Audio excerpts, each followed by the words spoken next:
Not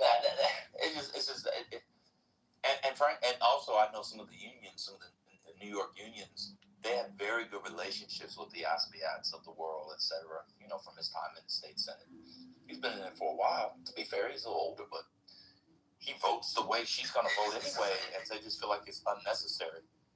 Excuse me, it's just unnecessary. So, it'll probably be a misstep for him in terms of New York politics, and he'll probably have to take some time building back goodwill. That's what I see. Yeah, it's like unnecessary moves by him when you're trying to get shit done in the city, and then if you start picking people who then become losers, how are those other winners going to be reacting to you along the way? Like, I don't think that's good politics. But it also alienates groups against each other, so there's no reason to alienate labor. So if you are a union worker or a labor leader or whatever,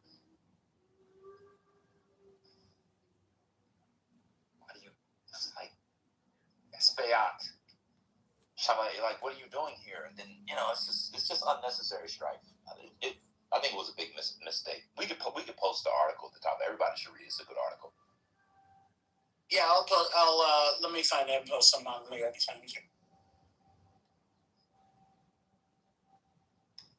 No, the one I'm talking about is the New York Times.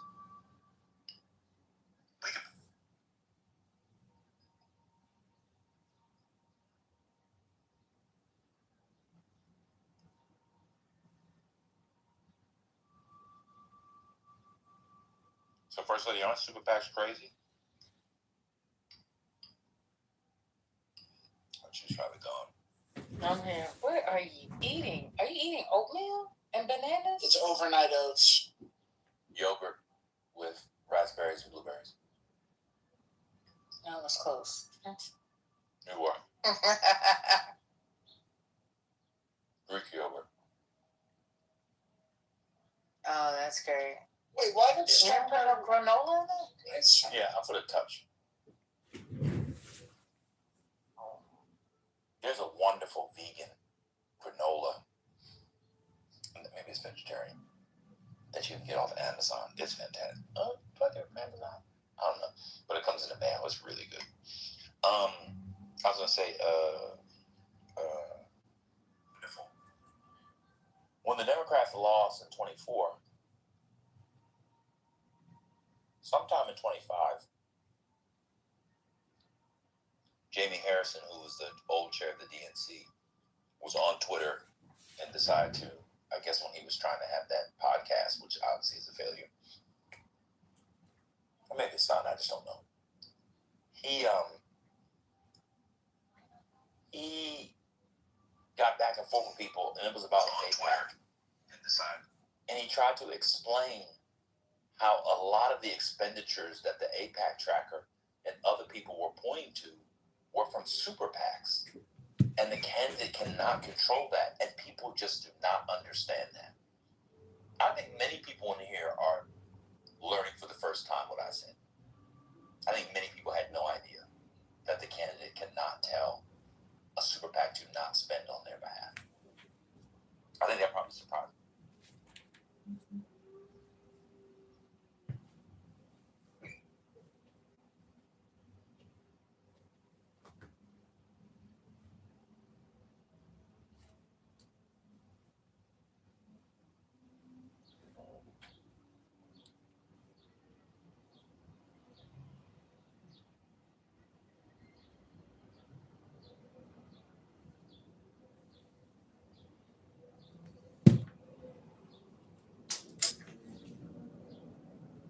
First FEC.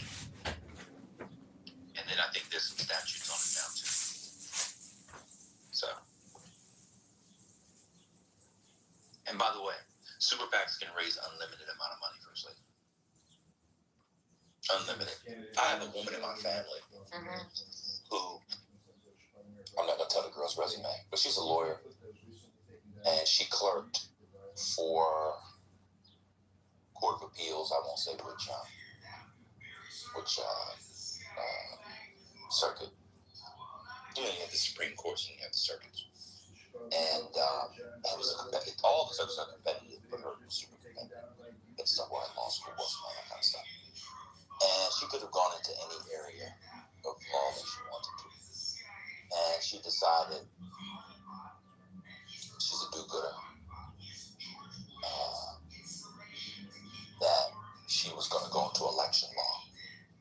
I remember what she did. I said, now, you're supposed to be in for my beach vacations every year. Why in the hell would you go to election? Several years later, because it's like 8 people that do it, she's making money hand over fist. It's very arcane and complex. And there's a case in here that this room has talked about many times. She won the case against the Trump administration. She's doing that kind of stuff. She's not old, but it's just not a lot of people doing it. And so a lot of people don't know this area of the law. And it's turned out to be very lucrative for her. She's paying for beach vacation.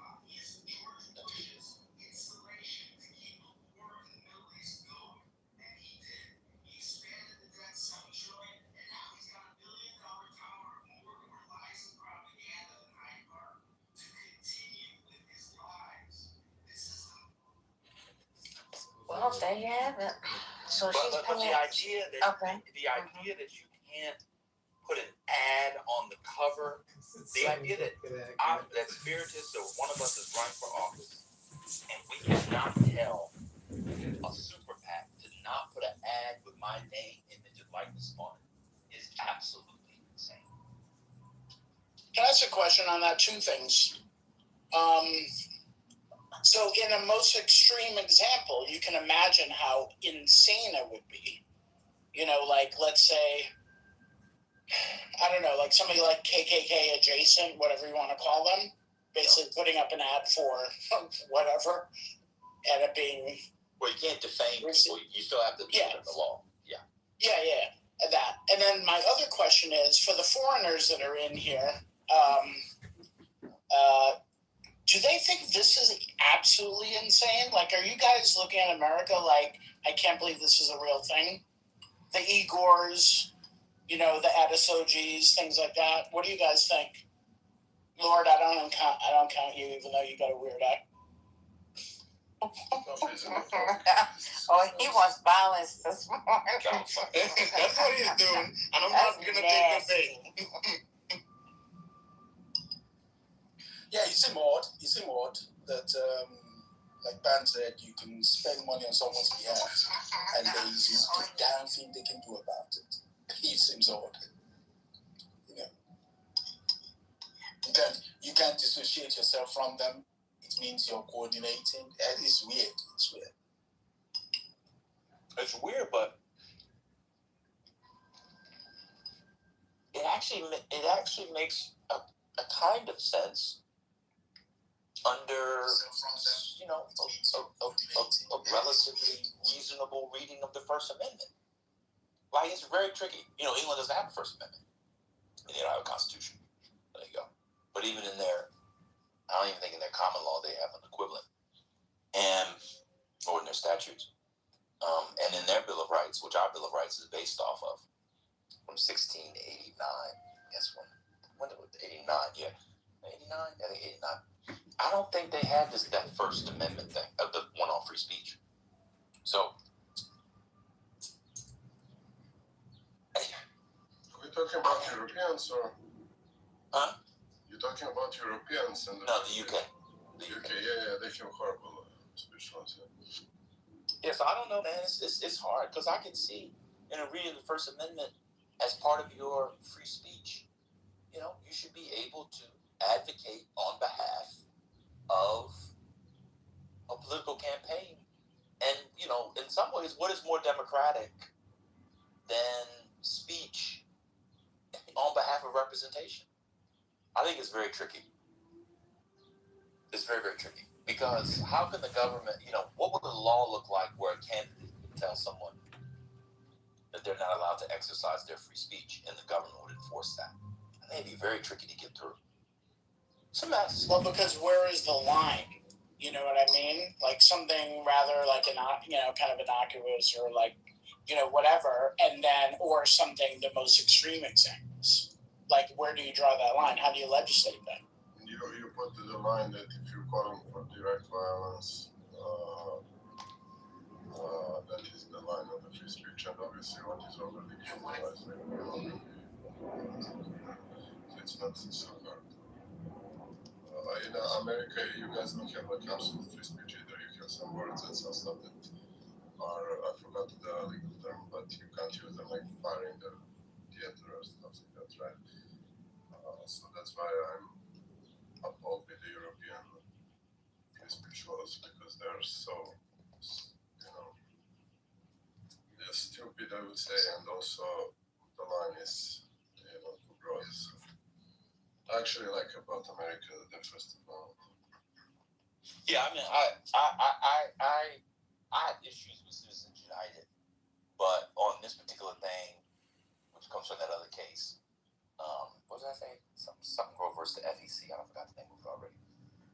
This one's tricky because if you look at the image, I guess I can put it at the top. I don't know if people want to see. Do people see it? I put it at the top.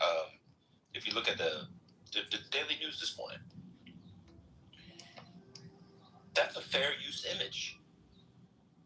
He's a public figure. You can use fair use images for public figures. I mean, that's clearly within the law. You don't have to take IP or art law or copyright law, or that's fair use. And then you simply say this is not, the candidate wasn't involved, and there you go. That's why you watch the so and so. This is First Lady, and I approve this message. And then you get the other ones. You get the other ones where it says, and this message is brought to you by the Ku Klux Klan, was not approved by First Lady, but you should all vote for her. Like that, they tell you it's not the candidate. You have to make those things known. But if someone is running for an office, they're fair. They're public. That's why I always stay. I don't really want to get into it, but I'm gonna say it and just leave it. When people talk about, so and so's family is not allowing so and so to do documentaries about so and so, that's not how the law works at all. At all. A family cannot stop you from doing a documentary about Aaliyah. I know people were saying it the other day. They cannot stop you from doing a movie about Aaliyah at all. She's a public figure, and the First Amendment allows anyone to do a documentary, write a book, write a biography, do anything you want, as long as the things are up for fair use. Obviously, you can't use the music; those things are protected, and you don't defame them, etc., etc. Families cannot say to if who's on here. If Igor was writing a biography of Beyonce, and we didn't know this whole time that he loved Beyonce, Beyonce's quote estate or Beyonce or her husband or children cannot stop him from writing a biography of Beyonce. Now they can stop him from using certain materials that they have, that they own. He can't defame her, but people, you can't defame this stuff. The family cannot stop you from. That's what people were saying about the Michael Jackson thing. The family cannot stop anything. Literally, books are written about everybody every day and get published every day. Anyway, same thing with candidates. It's really that simple. That's right.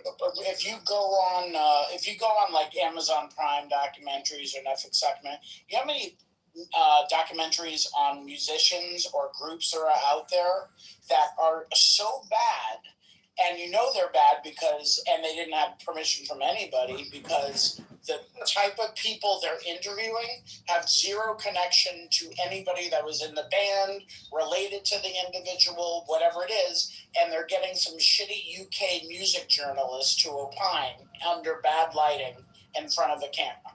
And it's still a documentary on X, Y, or Z, and it's still put out there.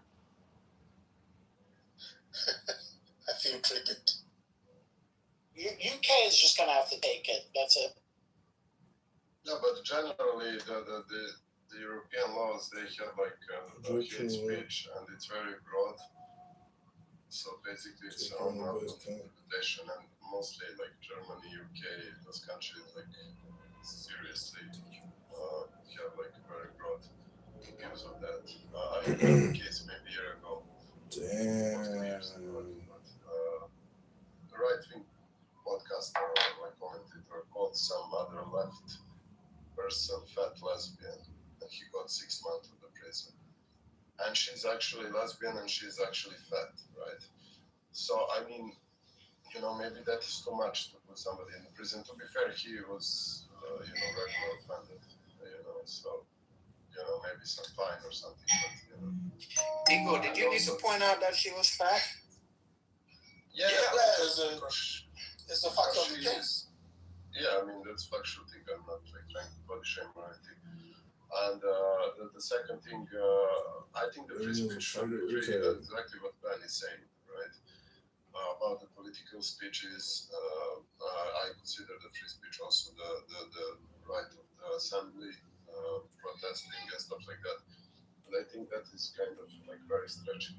I understand the reasons, but I'm kind of against that. Also, in most European countries, if you like deny the Holocaust, you will get 5 years of prison. And I think that is like, too much. The morons who are denying that Power. Be the historical facts. So I don't know. I like that is the best thing in America. That's not best, but I really like the president living in the United States.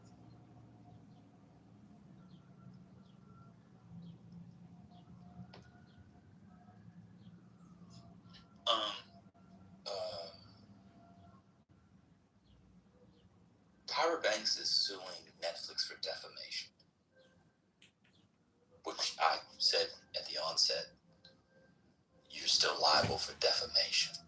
I'm talking about whether or not someone can do a thing. That's what I was talking about. So back to the candidate. The candidate thing. If you're a public, I mean, with all due respect, outside of like defamation and stalking or whatever, candidates probably. I think you could say all kinds of things about candidates. I think courts of life say all. I mean, they have to be really, really bad. Man's running for Congress. Of course, you could use his picture. Doc, you can come up. I don't know what the funny thing is. I mean, it's open season. It's open season in the UK here. It's open season on public figures. In as much as you don't cross the line being defamation, slander.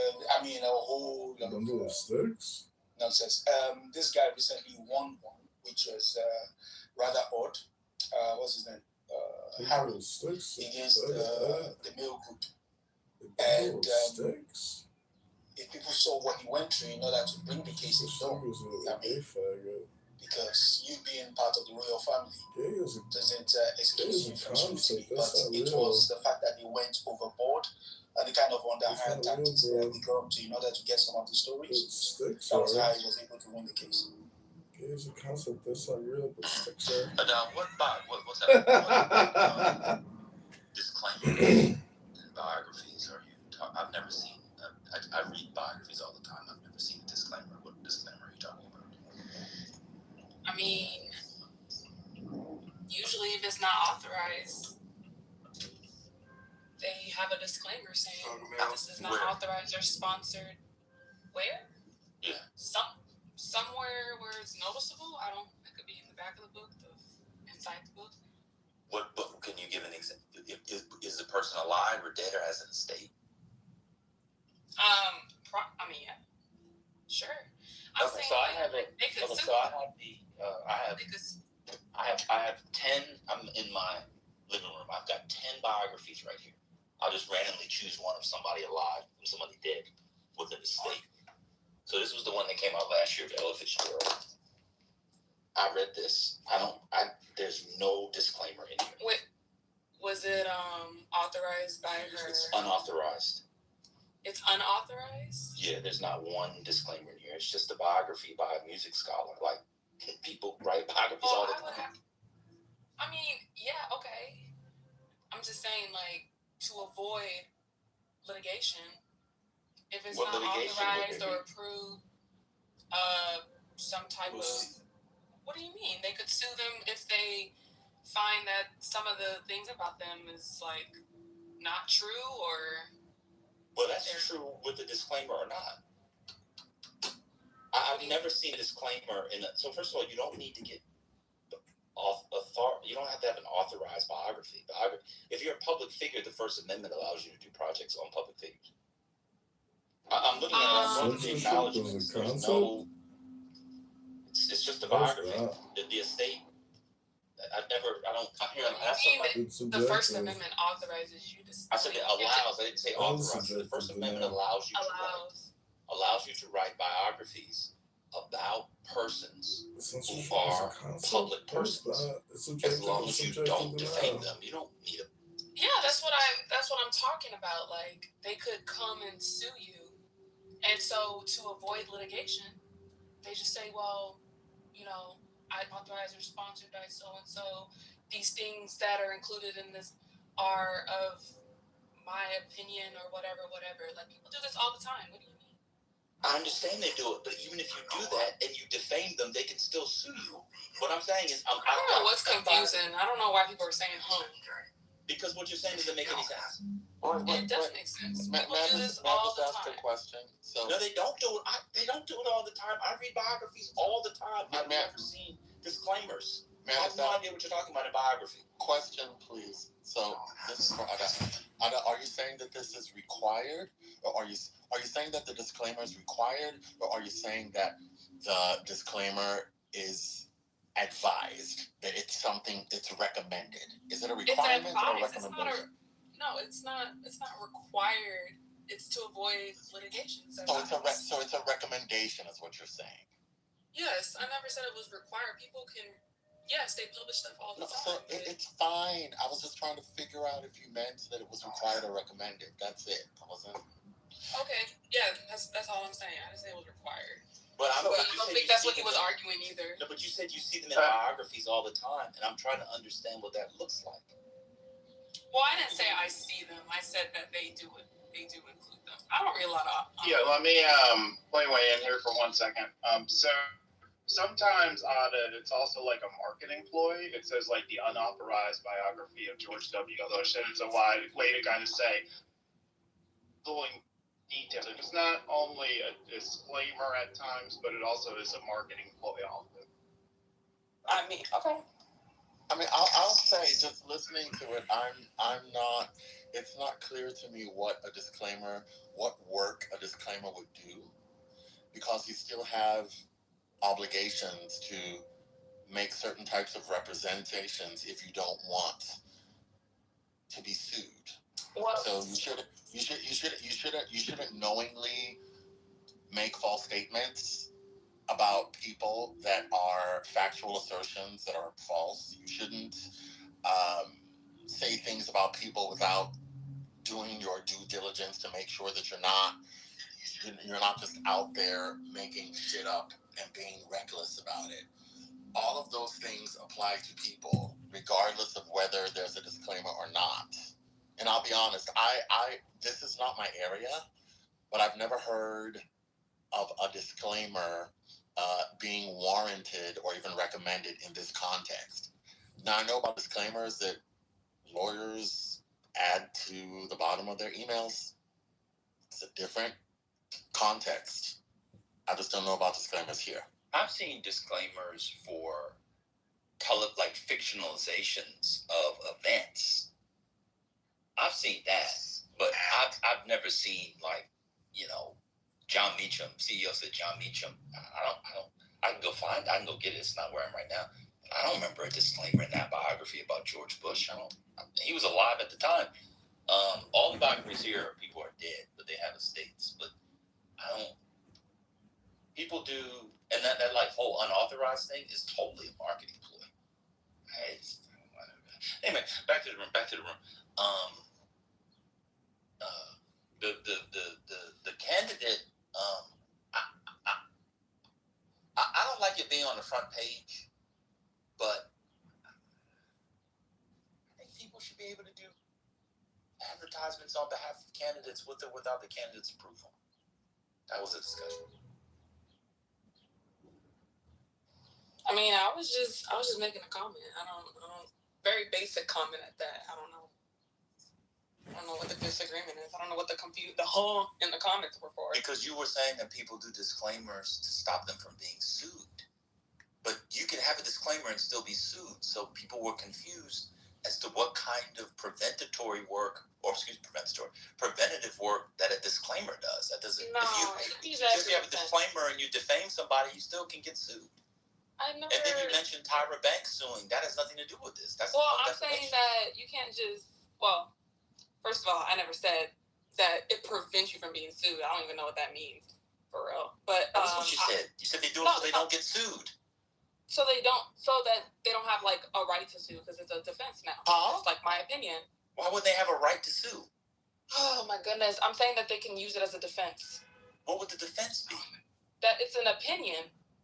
This is not like something like if it's for defamation, it's an opinion. If you say it's an opinion, you can't sue for or you're not gonna win on defamation. That's not how it works. Sorry. That's not how what works.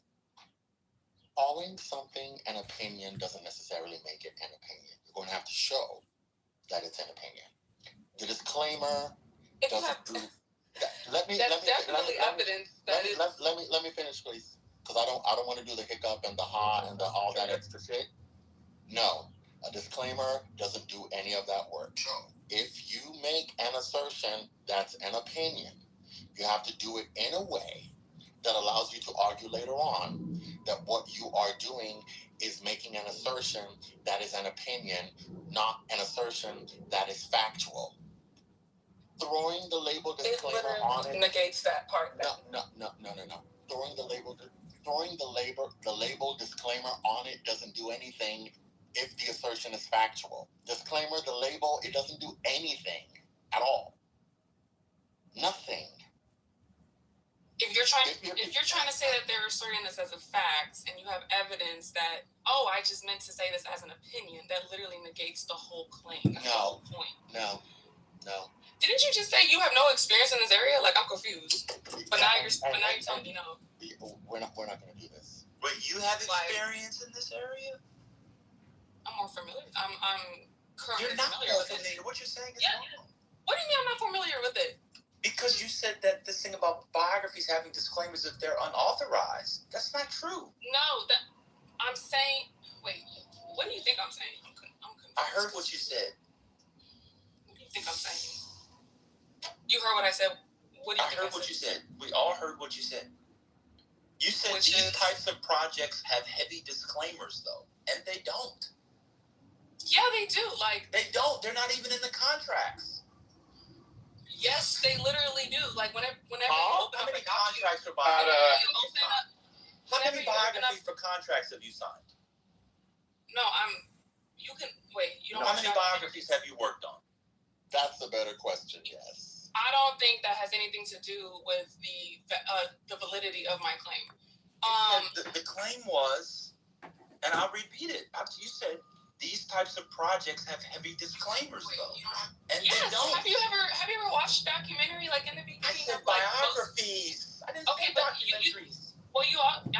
You said biographies, documentaries. Yes, and all these type of things that put public figures out into public light. Okay. And so I watched a coup d'etat. On the soundtrack to a coup d'etat, there was no disclaimer. I don't know. Every single documentary that I've watched always has a disclaimer. Okay. I don't know. I think you're taking your personal experience and you're just like inflating it significantly. I'm not. I actually let me just finish for a second. I've had a literary agency for 16 years, so I've seen these sort of contracts, etc. And only a minority of these biographies have like the unauthorized thing, right? That's like the majority of them. So I never said it, and you said about the majority. I never said about most. Well, you didn't say some. You could have. Okay, I don't have to say that either. You make an assumption that I'm talking about all has nothing to do with me, and I'm not. I actually wasn't asserting my opinion originally. I was talking about the actual law. You also said that the disclaimers help you avoid litigation. Yeah, because you can use this as a defense that, if they try to bring some tort against you, like, hey, this is going to fail because this doesn't. No, if I have a disclaimer, I can. Y'all are saying no, and y'all don't like just understand. It's okay. You're right. Some of us, you're right. You just finished law school, so you understand. Oh my God! I didn't even say anything like that. The man has a literary. One second, ma'am. Let me finish. The man has a literary agency for 16 years. He's been working in the field with books, documentaries, etc. since you were in middle school. Oh my God! But we don't have experience. I may or may not have a contract for biographies and know the field. This is a basic statement I'm making. Because you just finished law school a month ago. This is a basic statement I'm making. It's not a basic statement. It is very basic. You put a disclaimer so that people don't have a case against you. That's basic. No. What about what I said is yes. No. You're over here trying to say they can't claim defamation. When the whole point of defamation is that you're asserting something to be a fact. If you have evidence that, hey, I never said this was a fact, this was my opinion, why would they have a case? It's basic. Like, I don't understand why y'all are disagreeing with me. I think y'all just want to argue. It's very simple. So let's say somebody sues the author of a biography for defamation. You expect this stage to believe that the defense attorney for that person is going to file an answer, and in the list of affirmative defenses, one of the affirmative defenses will be disclaimer. You're not going to see that at all. Oh, really? No, you won't. Why not? Don't you have experience? What cases have you argued on it? I didn't say I had experience. Our experience. I never asked you about your experience. No, I didn't. You said he didn't have experience in it. No, he said that. He literally said that. He said it's not my area of expertise. He was giving exactly. You then called back and said you have no experience in it. What experience do you have in it? I said.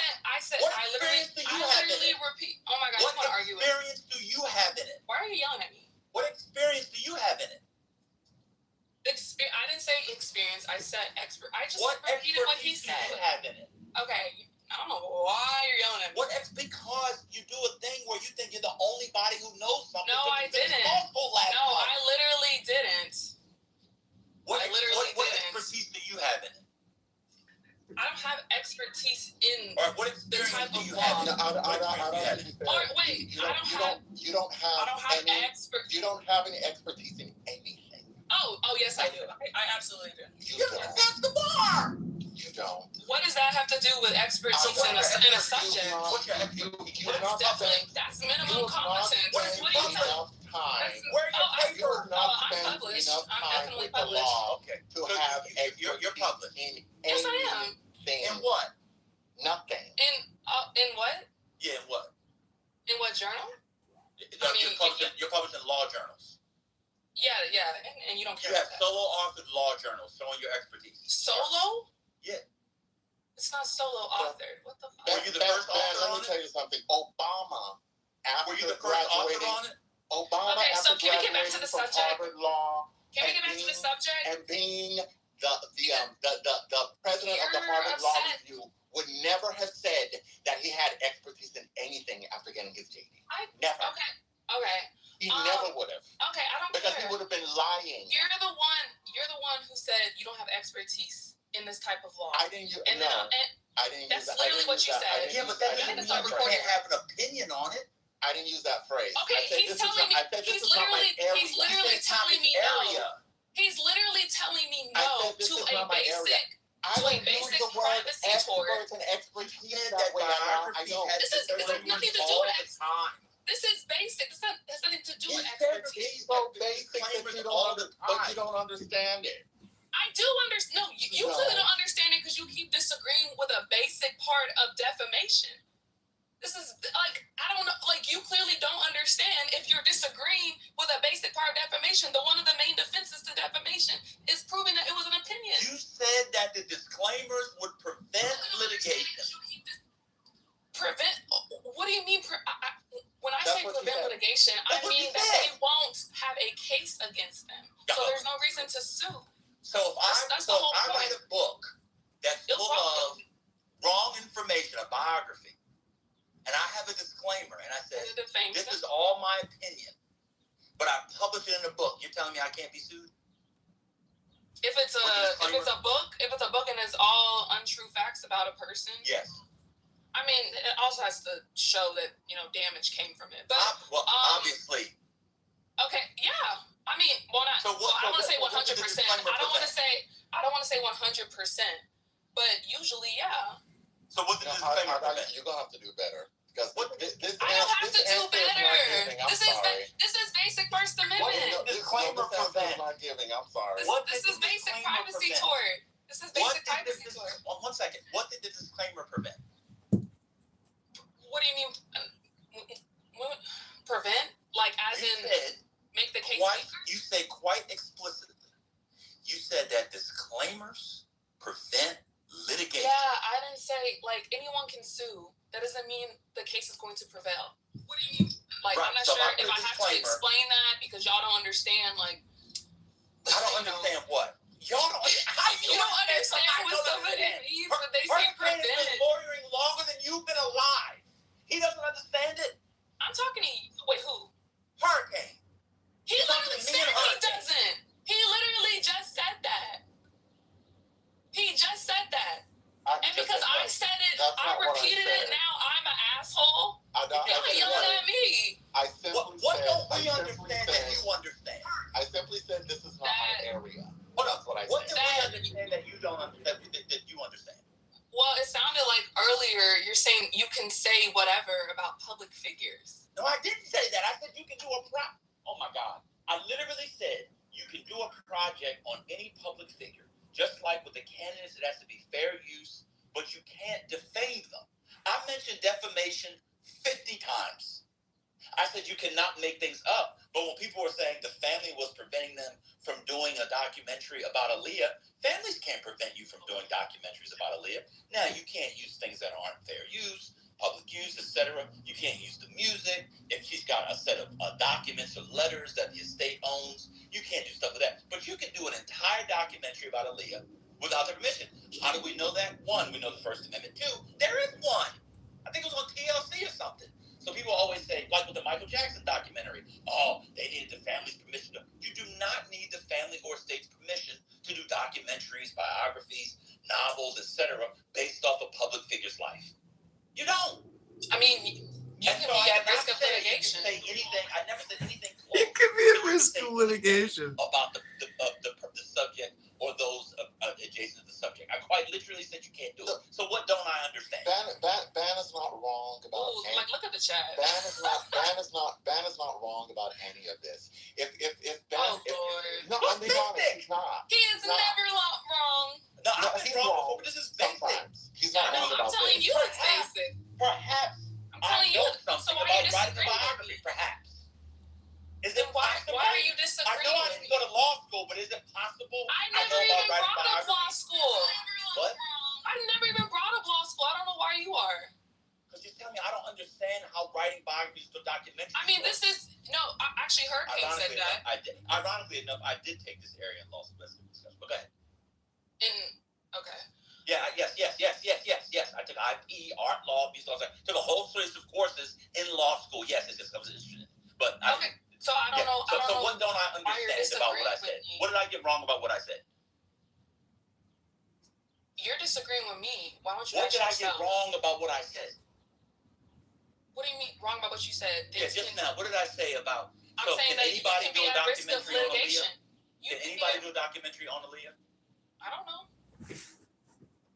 Well, I mean, legally, can anybody do a documentary on a public figure? Oh, they don't want to listen to me. It's okay.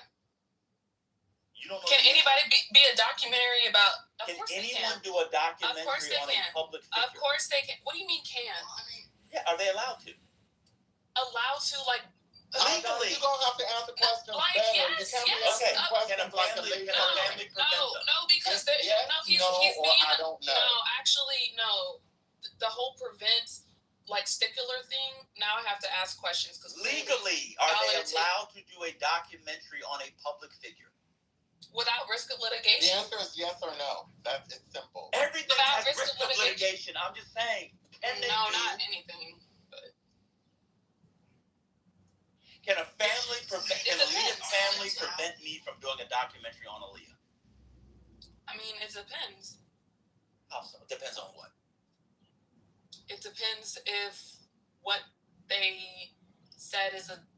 I mean, if they bring some type of defamation tort or some privacy tort, and they violate those torts, then they can bring a defamation case. No, I didn't say could they bring a case. I'm asking if they can make it. Can I make a They can do documentary whatever on they Aaliyah? want. They can do whatever they want. If they just don't want to be sued, there's just certain things that they might have to, avoid. I'm gonna ask you again. Can Okay, I Aaliyah's answered family- your question. You're not gonna handle me. You didn't answer the question. I did That answer was the after the fact.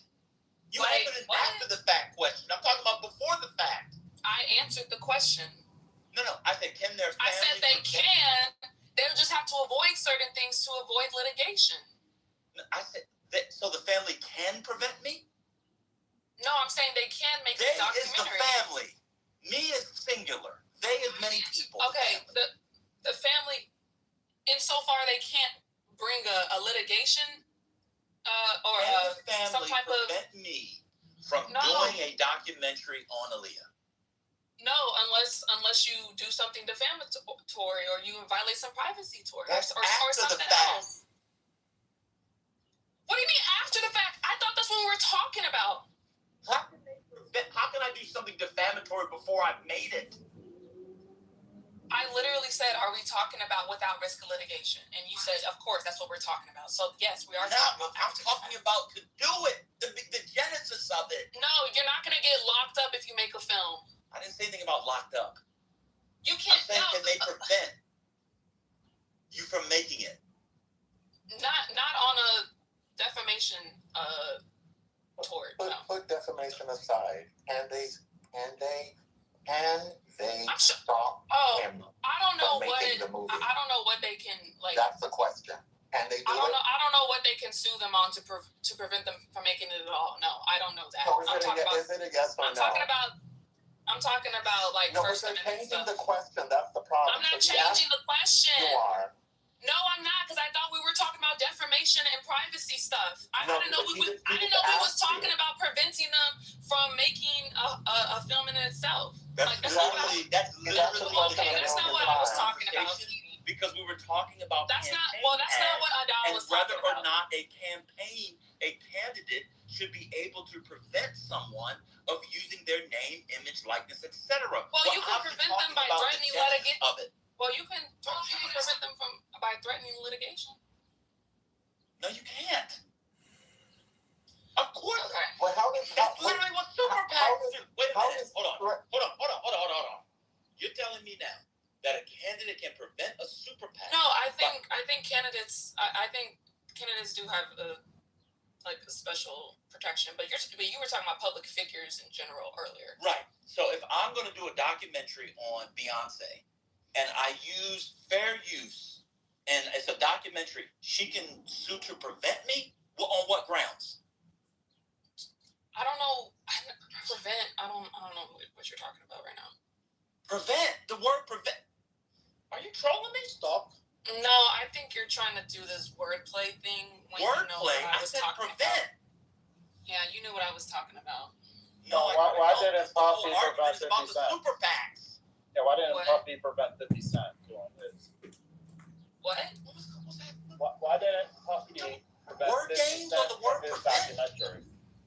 Yeah, I explained many times what I meant by what I said. So I don't know why you're trying to change the topic. How am I changing the topic? I was talking about whether or not the candidates can use. You gotta relax. I am. Well, It's too you just early said- in the morning for well, you to be yelling at It's me not about early in the morning. defamation. It's not that early in the morning. What time do It's you still get up? It's still morning over there. It's still morning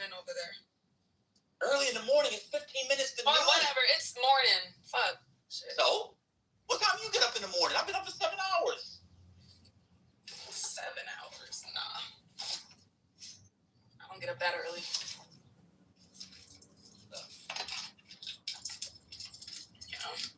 You gotta relax. You gotta listen. I was listening. Because I think the only reason why, because you clearly are trolling. I'm not trolling. I'm not trolling. Could a family? I said something basic. There's nothing controversial about anything that I've said. I said, could a family prevent it? And you're talking about after the fact. I said prevent. Yeah, and then that's what I was talking about. That's what I was talking about. That's what I was talking about this whole time. So you're confused. No, it wasn't. Yes, it was. How you gonna tell me? It's not what you were talking. So, what does defamation have to do with stopping someone from doing something? Because if you are at risk of litigation, like you're always at risk of litigation. No, that's not true. No, wait, when are you not at risk of litigation? You're not comprehending him. For defamation, in order to sue for defamation, there has to be a statement made already. So.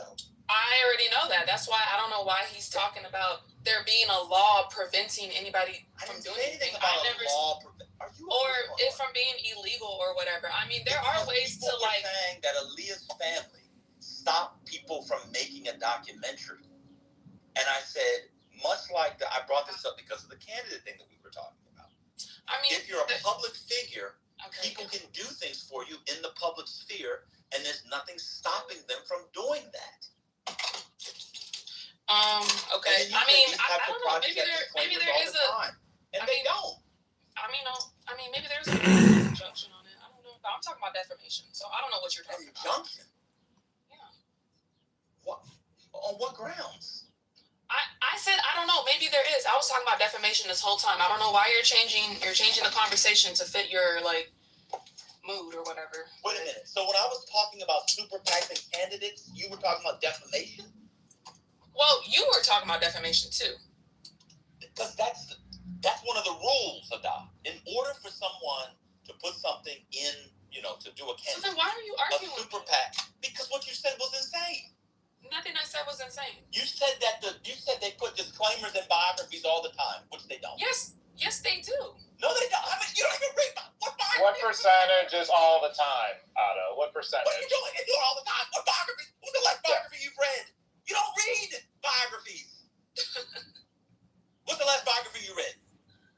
Just because you haven't seen it or don't pay attention to it. Otto, what percentage? I don't know anything about the field of biography. Fuck it. What percentage, Otto, what percentage has this disclaimer? I don't know. Give a guess. You're saying all the time. What is all the? I don't know. Let me call my lawyer and see what he says. I don't know. You're the only person who knows the law. What are you talking about? I never said any of that. Why are you projecting? Anything about biographies, girl? Why are you projecting? I never said none of that. You don't know that. anything about biographies. Just because you go around acting like a know-it-all doesn't mean I do. I don't go to. Yes, you do. We're talking about food stamps and baby mamas and that. I'm on mute. Oh wow. That's just a joke.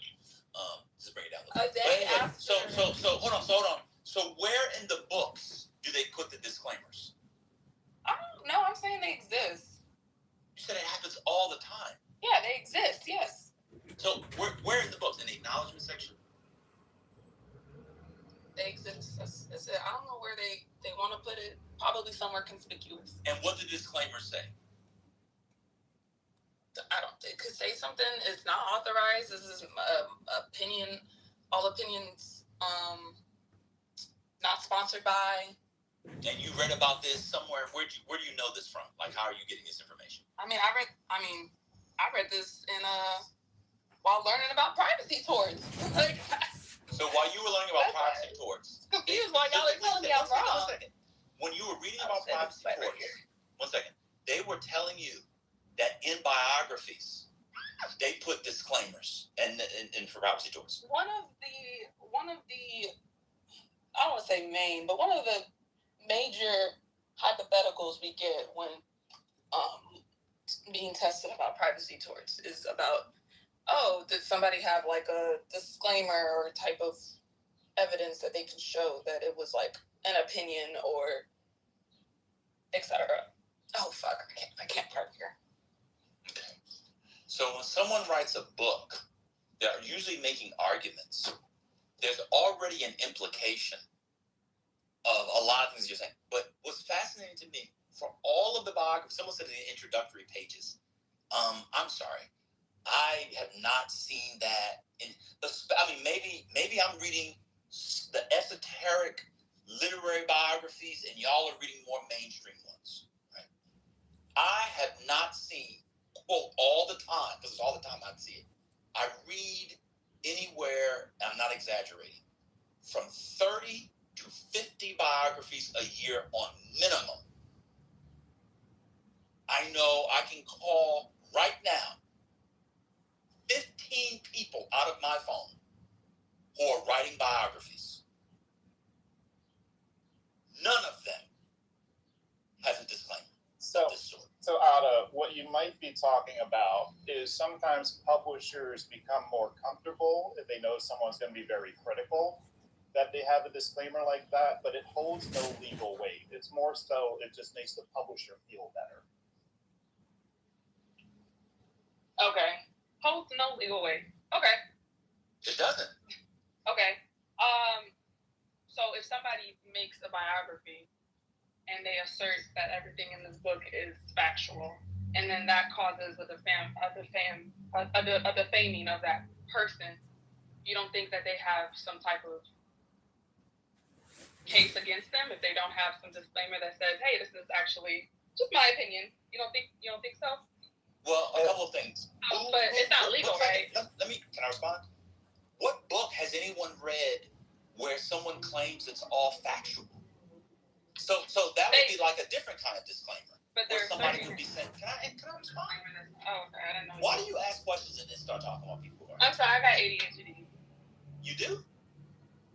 Probably. Oh, okay. Go ahead. No, I don't want to be. No, continue. I'm already walking. No, you have ADHD. I don't want to be me. I don't want to be ableist. That's too late. You already say the R word. But go ahead. What, retarded? He says it again. Okay. So you're saying if someone claims it's all factual, who's done that? I'm saying that they purport it to be factual or there's ways of showing that. Who? Oh my gosh. No, but I'm saying in the. Do I have to bring an example? It's just so boring. Always bringing examples Yes, for I'm basic trying to things. understand what that would be like for someone to write a book and then to claim it would be all factual. It's just so annoying having to have an example for basic things all the time. Okay, Ada, let's try this. You've never even read a biography. What the fuck is I that? definitely read a biography. What biography have you read? I've read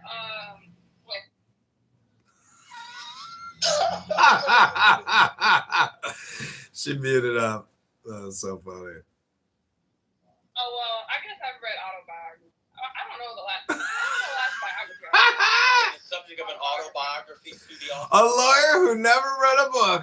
Isn't an autobiography where they write about themselves? I'm asking you, could they sue the author?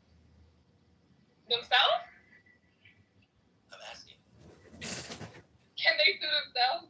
Can the subject of an autobiography sue themselves?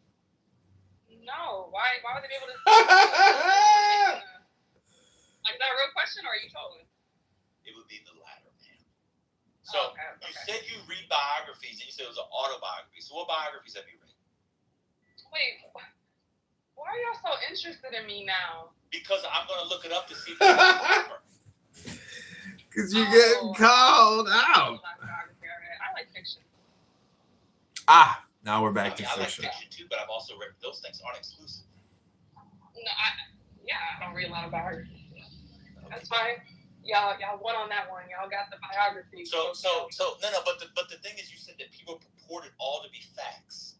It's all. I mean, first of all, I don't know what kind of editor or literary agent would allow their author to do that, even in the prose, because you're opening yourself up to all kinds of problems. So people use verbs like "I argue," "I understand."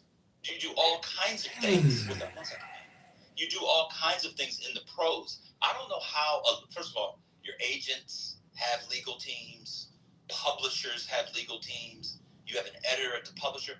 When you write a biography, and I'm talking about real biographies, with all due respect, I don't mean the self-published Jamal, are you a 40 out of 40 on the dating scale? Let's go get the pussy, go get the pussy, go get. I'm not talking about that writing. If you have, like that book was published by North, the one I had to the North, major press. The lady probably got $50,000 advance, and maybe got a back to a bunch of them. Probably got a bunch of $50,000 advance plus the first one, right? You go through like multiple levels of editorial and legal oversight. There would be no world in which anybody would be purporting for that to be fact. Anyway.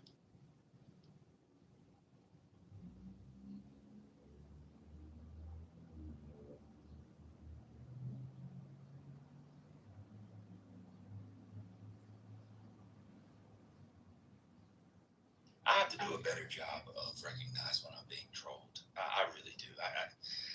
Why do you think I'm trolled? Oh, breaking news! Breaking news! Oh, okay. Today is the day of big deaths. Alan Greenspan died earlier this morning, and talking about music, the great music quote hit-making titan Clive Davis just died. Clive Davis just died. Yeah, he was 94. He was 94 years old. Well, let me get a disclaimer. I'm reading from the New York Times.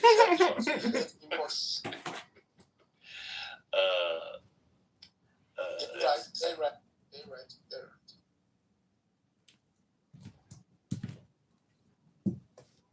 So June 22nd took him out.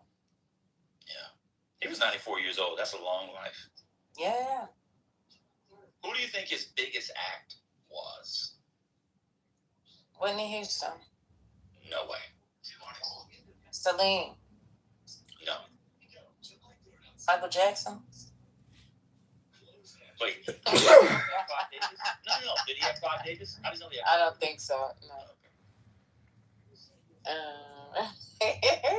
You ever cough and it just fucking stinks? You're like, oh, I never knew my cough. A sneeze could smell so disgusting. And it kind of has a similar odor every time. You ever notice that? Aretha. Ever notice that? Ooh. Okay. Ooh. You know who else he had? Ooh, that sneeze stinks. Ew. Your sneeze stinks. Gross. Ew. Yuck. Okay. Just because you and your mom bought Whitney Houston albums all the time, it didn't mean different people's mind. Huh?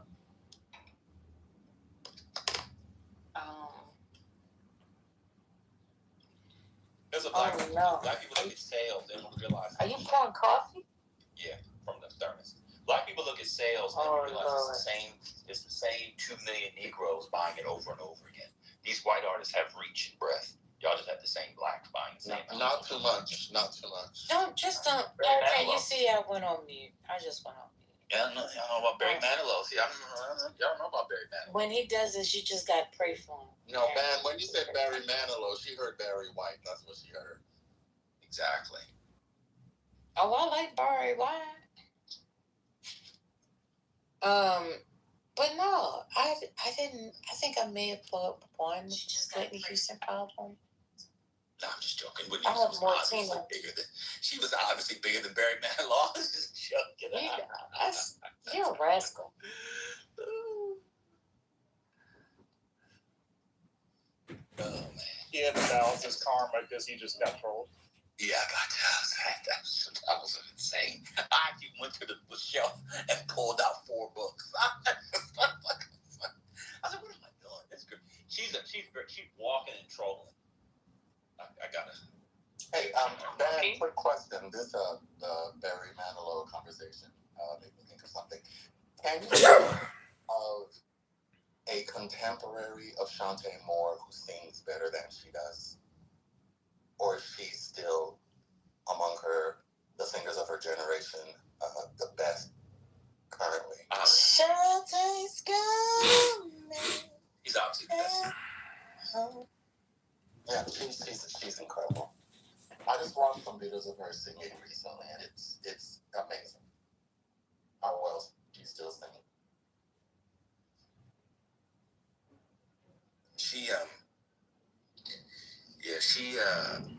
She didn't have the songwriting that the others had, but pure vocal talent, it's pretty unmatched. So you've probably seen Carla and Ome. Probably. I checked the. Good, sir. I checked the Elon Musk biographies and downloaded the Trump one. Any legal disclaimer I can find is the standard nonfiction disclaimers, especially with finance-related books that are meant to protect the publisher from the readers, not from an author. Exactly. Yeah. What does that mean? Well, if it's a health advice book, it's the standard nonfiction boilerplate. If it's biography of Vegan Elon granola. Musk, then any decisions made based on information provided as is, and there is basically no consequences to the publisher for using that information. That is the standard nonfiction boilerplate that is everywhere. Well, not even that it is not everywhere, to be honest. Like sometimes, but it's in the finance-related books, And health. biographies, health, stuff that. But all of it is meant to protect from the readers, not from the authors. Not from the subject. Yes. So y'all are just, this is Googleable. Like y'all are just saying like that's like disclaimers just don't help with legal consequences at all. Is that what y'all are saying? Like y'all are just. No, what we're saying is that if somebody reads a book about a witch doctor, a Haitian witch doctor, who drinks chicken blood and goes to soccer matches with Haiti and decides to do that and drinks the chicken blood and sucks up the chicken blood, then I read the book and I have cancer and I die. My children, my husband, my wife, my family, my friends can't sue the publisher. That's standard for health. In other words, this is not health advice. That's not what we were talking about. We were talking about it from the vantage of the subject. Mm-hmm. Not because the witch doctor's family is not, it's not a disclaimer against the witch doctor's family. Same thing, if you read a biography of Warren Buffett and somebody details Warren Buffett's investment plan in 1987, 1988, after the savings and loans crisis, I then read it and invest exactly the same way. I lose my 401k, which we all know, the median now is about $85,000 for 50-year-olds. I cannot sue Shaman and Schuster for $85,000. That's not what we were talking about. Hello? Hello? And frankly, what? Hello? Hello? That's not what you were talking about. And frankly, Hello? they probably, Hello? they don't even need those. Hello? To help the people out. Hello?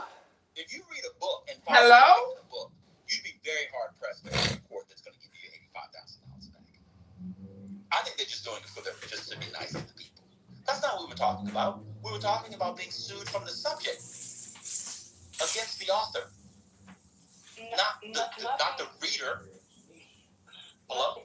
Nothing I have said has been incorrect. So, gotcha. It's just. You said that biographies all the time have them. They don't have them all the time. Yes, they do. They do not. All right. You know what? Okay, let's just bring up an example at this point. If I show one biography. No, if you show one, that does not mean it happens all the time. Okay, so if I show how many do you need for you to define all the time? 50. Define all the time. You never defined it. And it happens. It exists. Okay, 5% is 5% all the time. Is 5% all the time? I told you how I defined it. So. For that barn that's coming up. It exists. Can't be doing all that. Oh, it exists? Sure, it exists, Ada. It exists. Yeah, Are you happy? It exists. Yeah, it exists. Cool. Oh, okay, great. Next. Then you conceded on it. No, you said all the time. All the time. You never defined. You're right. If you get a disclaimer, it helps you. Yeah, you're right. Everything. You know, just because Ben disagrees with me doesn't mean you automatically have to jump on that wagon, right? The man's been in the industry for 20 years. It's my job. He's been in the industry for more than your life. Okay. He's been in the industry for more than half your life. And he doesn't know that disclaimers are in biographies? I literally said, I said that to be I gotta be honest with you. unauthorized biography. Absolutely insane. I said that earlier. I said there's unauthorized biographies. I said it's a marketing ploy, or it makes a This is a massive troll. Mel, you too. And, people put disclaimers in their Clubhouse profiles. They do, and it really helps. That's unserious. Like, no one's gonna sue for defamation on Clubhouse. Oh yeah. Using the word unserious is comical. Okay.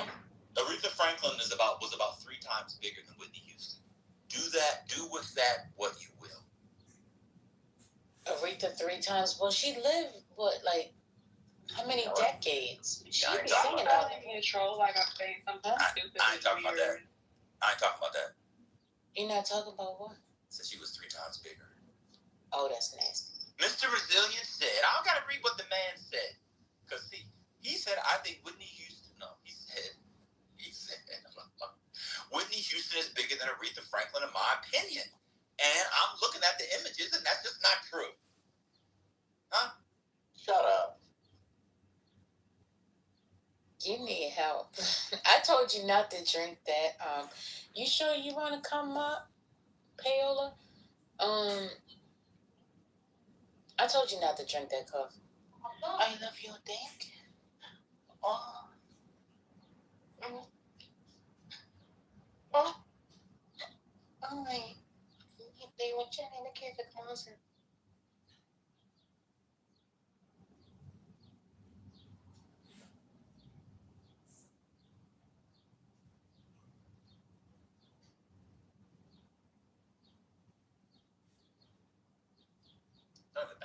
Back to the thing.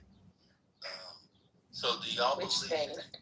to the original point was about preventing it? I see y'all's argument about candidates being able to prevent or be able to have a say, but I think I'm aside with the court on this one. I think that people should be able to make political ads without the candidate's permission. So I had a scenario that I was thinking about before I left. I had to take a call. And I'm like, okay, what if, I'm running for, I don't know, whatever. I'm running for mayor. And someone picks it up, a super PAC picks it up. Mm-hmm. But they are KKK associated. Mm-hmm. And then they go picking it up and saying, yeah, go and support her. She's going to do us right. I don't want my name attached to that. Like, I don't want my face. Like, what's going on? Well, they have to have, watch this, a disclaimer. They have to say that the person is not affiliated with the campaign. So they do have to say that. But the problem is that gets you into a land of defamation, because there could be real damages on that. But you don't know. But that's the thing, that it could be an innuendo. I could be saying she supports us as Americans, not as the KKK. I know, it's tough. That's what I'm saying. Election law is very, very tough. Yeah, that's what I'm saying. When you say you side with the court, I'm like, I think the ability to come in and talk about it and then have someone judge is the most likely thing that I would like to see happen. Not that it's an automatic, the super PAC has the power to do so. If I want to be disassociated with it, there should be a process to allow me to do that. No. Especially if I can't contact them and tell them to take this shit down. No, you're a public figure. No, so when you decide to run, all of that is on offer. It's all on offer. Everything's available, from the rooter to the motherfucking tutor. So let me give you an example. Graham Plattner, I'll give a better example. When I run for Senate, all of the back channels of me getting titty pics, requesting titty pics, the videos, the meetups at the Whole Foods for hand jobs, the trips that I've taken with about 5-6 women on here, the foursome that I had on here was a female, male foursome. All of those things, all the Kitover recordings, all of that is on offer.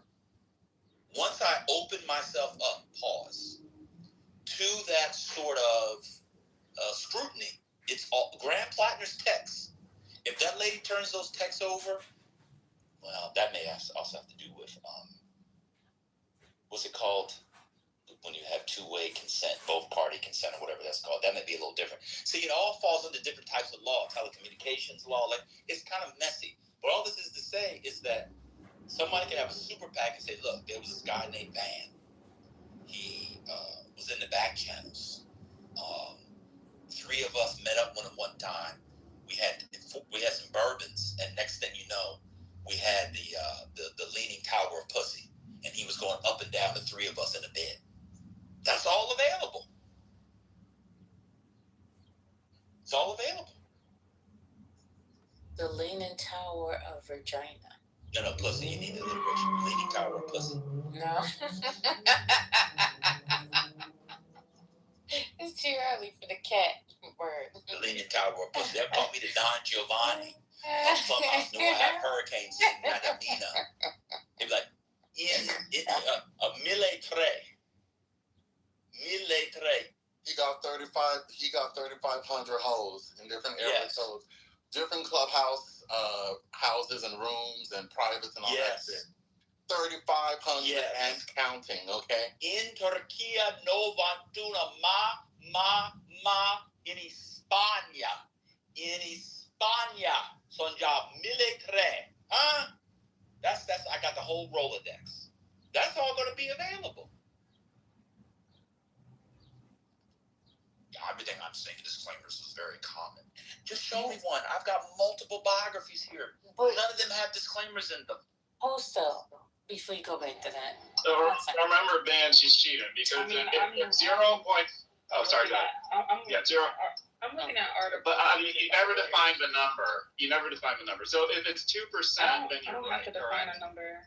But if it's 2%, then you're correct. All the time does not mean a fixed number.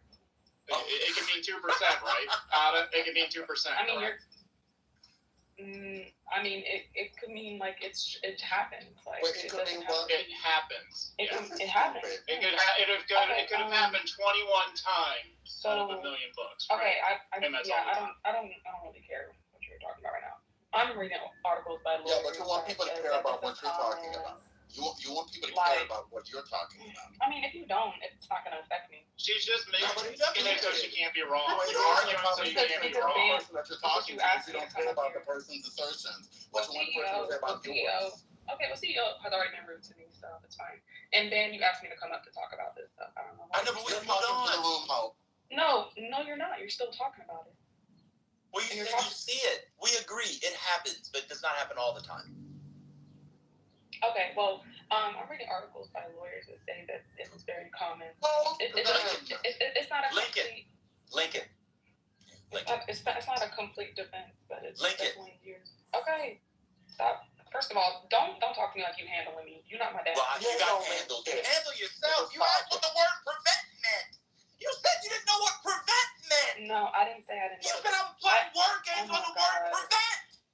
God, you're yelling in my ear. Let me turn it because down. you are a troll. I'm not trolling. I said can it prevent? You said I'm playing word games. The word was prevent. Oh my God. Go to work. Go study. Okay, bro. Hey, let me do you like we did, Kalisha. Go study. Get off the app. Go pass the test. Get off the bitch. Go. We want you to win. Stop talking to us. We're old. He passed the bar. I drink at 1. Go. Get off of this. And stop talking to Sandata on here. It's going to mess your brain up. Go. That is true. Like, isn't the bar exam like in a week or so? I have no idea what it is. Why are you talking to me? Get in the books. Exactly. Get off this app and go past that bar. Go past the fuck up. Then come back. That's why I'm yelling. Come back with your past and dunk on us and tell us to suck a dick. That's what you need to do. Yes.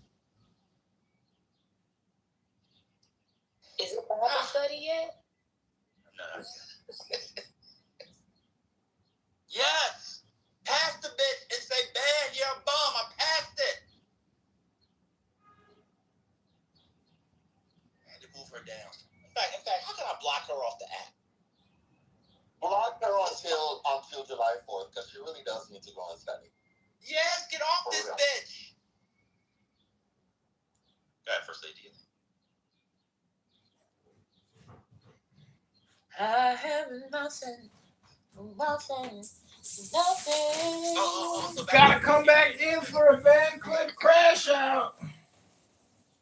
Go read a book, retard. But I think the benefits outweigh those kinds of negatives. And I think what the First Amendment is trying to do. I just don't think I don't think a candidate should be able to control my speech. So you talked about all the back channels and all that. Obviously, a super PAC can use it to be against you, right? Yeah. I'm talking about what if, like, they're being positive about it, and I don't want their support. You can't control their speech, though. But I don't want it. It doesn't matter when you're in a... I don't want it. That's not right. I should be able to go to court. Like, I do not want these people singing my praises. I get it. Ain't nobody singing your praises. Speech, but what they stand for is... What if I don't want it? I don't want to be associated with the KKK. Oh. Hello? Am I audible? Bitch, you a racist. You laughed your ass off with Charlie Kirk. Hello? So would that be just during the campaign? I mean, because I could imagine, like, I understand what you're saying, but I think the implications of that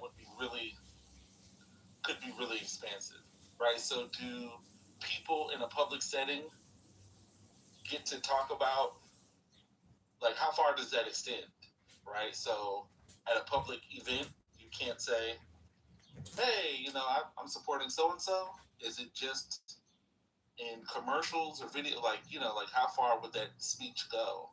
I think that would be really hard,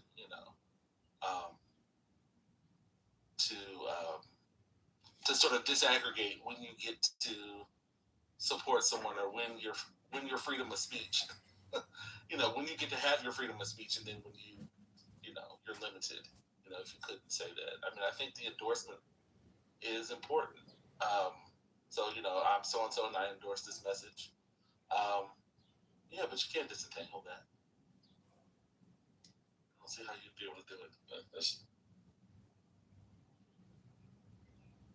Yeah, I mean, the one today is tough because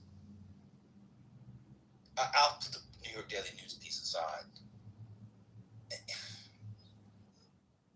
I mean, the candidate might not like Anthropic, but I'm sure he loves the ad. Today is kind of tricky, too. What if you like to add, to your point for saying, what if you like to add if you want the exposure, and even if it's good, but you don't like the people? So the KKK is an extreme example, but the one from today is really interesting because... I think the only way to... Oh. Finish. Okay, sorry. I recognize I'm tired of your class, but I think the only way to go about that is to indirectly offend the people that you don't want to support you. So, for instance, like, y'all remember when Gucci did that runway and they had the noose around the neck, and it was like all the black people were outraged, like, I can't believe Gucci would do this. And some people were like, well, it makes perfect sense if they feel like you are bringing down, the image of their fashion or whatever, or if they're, you're not the ideal client, then do something to offend the people who will support you, and then hopefully they won't support you anymore. I guess, maybe.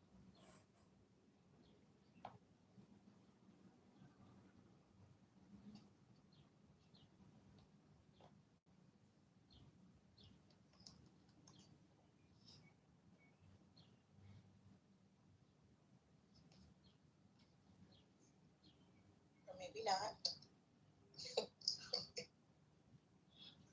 Sorry, Penny. I didn't hear your submission. I only heard part of it. So no, I'm just saying. I guess like indirectly, disrespect the people that you don't want supporting you. I mean, you can, Trump, played around with the KKK, and the KKK helped him win. He mobilized some folks. He spent a lot of time not distancing himself from people and then pretending that he never met them, and it got him more airtime, and people were like, you know what, I could vote for him. So I think people will. I think if you want a person to win, and you realize that you are a controversial, or I think you do that stuff on the cool, right? Or I would hope, in channels. I think we have so many different spaces for communication that not everyone is listening to every sort of every place, right? So only when it becomes there's sort of crossover, crosstalk, and I don't know the extent to which that's always the case. So I think in some spaces, even the most problematic folks are able to get out their support and to the right people, right? I think they have their lanes of communication.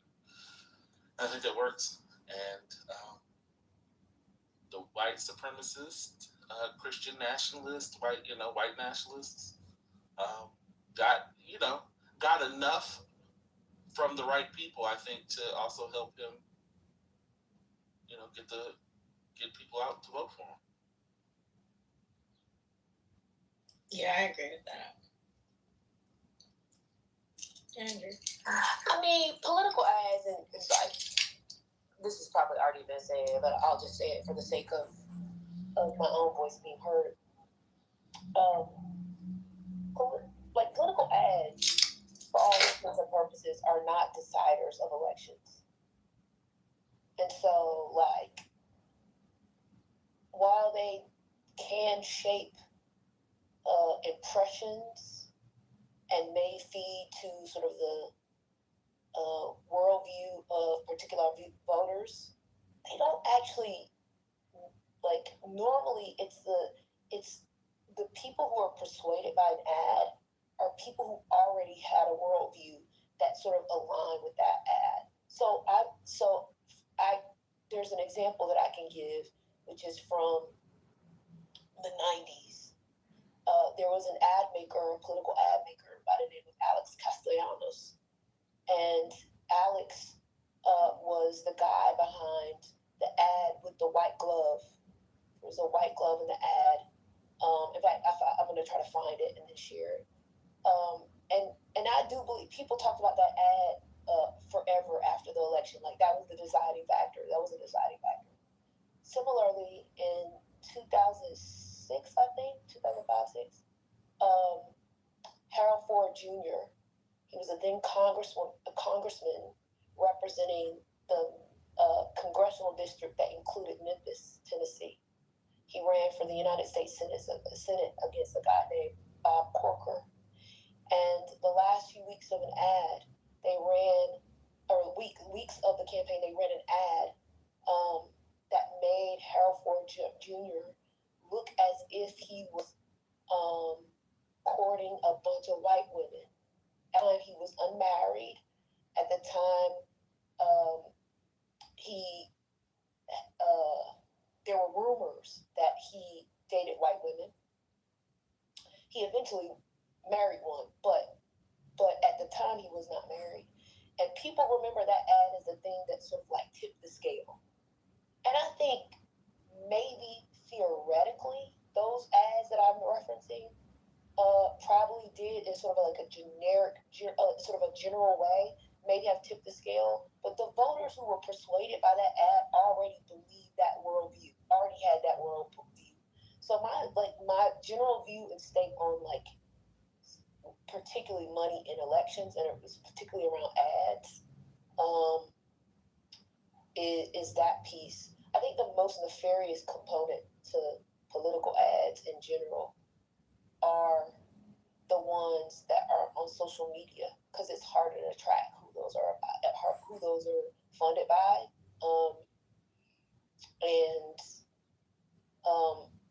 so I don't really take a whole lot of stake in like, oh, it's really the funder that supports the thing. Like the people who would like that ad are like probably like the ad without the ad. You know what I'm saying? Yeah.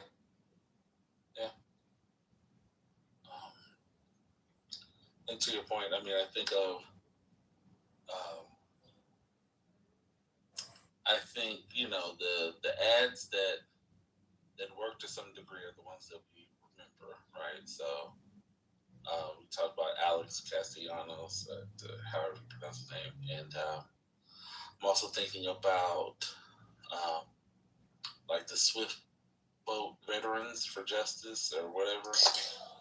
Brother, I'm going to back channel you something. Before you finish, I'm just going to back channel you something. When you finish, I want you to look, and please do not come off mute. Do not yell. Do not think differently of me. But I'm going to send you something off just about this point. I didn't know you was going to say it, but I'm going to send it to your back channel. Okay. Yeah, so I was just thinking, you know, so I agree. I think there's some that provide or that shape, they help shape narratives. But, you know, to your point, I don't know the extent to which they completely change minds, or, you know, or do they, you know, maybe amplify things that people don't, you know, if you already were inclined not to like this person, might it motivate you, you know, it'd be like the extra oomph that you need to go out and vote, or not vote? Does it actually switch minds? I don't know. You know, I know people have written a lot about this, but I'm curious. Okay, did you send it? I think it's. Oh, there you go. Okay. Yeah. So for me, I don't know, Iman, when you got in, we're specifically talking about the cover of the New York Daily News. That was the news piece we were talking about, because it was paid for by a super PAC, Boras or whatever, you know, had no say in it, but it's the cover, and it looks like a real cover, but it was actually an ad that was paid for. Hold on.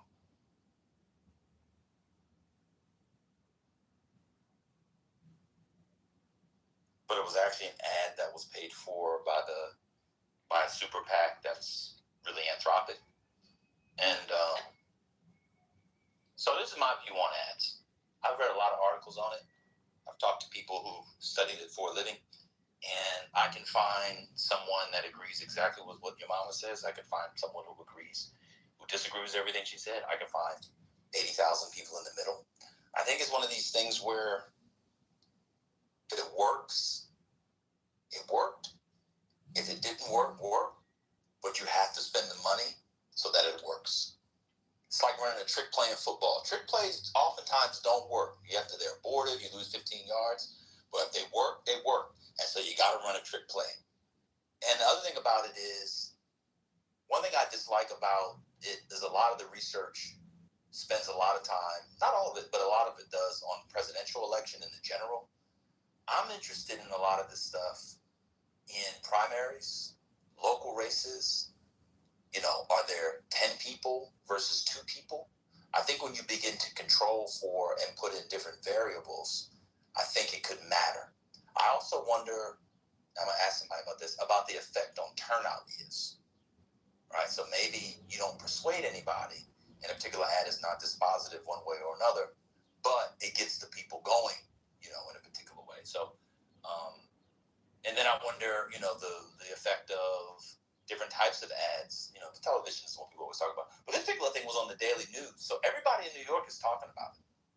And Boras is in a very tight race, and people get the daily news. So everybody that's on the train, whether you get the daily news or not, I saw this morning, you walk past, you go to the train, you see it. Oh, look, there's what's the name right there? It's Boras.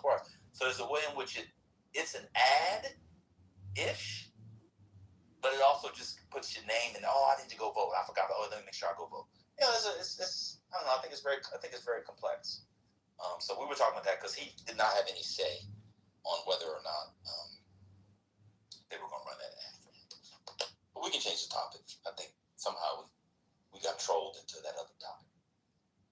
I got to stop falling for that. It gets the people going. I really can't stop. That's my own fault. You love it. Whatever. No, I don't. I don't. You do. When someone says, "What do you mean by the word prevent?" You're playing word games. I don't love that. I actually lost 8 pounds as soon as she said that. All the blood fell out of my ears. What do you mean by prevent? Anyway, what happened to Joy Reid? Yeah, I'm gonna play it this afternoon. I can't play it right now. Oh. I mean, like I'll be able to play it in like 20 minutes. If people want. But Patty's here. She might want to play her. Okay.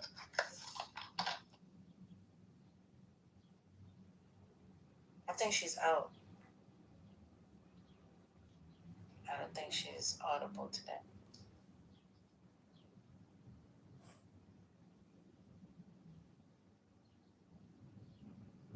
Told you. She said I can't. I'm outside.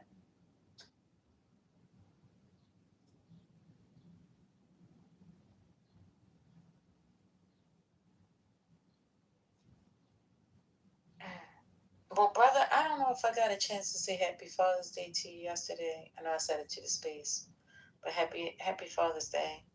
Hope you enjoy it. Happy Father's Day to all the wonderful men that are here, whether you have kids or not. If you are a father for, and you have nephews and nieces, dogs, and if you father and love them, Happy Father's Day to you as well. All right, it's 12:30 p.m. 12:31 to be exact.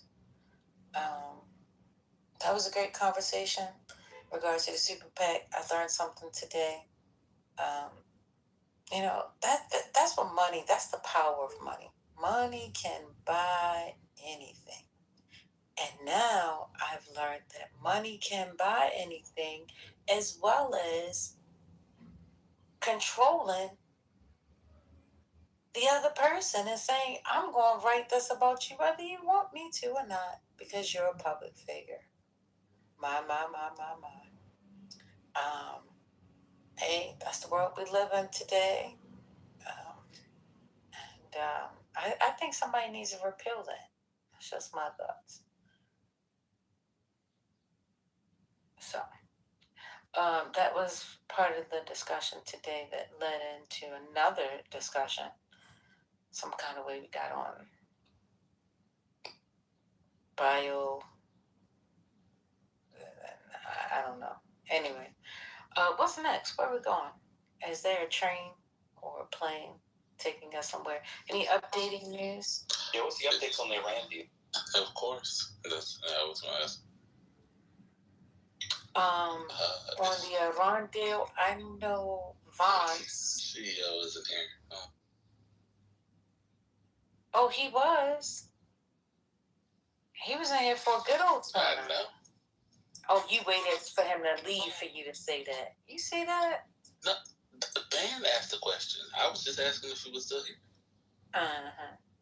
But I'm saying you should have came up and asked him what you needed to ask him. I mean, it was a good conversation. I don't want to ruin the. I'm sure that would have been a better conversation. He'll come back. Let me see if I can ping him back. Yeah, bring him back. But yeah, I saw JD Vance is like going to the next level now because Iran has agreed to allow the inspectors to come back in. Agreed to allow this. That's all I know. Oh, did y'all report on Alan Greenspan? Oh, and Clive Davis. Oh, wow. Oh, is that why y'all started talking about Whitney? Yes. Oh, okay. Y'all know, Ben probably knows this, but y'all know that Andrea Mitchell is Alan Greenspan's wife. Yeah. Yeah. That's wild. And for those that are new to the space, Clive Davis, at the age of 94, on June 22nd, 2026, is no longer amongst the living. I haven't seen that come across CNN yet. I've been waiting for that. Is this for certain? Yeah. Major news outlets have wrote the news. Okay. All right, cool. Another piece Yeah, of news. Go ahead. Hey, Evans. Yeah, another piece of news is that a deconfliction mechanism has been established for the ceasefire in Lebanon, which excludes Israel. Remember what I was saying about the Qatar, Egypt, Turkey, and others taking momentum away from Israel in Lebanon? Seems that that's happening.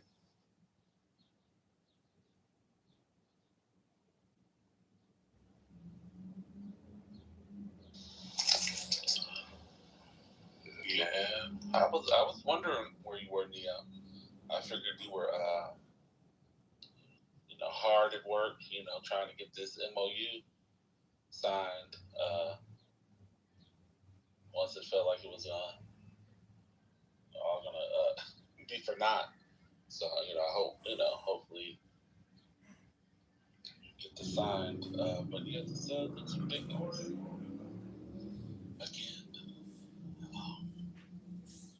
So is this just how it's gonna be? Are we? Are they gonna kick it down the hallway until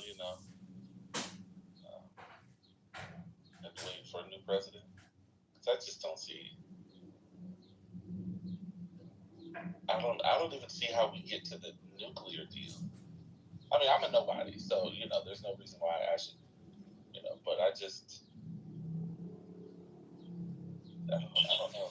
There's nothing about this that this is like. Yeah, I feel like this is gonna be long lasting. Have you guys talked about the role that JD Vance has played in this, given his previous hesitancy about war, and particularly going into Iran? Have you guys actually talked about that, or just kind of in passing? I think when he was on The View, he was actually responding to some of those questions. Yeah. But as a personal response, I don't think people have personally responded to it. Yeah, he's been. I think Kim. I mentioned in this yesterday, but if you guys haven't seen his Ross Doudot interview on the New York Times podcast, his New York Times podcast, he also gets into this a little bit, but it's obviously less hostile because Ross he was more focused on the sort of his new book, but I think it's interesting that he was sort of a complete naysayer to going into Iran, and specifically the type of the sort of the way in which they went into Iran, but now it's become the face of the deal or potential deals, which is always interesting to me because as the VP you get assigned the task, and so it's going to be interesting to see how once sort of the dust settles. I mean, this probably won't be over in 2027 when he's running for president. But the sort of role that he plays now will certainly be part of the conversation if he is a presidential nominee in 2027, 2028. Yeah, I think this is revival of his dead political career and his potential presidential run. At least that's probably how he sees it. That obviously hinges on the Iran deal not backfiring again. But yeah, he's back in the conversation, and he's back in the conversation sounding relatively sane and, dare I say, on this issue, kind of centrist. Yeah, I mean, I actually have a very different worldview, and maybe because I think wars are so unpredictable. Foreign policy is so unpredictable and sort of and can make or break presidential candidates. I just have a very different worldview. I think he is back in the conversation, not invisible like he was before. I don't know if this is great for him.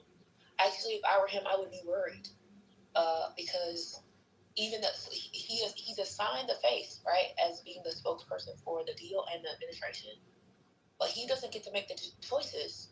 So the choices that the administration makes and the president of the United States makes are the ones that will decide his fate as whether or not the sort of like impact taints or helps his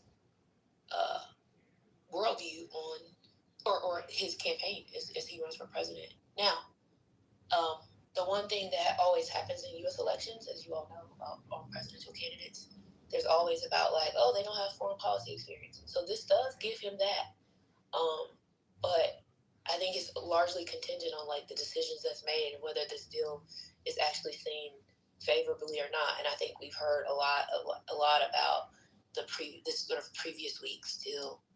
A lot of Republicans from both sides of the don't agree with the deal, and so it's interesting. He also inserted in the New York Times interview, he inserted Obama's name and the JCPOA numerous times in the conversation. Yeah, it's an interesting thing.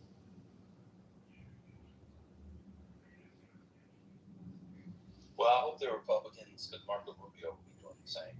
I hope the Republicans do nominate someone whose main portfolio or dossier is foreign policy. No one's ever won the presidency, and it's one of the great ironies. And I don't know why people in the media, like you just said, I don't know why people have foreign policy experience. No one cares. No one cares. Those with the most foreign policy experience in our lifetime never win. Ever. Except 88. It's so funny because you say that because the best, I will not say who the best person was, but on paper, the most qualified person on foreign policy in 2004 couldn't get out of Iowa. Yeah. On paper, in terms of like their career, not just on foreign policy, but as like their full career. I know who it is. Want me to say? Yeah. No, you say. General Clark. No. Bob Graham. Oh, I completely forgot. He couldn't even make it out of Iowa. 2-term governor, United States senator, sat on foreign policy, wrote the 9/11 commission, was part of the 9/11 commission, couldn't make it out of Iowa. Did Bill Richardson ever run for president? He did. Same thing. Yeah, that's what I'm saying. I hope they run on this. I mean, it would be amazing if J.D. Vance decided to run for president on an Iran deal in which, as Jarl wants to remind us, although we talk about it all the time, they killed 156, and we were literally talking about it yesterday, 156 schoolgirls. What's the name went up? Gas price. I would love that. And then you basically get, I mean, he said yesterday that did you see in Neoliberal what the big breakthrough was yesterday? Neoliberal, are you there? Or you marinating meat? I think he's on the phone. Oh, okay. Did you guys see what he said today? In his country, they don't have a cell phones. Oh, he's on the Soviet landline. Oh, he's got to go through. He's got to get permissions from Comintern to be allowed to. No, it didn't make me mad, Jar. I'm saying we talked about it yesterday. But it's exactly right. If people want to run off that, like that's all going to come up. It's going to come up with the AI discussion. I really hope they do because Americans. I think that's deplorable. No one's mad, brother. No one's mad at all. It was just good timing that you said that with the conversation. We know you're not listening to the conversation, but it was good timing nonetheless. But the big breakthrough yesterday, for those of you who didn't watch the J.D. Vance press conference, and you said this, I apologize. I was taking care of an ablution. Was they're going to agree to UN inspectors. Anyone see that? Anyone see that? Yeah, I saw it. Yeah. No, say that again. Yesterday. What was the big break yesterday? Iran's going to agree to UN inspectors. That's. So when I heard I just said that. I just said that. Oh, okay. I said I was away. If someone said it, I apologize. Whatever. You heard me say it. You just wanted to say it. Would you like to know what the ablution was? Is that why you want me to take what it was? No, fine. Just go ahead. Just say it. But anyway, when I heard that, I cut 2 toes off. Yeah, I done. That was the whole problem with the Obama deal. Oh, these UN inspectors are just bureaucrats. We can't trust them. Huh? So I hope they run on it. J.D. Vance can't be. I think maybe this is his way to get back in the news before he begins to shift to domestic affairs, because they're going to have to. He's essentially going to be running on the Trump record, right? Domestically, and that's what people are going to be voting for. So. I apologize for today. I was taking care of an ablution. Do you want to know what it was? No, I'm okay. I was just teasing. Because you know, if somebody else would did that to you, they'd say, I just said that. I just said that. But did I give a disclaimer? That's going to be word of the day.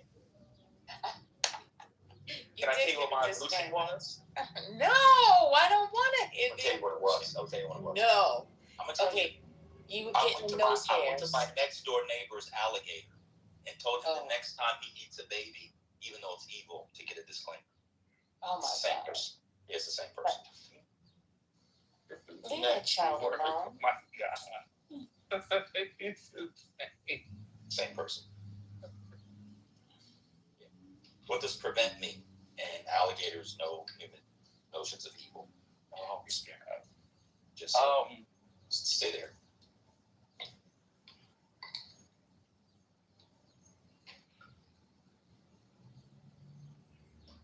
So what have they gotten that's different than the Obama deal?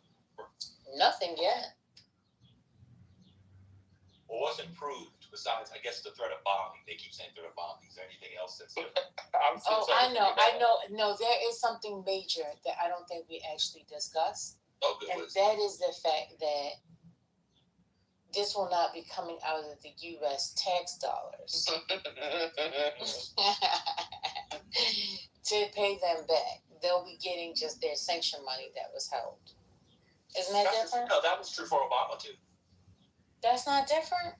No, Obama. They just say that it was like $300 million that had been frozen, and it accumulated a bunch of money, their own money. I don't think there was any tax dollars. Yeah, why would we be giving them tax dollars if we didn't destroy infrastructure during the Obama administration? No, but she's saying that's what they say. That's what. Yeah, we're gonna have to pay for it. They're gonna have to pay for it. They gotta rebuild that infrastructure. Oh no! Vaughn said no. Vaughn said no. Yeah, they're part of joint. So in the JP 3.0, and 3.6, it's part of it's one of the last phases. So they're gonna end up paying for it. Whether they get it from the GCC countries, I don't know where the fuck they're gonna get the money. It's gotta be paid for. They're gonna have to put that infrastructure back. Oh, wait a minute. Now, I don't know where Matt got this from, But Matt says, breaking. Tucker Carlson announces he is no longer supporting the Republican Party. There's no chance I will support the Republican Party. How could I, or any American voters, support a political party that's not loyal to the United States of America? DC was right. She called it. Where's Jeremy? She also retarded, you know. So what is he, a liberal now? He ain't a nobody. He ain't no Democrat. He just a He ain't no nobody. Democrat. He gonna vote for them Republicans. Nobody. Y'all are feeding the Christian moral authority to Tucker Carlson, and that's your problem. I don't want to have that conversation. Well, you're right. CC told us he was going to introduce Medicare for all, but then all the Democrats are going to vote for Tucker Carlson. So there you go. Yeah, he's going to be a libertarian.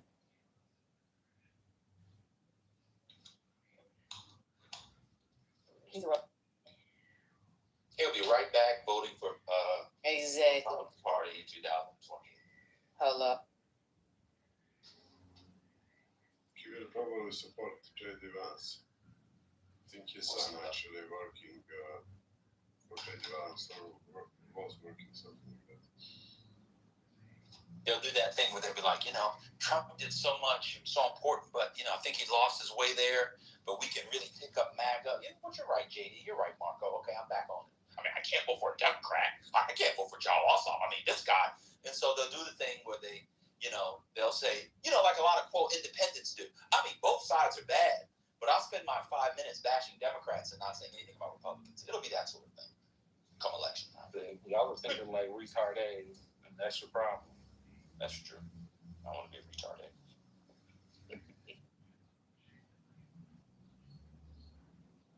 Maybe he will become communist then. The French lady said she's a socialist. Yeah.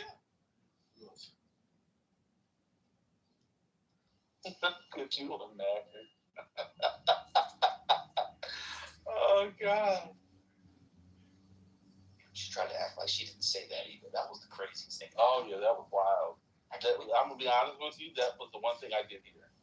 I couldn't understand that one. Y'all were using her bag. I couldn't hear shit. But I heard retarded. I was like, oh.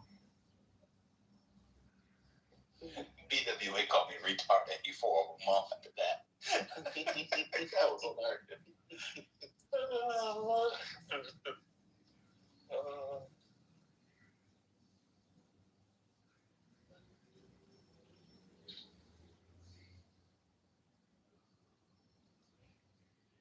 Okay, I have a question. This is not related to you. Can't be at Costco's again. You just can't. I'm not, ma'am.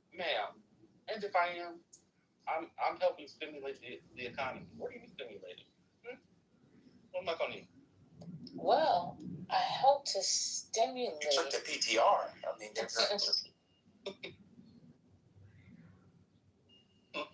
Oh, I'm sorry. I apologize for that. That was inappropriate.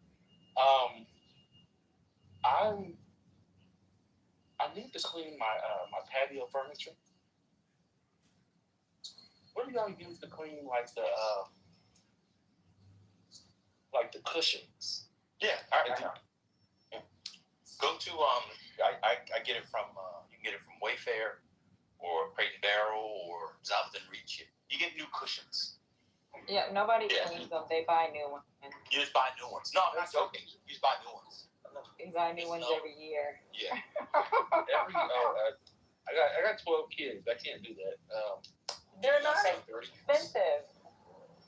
The ones that I have are, yes. Well, you should have covered them or took them back in the house. I did, but I used it. I normally take them. So normally I take them off for the off season. I didn't. I bought a cover, but the cover didn't do a great job. So I'm trying to see if I could. It's not. See, y'all are in a different. I don't know why I asked y'all. I'm cool. Put plastic on it. You should put plastic on your cushions like the old school people did. Well, I'm gonna have to. So, brother, can you repeat your question because I couldn't hear it? I just want to make sure I understand. Yeah, I was talking to the elite on stage, clearly, but I was just asking, does anybody have like a solution or that they use to help clean their patio furniture? Like, like if people use a mix, like buy something already pre-made, or mix their own. I saw like white distilled vinegar and stuff like that. I have that stuff, but I was just asking. You can actually reach out to the manufacturer, and they can give you like the guidelines for cleaning. Okay. Yeah, they're gonna also send you a pamphlet on how to reorder. Well, a lot of times for people will buy extra casings because they're like different components. Like you have the foam, and then like the outer shell, like the zipper. Sometimes casings can be washed, but not all the time. So it's usually the easiest to just reach out to the manufacturer and just figure out what can be used to clean it. I'll at least do that before I just buy all new stuff. I've already looked at the stuff, and it's more than I want to spend. But I'll do that first. Thank you. And depending on how long you had it, it might be like a limited warranty. So depending on like what actually happened, like if it's fading, because it might not be. Is it dirty or is it fading? Yeah, it's just like it's just dirty. I had a cover on it, but there's still like dirt that got on the cushion and stuff. It wasn't when you cut the grass, some of the grass got underneath the stuff. So I just want to clean it. I just want to sort of clean it. I have a little hose and for the pressure washer. I was going to use that. I just wanted to know. I don't see anything out here, but I'll see if the manufacturer has something, and I'll start from there. It's fine. That is expensive. I can't do that. Not this time. Hopefully. All right, I'll meet up. Thank you.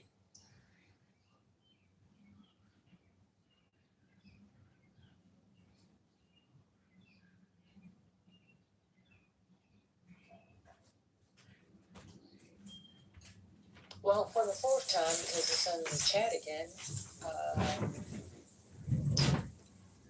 wonderful contributor to music, Clive Davis. Mr. Clive Davis, has passed on. Wherever he is, rest in peace. No. And thank you for all the wonderful music that you've brought to us throughout the years. 94 is a long time.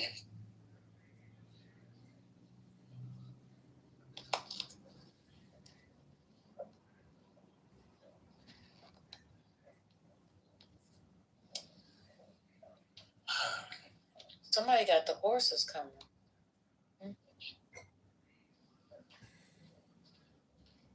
Horses up the stage.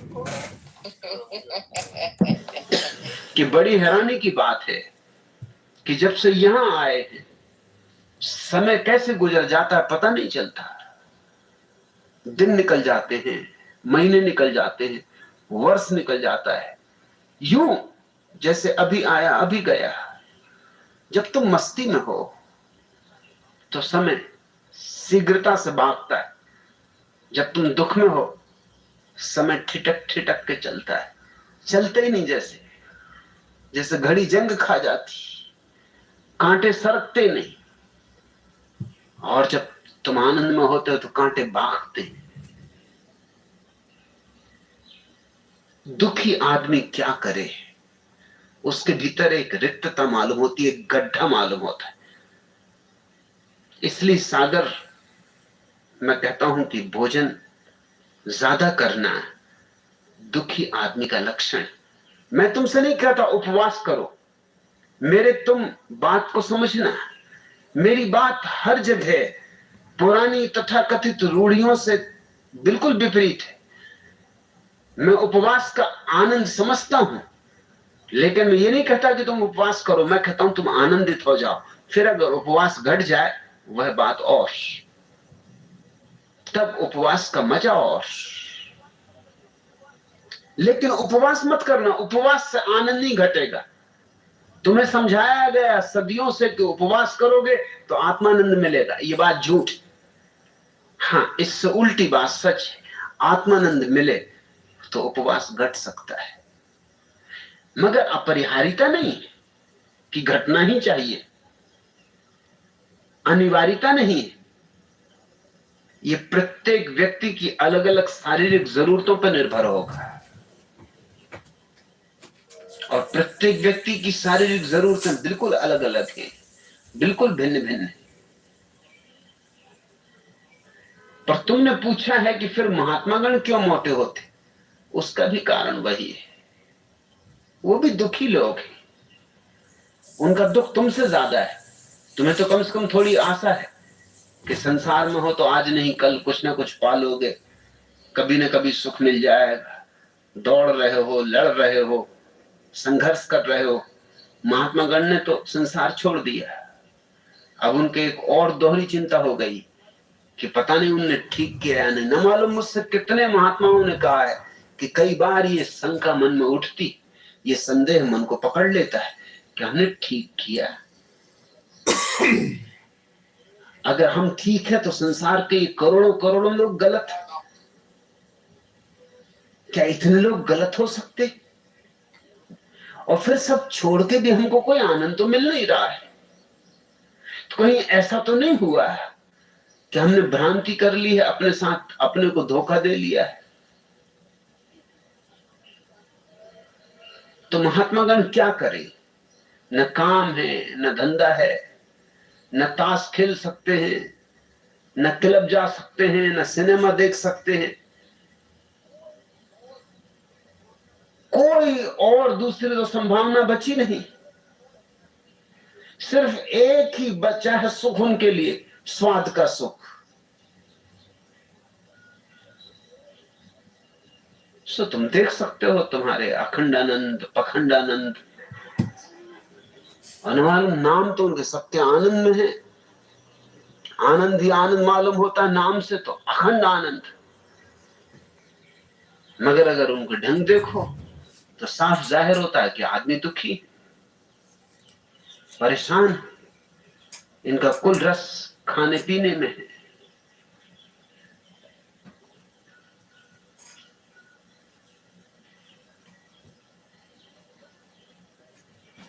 Matkanath ब्रह्मचारी 15-20 आदमियों का भोजन हजम कर चुकने के बाद बोले, यजमान पानी लाओ।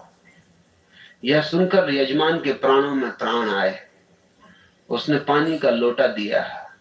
तब मटकानाथ ने कहा, वत्स, मेरी यह खानदानी आदत है कि जब तक आधा खाना ना हो जाए तब तक पानी ना पिया जाए। यजमान पर जो गुजरी वह तो तुम समझ ही गए होगे। खैर, पानी पीने के बाद उन्होंने फिर उतना ही खाना खाया। तब अपने घड़े जैसी तौन पर हाथ फेर कर वे बोले, अब इस बस में सवारियां ठसाठस भर चुकी, अब कुछ नहीं खाऊंगा। यजमान ने औपचारिकता बस कहा, नहीं नहीं महाराज। अब यजमान को डर भी नहीं था। यह एक रसगुल्ला तो और ले लीजिए। अब यजमान ने सोचा कि अब थोड़ी उदारता ही दिखा दो। जब महात्मा ने इतनी उदारता बरती है, तब अपनी तरफ से भी क्या कंजूसी दिखानी? अब बर्बाद तो कर ही चुका है ये।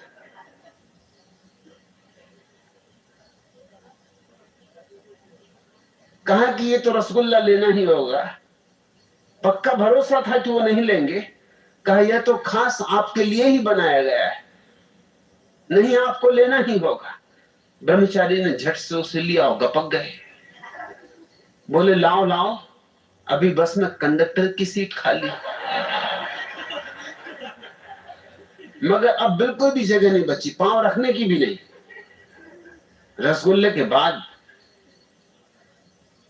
यजमान ने एक मिस्त्री का बड़ा सा लड्डू देते हुए कहा, महाराज यह और ग्रहण कीजिए। सोचा कि अब तो असंभव है, अब तो कंडक्टर की जगह भी भर चुकी। इतनी कृपा तो उसने कहा आपको मुझ पर करनी ही होगी, वरना मेरी आत्मा को बड़ा क्लेश पहुंचेगा। हमारे परिवार में परंपरा है कि मेहमान को अंत में मिश्री का लड्डू अवश्य परोसा जाए। मटकनाथ के मुंह में फिर पानी आ गया। वो बोले ठीक है लाओ, उसे भी ठिकाने लगा दो। ऐसा कह वे उसे भी हजम कर गए। यजमान ने पूछा, महाराज एक शंका उठाई है, समाधान करिए। आपने तो कहा था कि बस में जरा सी भी जगह नहीं है, फिर ये लड्डू कहां समा गया? ब्रह्मचारी ने उत्तर दिया, वत्स यदि बस में तिल रखने की भी जगह नहीं है और देश का प्रधानमंत्री आ जाए तो उसके लिए जगह मिलेगी कि नहीं? बस यही समझो कि मिस्री का ये लड्डू प्रधानमंत्री। फिर यजमान ने हिम्मत भी नहीं की कि अब कुछ और आगे औपचारिकता दिखाए। तुम अपने महात्माओं पर जरा ध्यान दो। और ये वही लोग हैं जो 24 घंटे तुम्हें समझा रहे कि जगत तो माया है, इस देह में क्या रखा है, ये तो मिट्टी है, ये तो सब सपना है, स्वप्नवत। और इनके शरीर देखो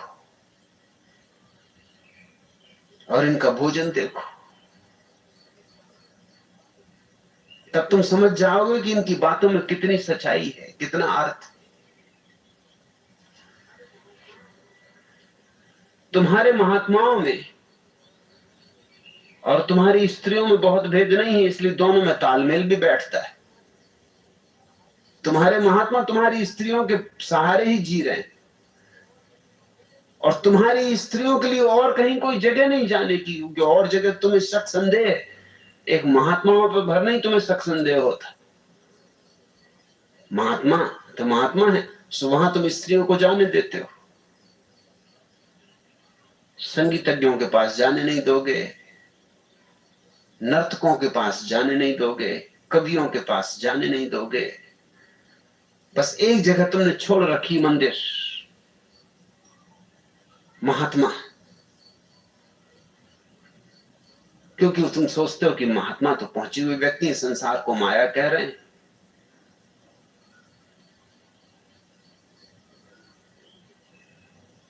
तो तुम्हारी स्त्रियों में और तुम्हारे महात्माओं में एक तालमेल है, एक षड्यंत्र है। स्त्रियां ही तुम्हारे तथाकथित महात्माओं को जिलाए चला रही, और तुम्हारे महात्मा भी दुखी हैं, तुम्हारी स्त्रियां भी दुखी हैं, और दुखियों में सहानुभूति पैदा हो जाती। दुखी एक दूसरे के कंधे पर सिर रख कर रोने लगते। 3 मित्र अपनी अपनी मोटी पत्नियों के बारे में चर्चा कर रहे थे। एक बोला, मेरी बीबी इतनी मोटी है कि रिक्शे वाले उसे बिठाने से मना कर देते, और तांगे वाले कहते माफ करिए, एक बार में तो हम नहीं ले जा सकते, यदि 2 फेरी में ले जाएं तो क्या आपको कोई ऐतराज? दूसरा मित्र बोला, मेरी बीबी इतनी मोटी है कि पिछली बार जब हम लोग स्टेशन से घर आने के लिए टैक्सी में बैठने लगे तो टैक्सी ड्राइवर का झगड़ा हो गया पास में ही खड़े ट्रक ड्राइवर से। कुछ मामला यह था कि ट्रक ड्राइवर कहता था कि भाई तो हमारा धंधा चौपट की दे रहा है, ट्रक की सवारी टैक्सी में ले जा रहा है। तीसरा मित्र बोला, यह भी कुछ नहीं, तुम मेरी बीबी के किस्से सुनोगे तो सुनकर गस्त खा जाओगे। परसों शाम की ही बात है, मैं उसका पेटीकोट धुलवाने के लिए धोबी के यहाँ गया तो धोबी ने कहा, क्षमा कीजिए श्रीमान जी, हमारे यहाँ टेंट तंबू वगैरह धोने का काम नहीं किया जाता।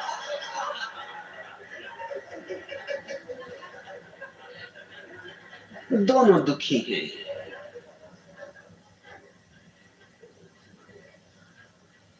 स्त्रियां महात्माओं का सत्संग करती हैं, महात्माओं की सेवा करके उनको सांत्वना देती, और महात्मा पौराणिक कथाएं, व्यर्थ की झूठी कपोल कल्पित कहानियां सुना सुना के स्त्रियों को सांत्वना देते।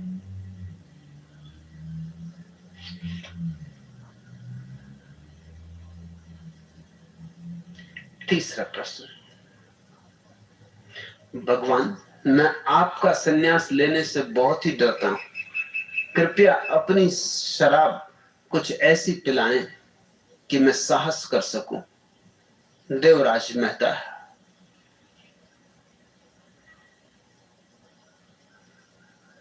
मेरा संन्यास है तो खतरनाक,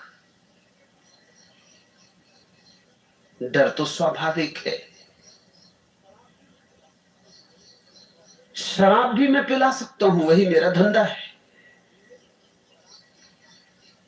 लेकिन शराब के जोश में तुमने अगर संन्यास ले लिया तो वह उचित ना होगा। वह तुमने अपनी सूझबूझ, अपने होश हवास में न लिया होगा, बेहोशी में लिया होगा।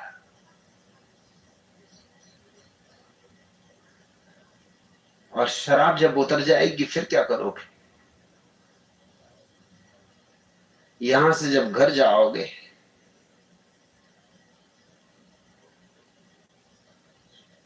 गांव के लोग मिलेंगे, पत्नी के दर्शन करोगे,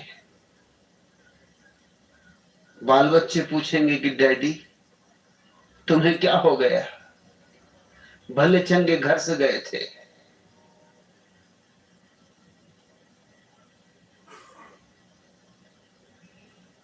उन सबको देख के नशा तिरोहित हो जाए। नशे में लिया गया संन्यास नशे के तिरोहित होते ही गिर भी जाएगा, उसका कोई मूल्य नहीं। होश हवास में लो। फिर एक खतरा और भी, नशे के साहस का कोई भी मूल्य नहीं। नशे के साहस में तुम कुछ ऐसा काम भी कर सकते हो जो करके तुम पीछे पछताओ, बहुत पछताओ। नशा तो मैं पिलाता हूं और ऐसा पिलाता हूं कि जन्म जन्म ना उतरे, मगर सन्यासी हो जाओ तभी पिलाता हूं, उसके पहले नहीं। सन्यासी होना मेरे मैं गधे का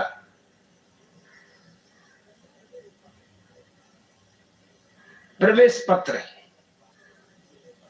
उसके पहले सुनो मेरी बात, समझो मेरी बात, होश हवास से सजग होके, सोए सोए नहीं। सन्यास लेने तक तो तुम्हारा होश हवास में चाहता हूं पूरा कायम रहे कि तुम कुछ ऐसा काम न कर गुजरो जिसके लिए तुम्हें पछताना पड़े। एक शराब घर में एक बिल्ली थी। एक दिन वह चूहे के पीछे दौड़ी, चूहा भी भागा और भागते हुए एक शराब से भरे हुए बर्तन में जा गिरा। बिल्ली काफी देर इंतजार करती रही, तलाशती रही, मगर चूहा न मिला, सुना मिला। दूसरे दिन शराब घर के मालिक ने चूहे को बाहर निकाला। चूहा गरज कर बोला, कहां है वह हरामजादी बिल्ली? क्या समझ रखा है अपने को? लाओ मेरे सामने, कर दूं चारों खाने चित्त। नशे में कुछ उल्टा सीधा काम न कर बैठना। फिर नशे का भरोसा क्या, मैं तो पिला दूं। सन्यासी निकले नशे से, ये कोई जरूरी नहीं। हिम्मत आ जाए तो पता नहीं हिम्मत का क्या परिणाम हो। हिम्मत आ जाए और तेजी से भाग खड़े हो। हिम्मत भागने की आ जाए, ये भी तो खतरा है, ये भी डर है। नशे की हिम्मत क्या करवाएगी, इसके लिए कोई पहले से निर्णय कर नहीं सकता। सज्जन आदमी को नशा करवा दो, गालियां बकने लगता है।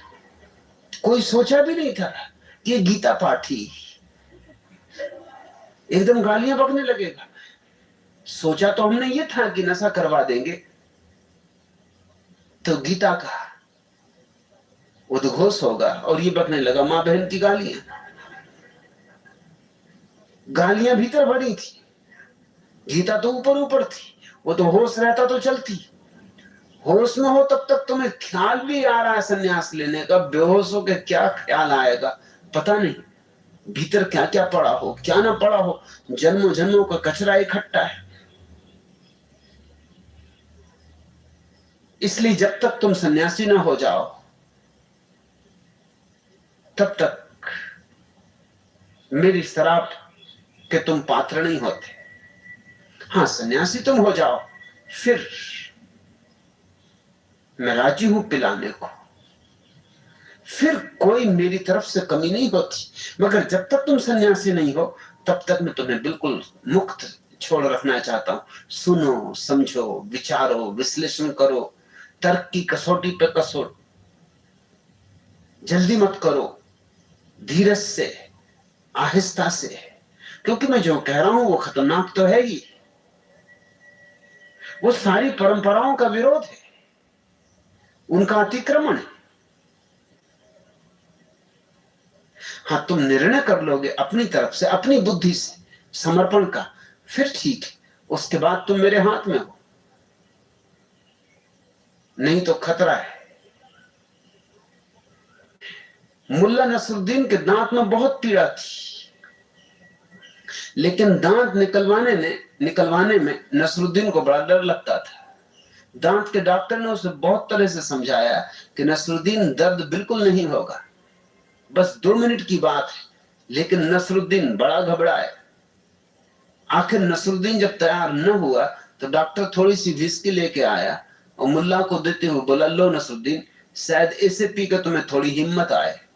विस्की पीने के 2-4 मिनट बाद तो नसरुद्दीन एकदम खड़ा हो गया और गरज कर बोला, अब आई साली हिम्मत, अब जरा कोई हाथ तो लगा कर देखे मेरे दांत। अरे हाथ पैर तोड़ दूंगा जिसने जरा सा छुआ मेरे दांत को। अब कैसी हिम्मत आ जाए तुम पीने के बाद कि तुम मुझसे कहने लगो, तब देखो कौन देता मुझे सन्यास।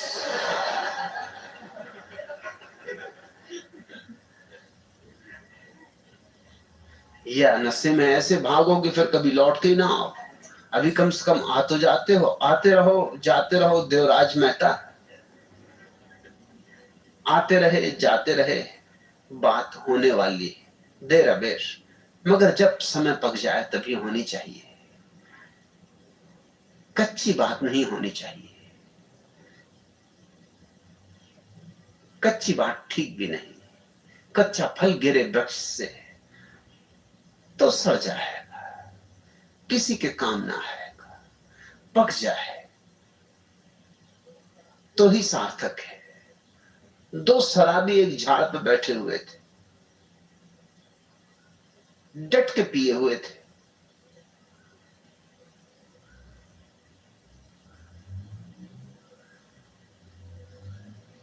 झूल रहे थे, झूम रहे थे, गीत गुनगुना रहे थे।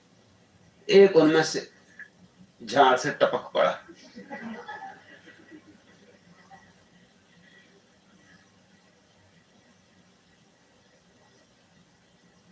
उसके गिरने से जो धड़ाम की आवाज हुई तो दूसरा जो अभी भी झाड़ पर बैठा था उसे जरा होश आया। उसने नीचे झांक कर देखा और कहा, भाई मुझे बड़ी पीड़ा हो रही कि तुम झाड़ से नीचे गिर गए, चोट वगैरह तो नहीं आई? उसने कहा, तू फिक्र मत कर। अरे तू गिरता तो हमें दुख होता, तुझे दुख करने की क्या जरूरत? पहले ने पूछा, तुम्हारा मतलब? उसने कहा कि अरे हम तो पक चुके, तू कच्चा है।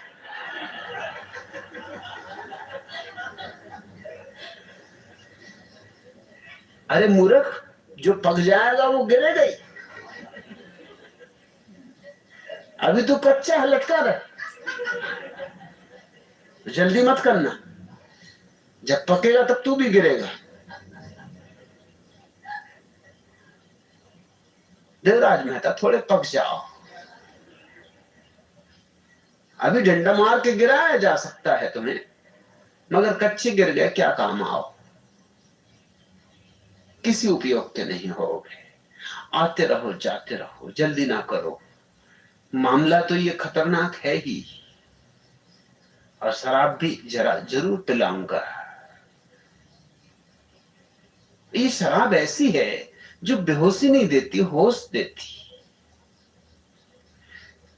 मगर इस शराब की पहली शर्त है, वो तुम्हें पूरी करनी पड़े। वही सन्यास है, वही शिष्यत्व है। जब तक तुम वह शर्त पूरी नहीं करते, तब तक तुम पात्र नहीं हो कि मैं तुम्हारे पात्र को भरूं। तब तक तुम दर्शक हो, तब तक तुम इस तीर्थ के अंग नहीं हो। मगर भाव उठ रहा है तो लगता है धीरे धीरे पक रहे हो। गिरोगे, समय आ जाएगा, और जो समय पर बात होती वही ठीक है। और हर चीज का अपना समय है। जल्दबाजी कभी भी शुभ नहीं।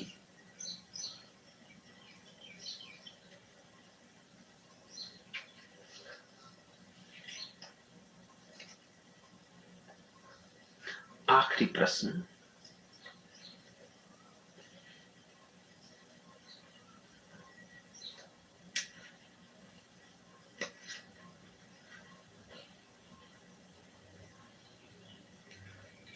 भगवान, क्या धर्मगुरु सच ही बुद्धू होते हैं? दीपक, पता नहीं धर्मगुरु से तुम्हारा क्या प्रयोजन। अगर महावीर, बुद्ध, जरथुस्त्र, लाओत्सु को तुम धर्मगुरु समझते हो तो वे बुद्ध हैं, बुद्धू नहीं।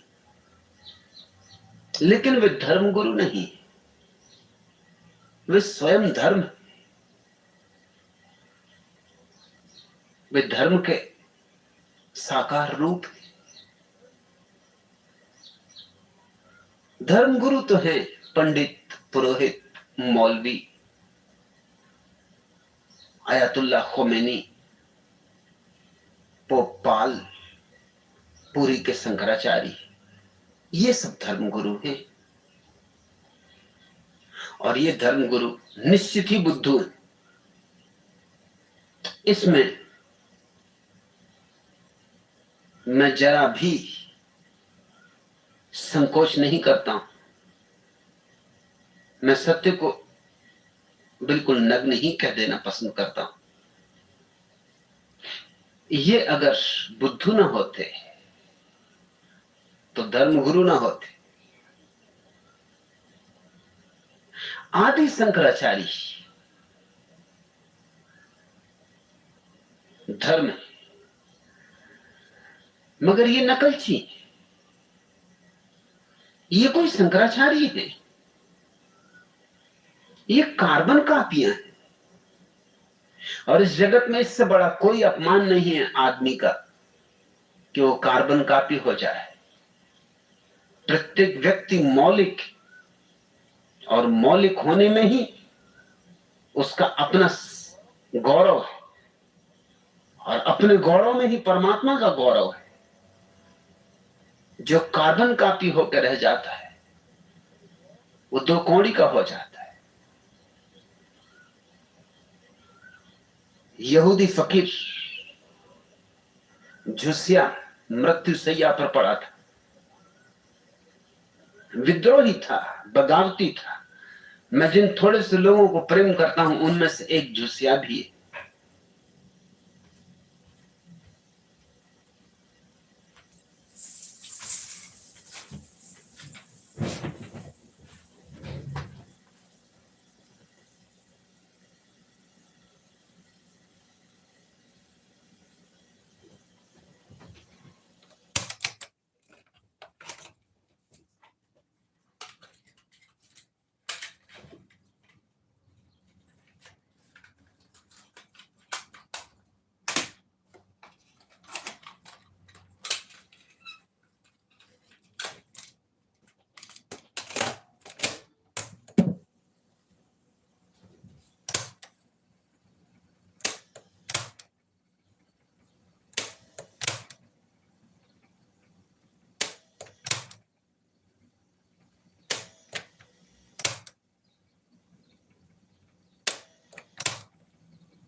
वो कुर्सियां बड़ी बनवाता था, लेकिन उसके पैर जमीन तक नहीं पहुंचते थे।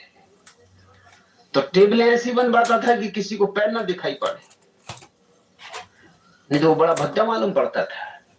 उसके पैर कुर्सियों पर लटके मालूम होते, जैसे कोई छोटा बच्चा बैठा हो। वो अपने पांवों को छिपा के चलता था, वो पांवों से हमेशा पीड़ित होता था।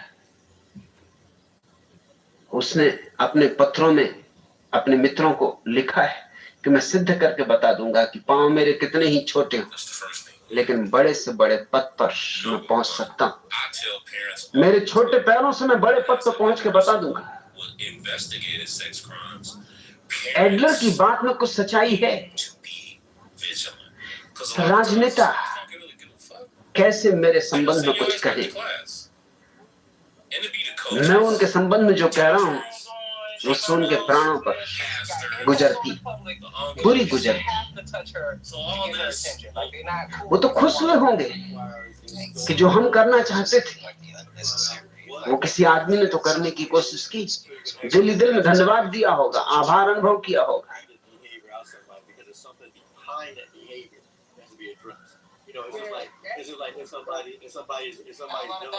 इसलिए तुम इसकी चिंता न लो कैलाश गोस्वामी कि क्यों किसी उच्च दर्जे के व्यक्ति ने कुछ नहीं कहा। उनका ना कहना ही बताता है कि कोई उच्च दर्जा वगैरह नहीं। सब दौड़ है ऊंचे होने की, मगर ऊंचा कोई पद से नहीं होता। आत्मवान व्यक्ति ही केवल ऊंचा होता है। ध्यान ही एकमात्र धन है और परमात्मा को अनुभव करना ही एकमात्र पद है। इसलिए तो भक्तों ने उसे परम पद कहा है। बाकी सब पद तुच्छ थे, बचकाने। तुमने छोटे बच्चों को देखा नहीं? छोटे बच्चे कुर्सियों पर चढ़ जाते और अपने पिता से कहते हैं कि डैडी मैं तुमसे ऊंचा हूं, देखो मैं तुमसे ऊंचा हूं। ये जो पदों की दौड़ में लगे हुए लोग हैं, ये छोटे बच्चे जो शरीर से भला बड़े हो गए हैं, लेकिन मनोवैज्ञानिक रूप में जिनकी उम्र ज्यादा नहीं। यह जान के तुम हैरान होगे कि आदमी की औसत मनोवैज्ञानिक आयु 12 साल। I got resurrected, bitch! 80 साल के आदमी की भी औसत उम्र 12 साल से ज्यादा नहीं होती। मानसिक मन तो वही 12-13 साल के करीब। फिर खिलौने बदलते रहते, फिर खिलौने बड़े होते चले जाते। लड़कियां गुड्डियों से खेलती हैं, गुड्डियों के विवाह रचाती हैं, फिर बड़े होके वो बच्चों के विवाह रचाएंगी, मगर खेल वही है।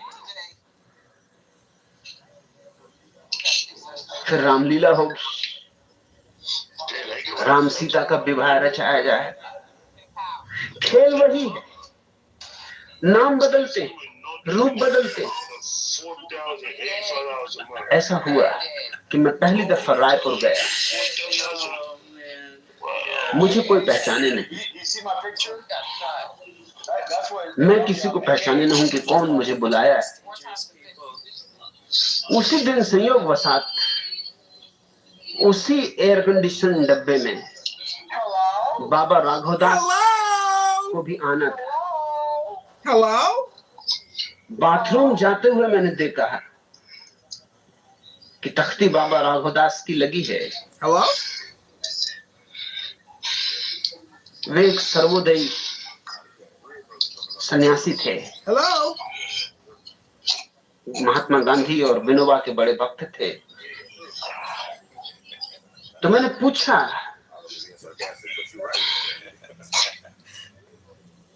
कि वे हैं यहाँ या नहीं डब्बे में।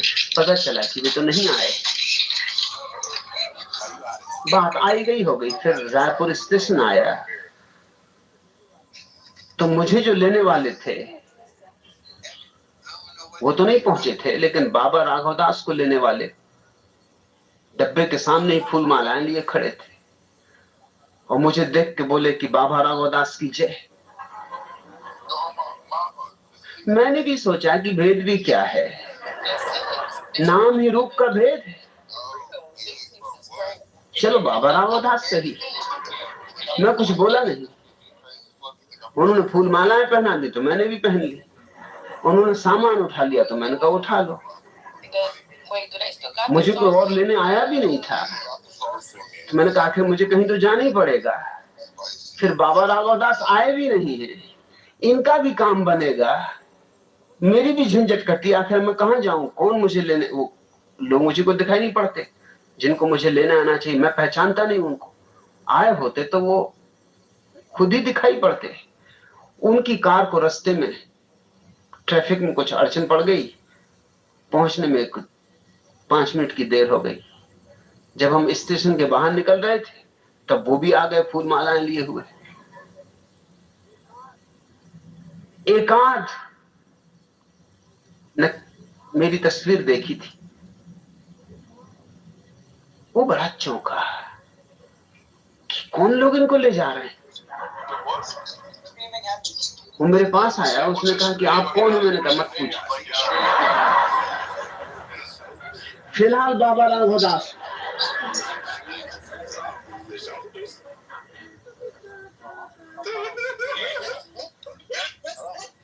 जो मुझे ले जा रहे थे उन्होंने कहा आपका मतलब फिलहाल। मैंने कहा सब नाम रूप है, आदमी जन्म जन्म में क्या क्या नहीं होता, अलग अलग जन्मों में अलग अलग हो जाता है, 84 करोड़ योनियों में क्या क्या नहीं होना पड़ता, इसलिए कह रहा हूं कि फिलहाल।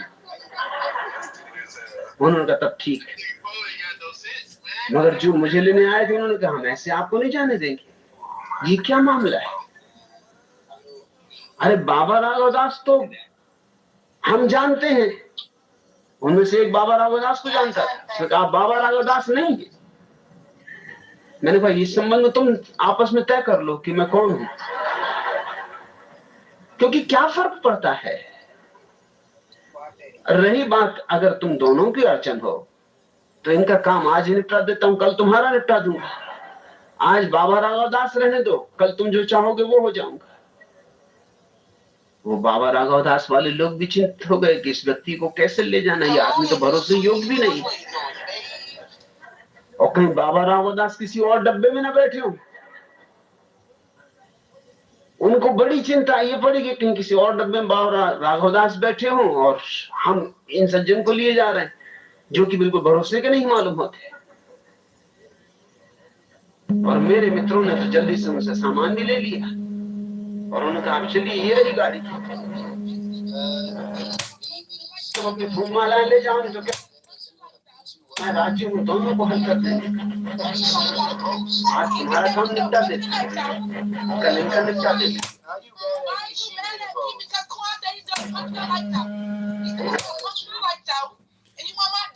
I ain't mad at you. Angry? Leave me alone. You angry? I can't argue with you. I can't argue with you. You angry? I can't argue with you. Hello? Look, Mama done tricked me. Hello? Hello? Oh, Lord. How y'all doing?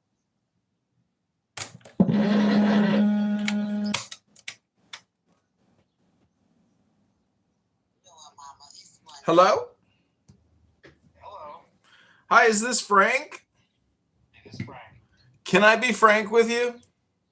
You can be frank with me. Are you a retard faggot? No. Are you sure you're not a faggot retard? I'm very sure of that. So how do you know there's no God? How are you such a subject matter expert? I don't make a claim that there's no God. Try again. Oh, what claim are you making? That I don't know if there's a God, but I'm not convinced. Oh, so your claim is you don't know that there's a God and you're not convinced there's a God. Is that really a claim? Sounds to me like something that means nothing. Big John, fuck off. Oh! Didn't want to do it. Didn't want to do it. Couldn't do it. Somebody's a little chicken. We got an atheist chicken. We got an atheist chicken. Bye-bye, Frank. You're not nearly as interesting or clever as you think you are. Ooh, like you, Frank. Your own voice. Ooh, projection alert. Projection alert. Not that interesting. Have a good day.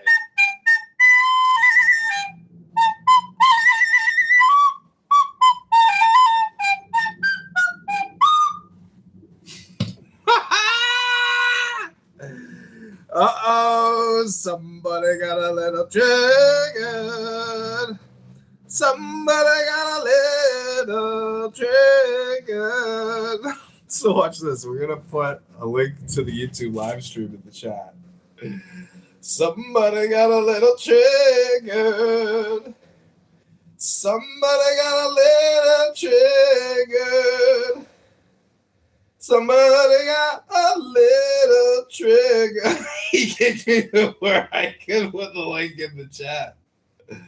Somebody got a little triggered. Somebody got a little trigger. Somebody got a little triggered.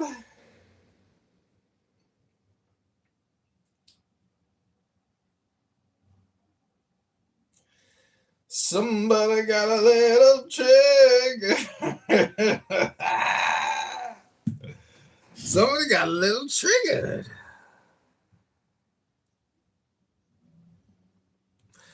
Somebody got a little triggered. Somebody got a little triggered. Somebody got a little triggered. Somebody got a little triggered. Lots of entrepreneurs, open to every subject from what are you working on right now to how can we as a community help you and vice versa. How can you help the community? Gotcha. Somebody got a little triggered. Somebody got a little triggered. What everybody thought about CRMs. We got concrete. Talking about CRMs. CRMs. That's what's on my mind. Somebody got a little triggered. Because I know, like everything. Somebody got a little triggered. On top of the real estate. Somebody got a little triggered. Somebody got a little triggered. But there's going to be a lot of people in the decentralized market looking to close. Somebody got a little triggered. But the real estate CRM. Somebody got a little triggered. Things that they need. So maybe if it's niched, I don't know if you want to go in mid. Somebody got a little triggered. Somebody got a little triggered. I don't. So I'm an almost. Somebody got a little triggered. Because I don't have any yes, everybody in this space already has their own systems and CRMs. That's the question he is asking. Like I said, I don't have any customers, so I'm Somebody got a little triggered. Yes, we own your software. Yes. Somebody got a little triggered. It's getting easier every day. So, you know, when it's a pitch, it's like what stand out with your service, but then also I don't want you oversharing. You know what I'm saying? Somebody got a little triggered. Somebody got a little triggered. I'm just curious, what's the biggest complaints?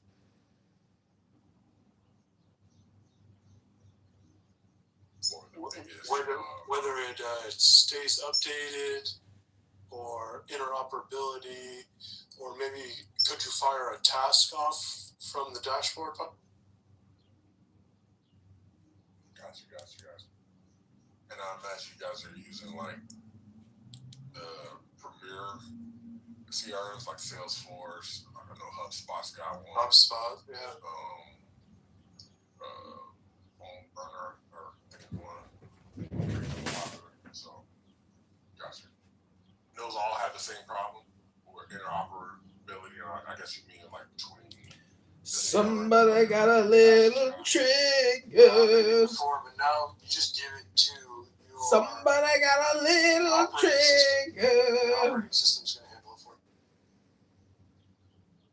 Somebody got a little triggered.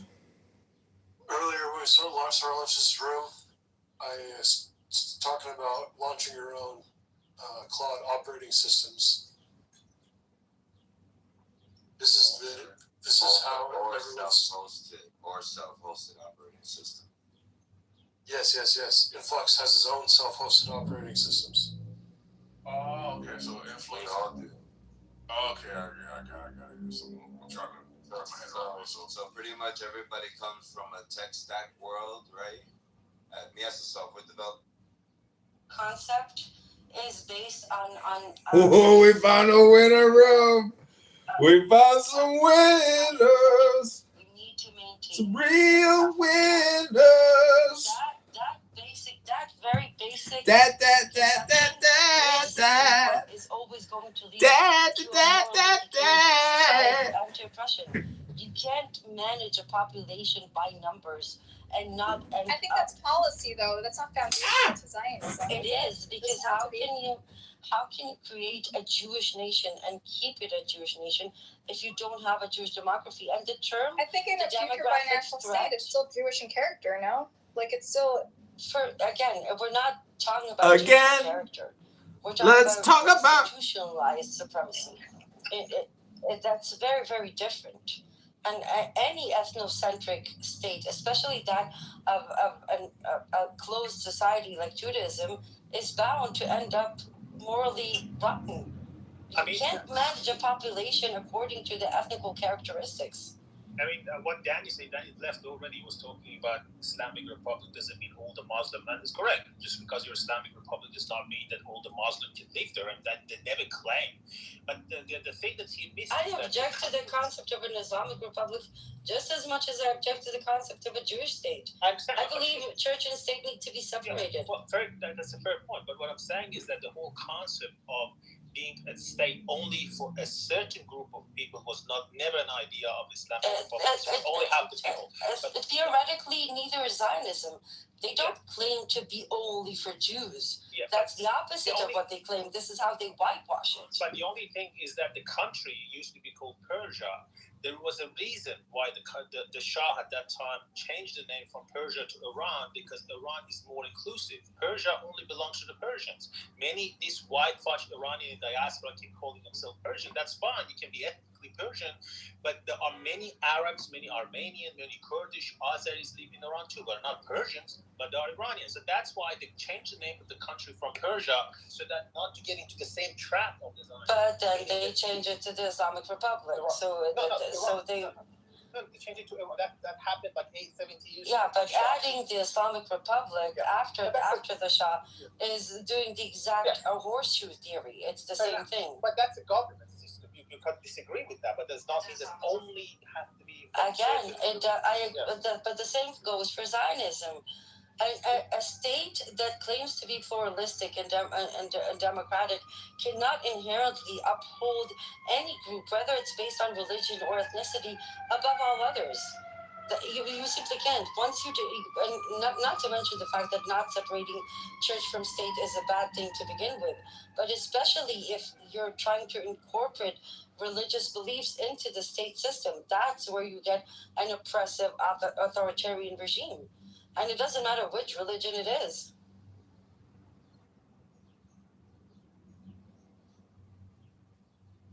I believe in full separation of church and state for everybody.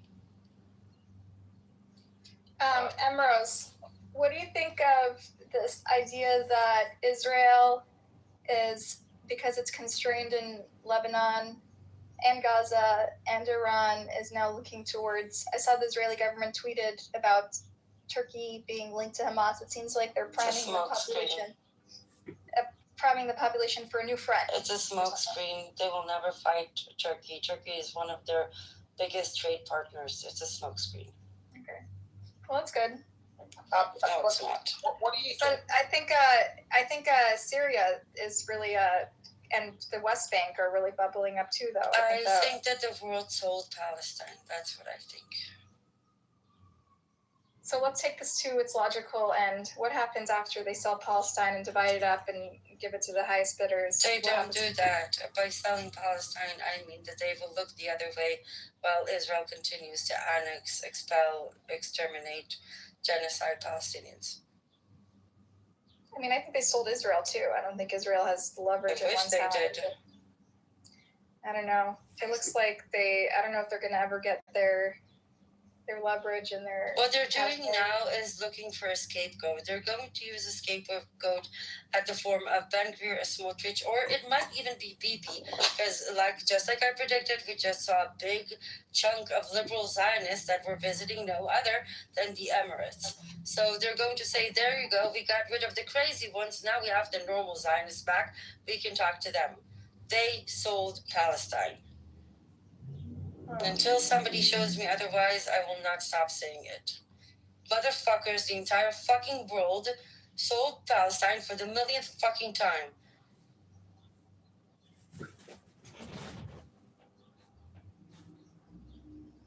Ceasefire my ass. 1,000 Palestinians died, said this fucking peace board, and everybody's acting as if there's a ceasefire, as if there's not a front in Palestine. They talk about everything, and I'm not accusing Lebanese, not accusing Iranians or Syrians, but I'm saying let's not behave as if the world has suddenly saved Palestine from the occupation and Zionism. It has not. What do you think of Standing Together Party?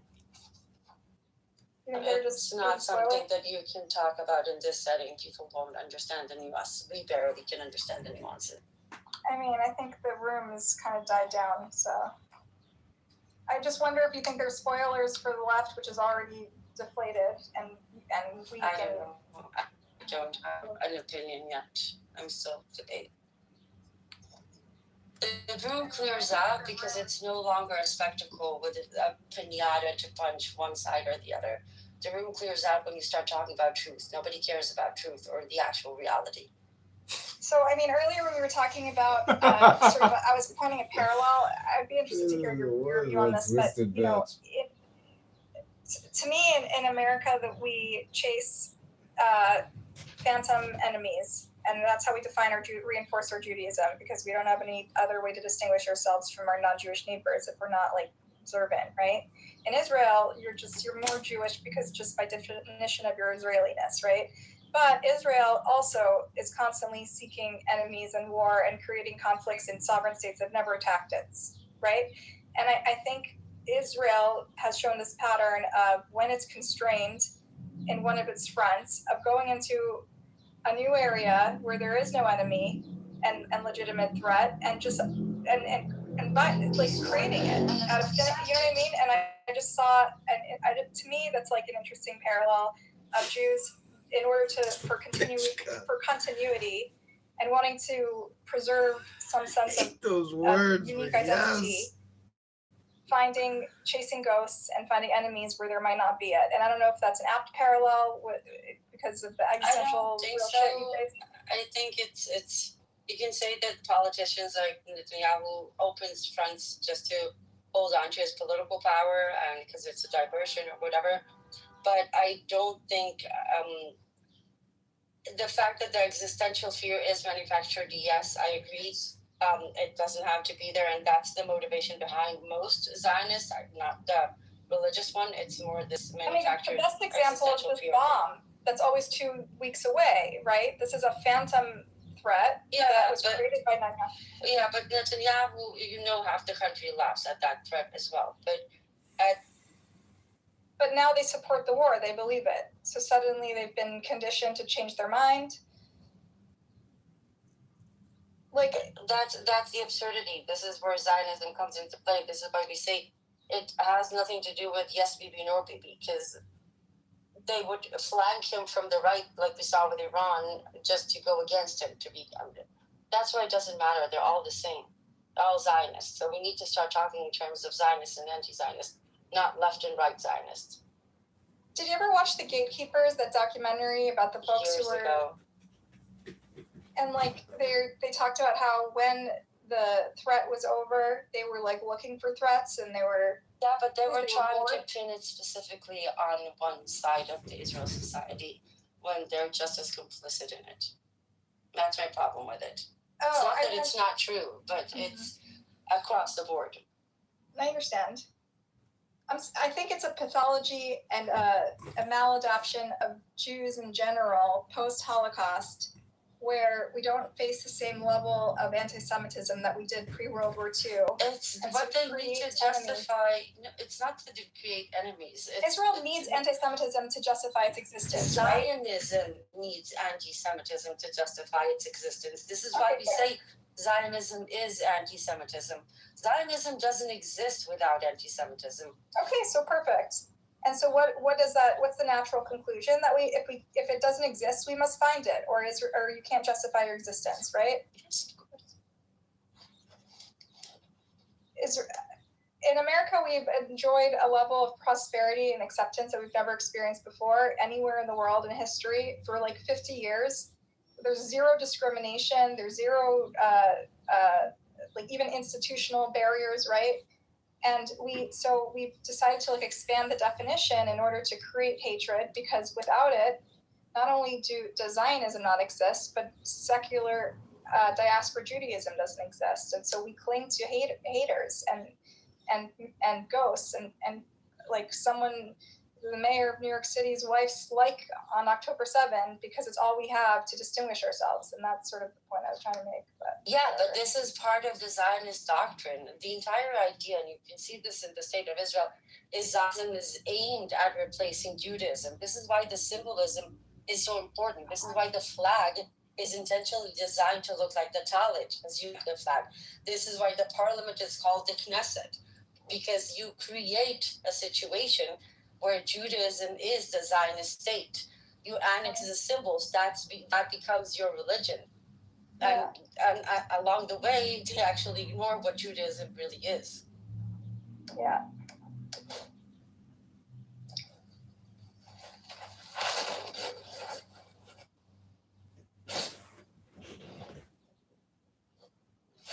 Did it fix the world? I think we did. I think we solved it. That was actually really beautiful what you did with Daniel. You like asked him a trick question. You like laid a trap and he walked like right into it.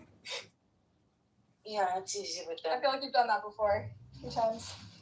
Yeah, once you get the hang of it.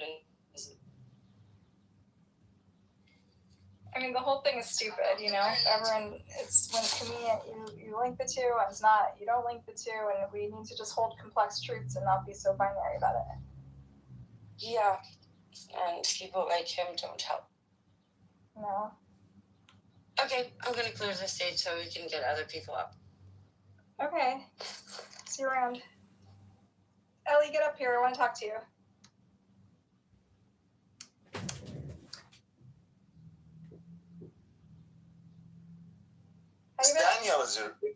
Daniel is really brainwashed as fuck. Seriously, since he was baby, I think he was drinking milk and brainwashed at the same time. Like he is obsessed with Qatar, Muslims. Like I don't think he's being honest.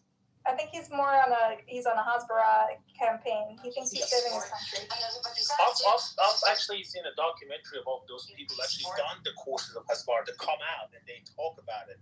They talk against that had and the whole thing. Is it called Israelism, the name of the ship? Yes, that's the one. We talked about it many times. So it is very ironic.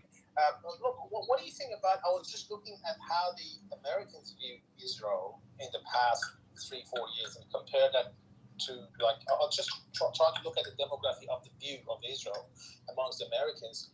There was a Pew Research Center recently come out with this survey talking about over 60% of Americans have a negative view toward Israel. So first thing I thought it's because of what's happened in the Middle East and certain I have a better stat for you, Soren. The Washington Post poll recently polled American Jews across the country. 60% think war crimes were committed in Gaza. 40% think it's a genocide. That is a huge number when historically American Jews have overwhelmingly supported Israel. Exactly. So I was looking at that and was trying to find out why they have actually shifted. And I realized that most of the people that they asked this question, majority of the people have a negative view. They're under the age of 45. And those people still have a positive view toward Israel regardless of what happened. They are mainly boomer generation. Because they remember a different Israel, by the way, Soren. Exactly. They remember when Israel actually had existential threats and wasn't backed by a world power, right? They were once existentially threatened. Now they're not. And they don't realize that they're the giants. They think they're still the midget. Yes. They think they're still David. They don't realize they're Goliath. I think that what my understanding was is that they probably see Israel through the lens of Holocaust. That what happened there was horrific things happened in Europe. That's why if you're a small content creator of Israel for them. But now the generations after, they were past the matter. They see Israel through the lens of Gaza. Yeah, that's true. And that's why the shift them saying on a second, they're already a nuclear state that no one can block. It's David becoming Goliath and not realizing they're Goliath, basically. Ellie, what's going on with you? How you been? Not bad. Yes. You like the title of the room? What is there to like or to dislike? I don't know. No thoughts? No riffing? Listen, I know your content, you know? You're not surprising me. Okay. We're talking about the phantom anti-Semitism and the sort of maladaptive nature of post-war Jews to even when we're flourishing, try to find haters and hate in obscure places. Look, as soon as you will figure out the discrepancy between how Americans, for example, react and view Russia and Russians versus how they view and react to Israel and Israelis, when you figure that shit out, we will be able to have like a real discussion on the matter. Before that, like it's all, pushing air, boring. That's actually a very interesting perspective, Ellie. I want to hear your perspective. This is not a. We talked about it before. I just told you. Are you not listening? You just don't like what you're hearing, huh? Little pushback's difficult. Arm wave it away, but I don't remember. I don't remember that we had this exact discussion, but I'm going to be open and just give you the floor to frame your argument. Tangential discussion about how the media landscape is very much different. It stems from the same dynamic base. Can you frame your argument, like about why the Russian Jewish perspective is different when it comes to anti-Semitism? And you guys experience, I assume, real systemic, institutional anti-Semitism that we don't. So we create it out of thin air where you probably didn't. So we're talking about anti-Semitism and the way American diaspora Jews who live in privilege will sometimes invent it or create it out of microaggressions or perceived slights, right? I have no idea. We're not talking about anti-Semitism at all because I don't care about what happens to Jews in America, how they feel, how they perceive them. It's not what I'm talking about. I'm talking about how Israelis and Israelis perceive versus how Russians and Russians may perceive. Both by the legacy media and by general population. If you look at those young people in America who have not good opinion of Israel, I wonder if they would have the same negative opinion. Never had one lesson. For Russia and Russians. Hello? Or you will see a reverse picture. You will see boomers who understand who Russians are versus a young population who kind of glorify Putin and whatever Russia and see them as like victims of American hegemony or something. Yeah, fair enough. But I criticize Russia and I'm concerned with the maladaptive nature of. But I think if you're looking at the poll, at least of just American Jews, the vast majority also feel some attachment to Ukraine and Russia and Eastern European, of all of our history there, right? I think most American Jews who criticize Israel are the same people who criticize Russia. I don't get that. Okay. You try to sneak in irrelevant things. We're talking about how the media portrays and how and the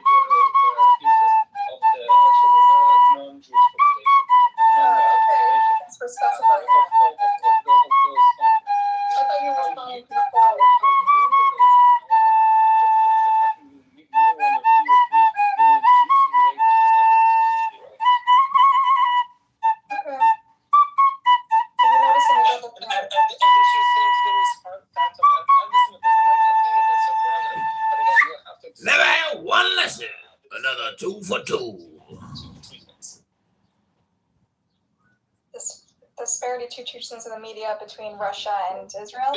Both media. I would hand you a video. Listen, I concede on that. I don't. Another 2 for 2. So I personally,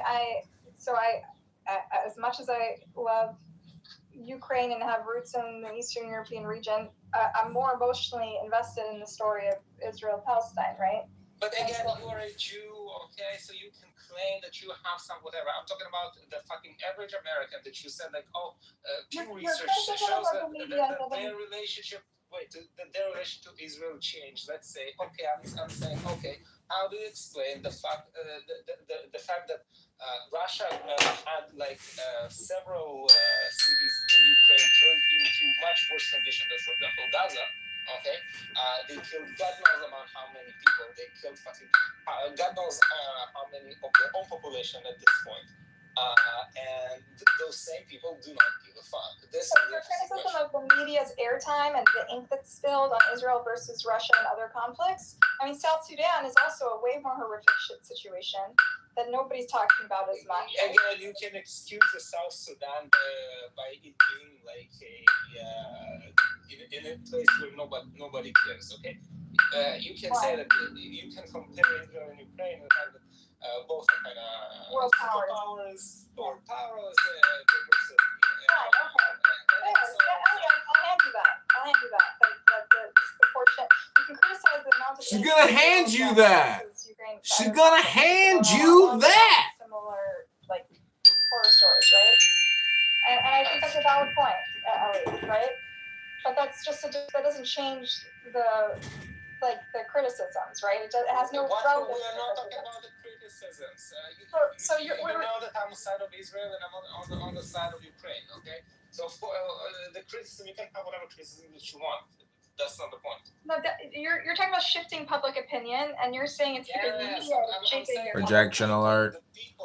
The projection alert detection system has been activated. Idiots, okay? And the news media who's surveying this whole situation are complete hypocrites and amateurs, basically. No, not amateurs. I don't know how you call it. Most people don't know that much about it, and they just go on headlines. The projection alert detection system has been activated. What is your point? Say it in one sentence, please, because you're kind of muddling. My point, there is some reason that you have to explain. Okay? And Jude will say it's anti-Semitism. I don't subscribe to this guy. But anyway, there's some fixed reason why the same people who gladly hate on Israel, okay, and whose opinion have shifted against Israel, don't give a fuck about much bigger issues and much, like, any way that you spin it, okay, much more horrible consequences and costs of life or whatever.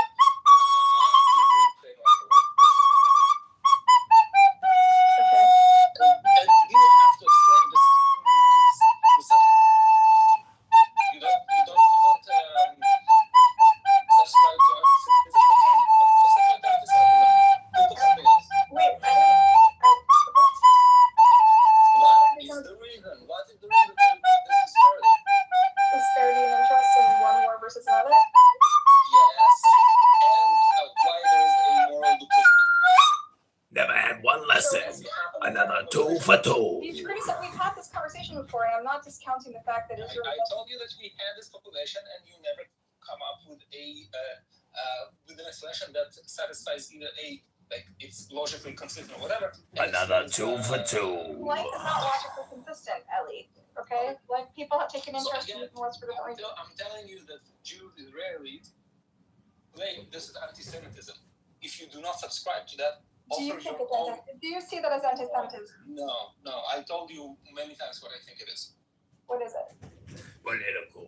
It's you fucking socialists to claim it. The socialists, you said? Yeah.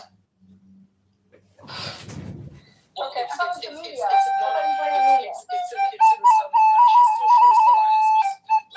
Okay, if I'm being more precise. Do you think I'm a fascist socialist? No, you are the socialist. The Southern Fascists are your friends. Why do you think I'm a socialist? I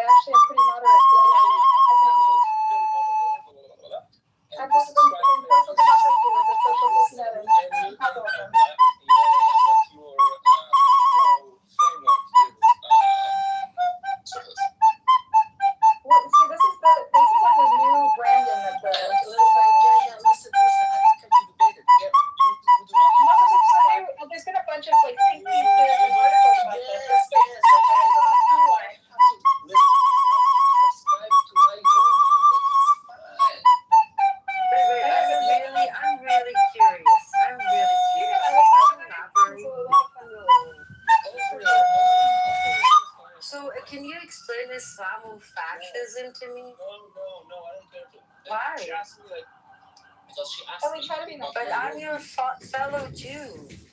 Educate me. I am your fellow Jew. Educate me about Islamofascism. What is it? Give me the definition. I refuse to use Google to try to get a definition. I want to be political with you. I am a communist, socialist, fascist. אוקיי, בגדול, זה צריך, יש לזה הרבה רקע, אוקיי?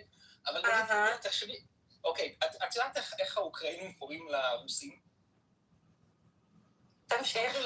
הם קוראים להם רשיסטים, אוקיי? פשיזם רוסי.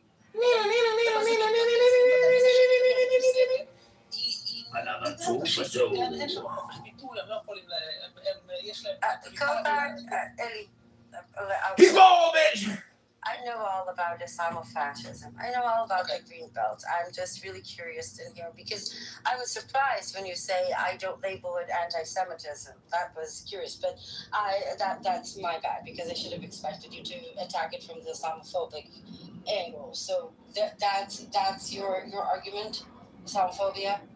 What is Islamophobia? How do you explain the charity? Yeah. Islamofascism basically means the kind of Islamic way to do fascism in the whole Islamic world. It's how they treat their own people, it's how they treat other ethnic minorities, other ethnicities, and so on and so on. And it's a pattern of thought. You know what? I will agree. And that applies to all. I want to agree with him. He's right. He's correct. The Islam countries, they expel Muslims and they treat them shit like what they did to the Jews like 80 years ago. He's right about that. But unfortunately, he's also part of the brainwash. I think you believe in Taqiyya, right? You're the one who believes in Taqiyya, No, right? I do not believe in Taqiyya. No, he's not that kind of Zionist, don't worry. Okay. Does Islamofascism, Ellie, in your mind, does it apply to all Muslims? Is it like inherent to Islam? It's like Russianism does not apply to all Russians. It's just how their society in general operates. You don't see a problem with that statement at all? What do you mean? Do you think that Islamic countries are not in their nature fascistic? I think that any country that doesn't separate church and state is fascistic in its nature, including Israel. But I don't think the root is Islam or Judaism. I think it's not separating church and state and institutionalizing religion. You mix other things. First of all, you can have a gradation of fascism. Let's start with that, okay? So you don't have to lump like. I agree with you. The same way you have different manifestations of level of apartheid, for example. Yeah, fascism can manifest sometimes more severely, sometimes less. Let's say I would agree, for example, that Israeli society under the unfortunate rule of Benjamin Netanyahu became more fascistic. I agree with that. Where I would put Israeli society on the fascism grade. What you mean is that it's the first time that the fascist oppressive tendencies have turned inwards, but in fact those same tendencies and practices have been the root of this country since its birth, only not against Jews. It's the first time. It's the first time it's been. Why not? This is exactly the problem. No.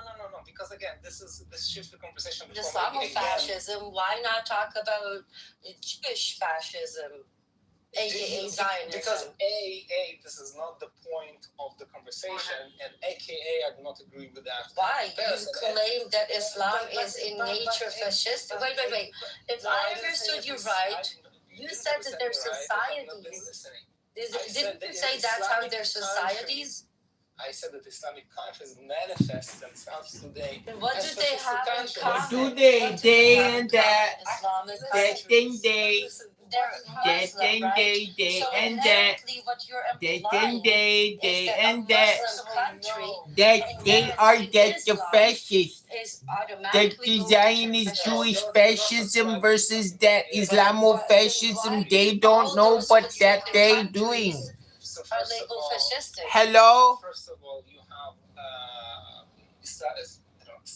semi-Islamic countries who are much, much less on the fascistic gradation.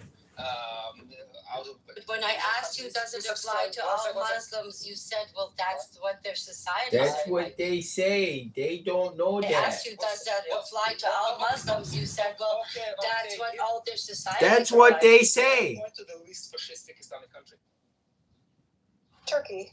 Or no, Turkey is considered a secular state. Hey, listen, if you point to Turkey as the least fascistic, did you hear me? Did you hear me justify the existence of Islamic countries? I believe all countries need to be separated. I think church and state is a bad thing across the board. I think that any authoritarian, I think that any autocratic regime is going to end up any way other than fascist. We have been talking about the cause. Okay, the cause. What cause? The cause of the changing. My cause is liberating Palestine. What cause are you talking about? We're having two different conversations here. I had a nice conversation with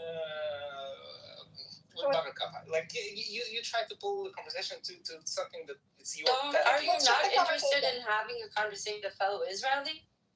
What? Listen. No. I'm your countrywoman. No. So congratulations, Asma. No, but Ellie, I wanted you to meet her too because she's very interesting and you're very interesting. She's an you're an out-of-the-box Zionist, and I think you guys would have an interesting dialogue about. This is boring for me. Again, like Why is it boring you? Because I heard this a million times. Okay, you heard what? To rehash.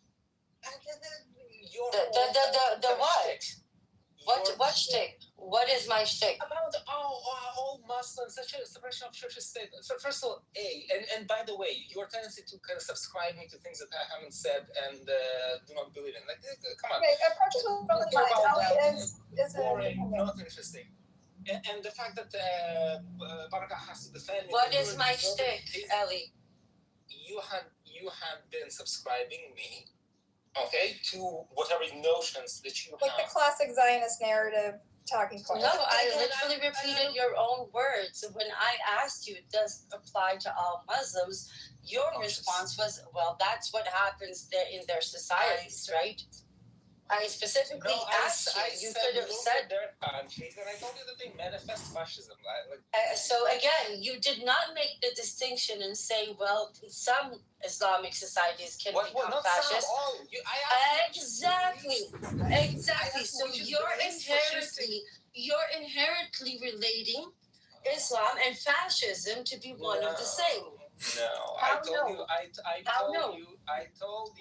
If you just said all of them. Give him a chance to clarify at least. Give him a chance to clarify. Comprehension of like a third grader is obnoxious. Billy, you said all of the society. Roast. Fascist, for example. So apparently, not only Muslims can be fascist. But apparently all the Islamic countries are very fascist. Not all fascists are Muslim, but all Muslims are fascist. Is that the Venn diagram we're going with now? And again, this is subscribing to something I haven't said. Again, obnoxious. Listening comprehension of the third grader. Uncommon, and it's the best indication that you're losing the debate, honey. All Muslim countries. He's losing the debate, honey. Muslim countries are fascist. And when I ask you which is the least fascist country, okay, let me ask you this. Fucking Turkey. Let me say this: all Muslim countries. Wait. You're saying all Muslim countries. Did you say? Wait. You're saying all Muslim countries, Ellie. all Muslim countries are fascist. What do those... אלי, אם אתה אומר שכל המדינות האסלאמיות, אם אתה אומר שכל המדינות האסלאמיות הן פשיסטיות, משמע יש גורם מקשר בין כולם. What is, oh no, then explain it to me. This is the way I understand it. When you say all Muslim countries, when you say all Muslim, then you can happily educate me. When you say all Muslim countries, are fascist, then I'm asking you, if it's not Islam that you're indicating as the common denominator, then what is the common denominator making all of them fascist? Because you chose to describe them as Muslim countries, so I have to assume you're blaming Islam. Well, don't assume. Ask him. No, by the way, I just did. If anything, for example, I blame probably Arab culture more than Islam. Because the Asian, for example, that's so much better. Are less fascistic. Okay, what about Arab This bitch Jews is never gonna be happy ever. Fascism too? Listen, by the way, yeah. You mean like Ben Gvir? Yeah. But again, you and Hitler, very Arab. So it's not Islamofascism. It's not Islamofascism. You might even, although I disagree with you, say that there is a power culture. There's a power culture in Middle Eastern societies. So first of all, we got the Islamophobic thing. So let's no longer use the term Islamofascism because that creates and promotes hate speech and Islamophobia. I don't give a fuck. Oh, you don't give a fuck. You don't think that avoiding hate speech that labels an entire religion as fascist is a problem. I'm the probably only Israeli guy on this side of the argument who doesn't believe in the wholesale of the anti-Semitism argument. Neither do I. Neither do I. But you have no problem. But you have no problem. Wait. So generally speaking, you're okay with anti-Jewish rhetoric and anti-Muslim rhetoric. You think it's fine. It's not something none of us should object. Okay. If somebody says that all Jews drink Christian baby blood on Passover, nobody should say anything. We just let it go. When you say shit that are obviously not true. Like Islamofascism. What's the problem with I don't think we just established that when you say Islamofascism, you create a correlation between Islam. You established that because you fucking know. No, but even you corrected yourself and said it's more of an Arab thing. No, you're attributing a lot of things. See how you trip over your own words, Buttercup. See how it's done. It's really easy. No.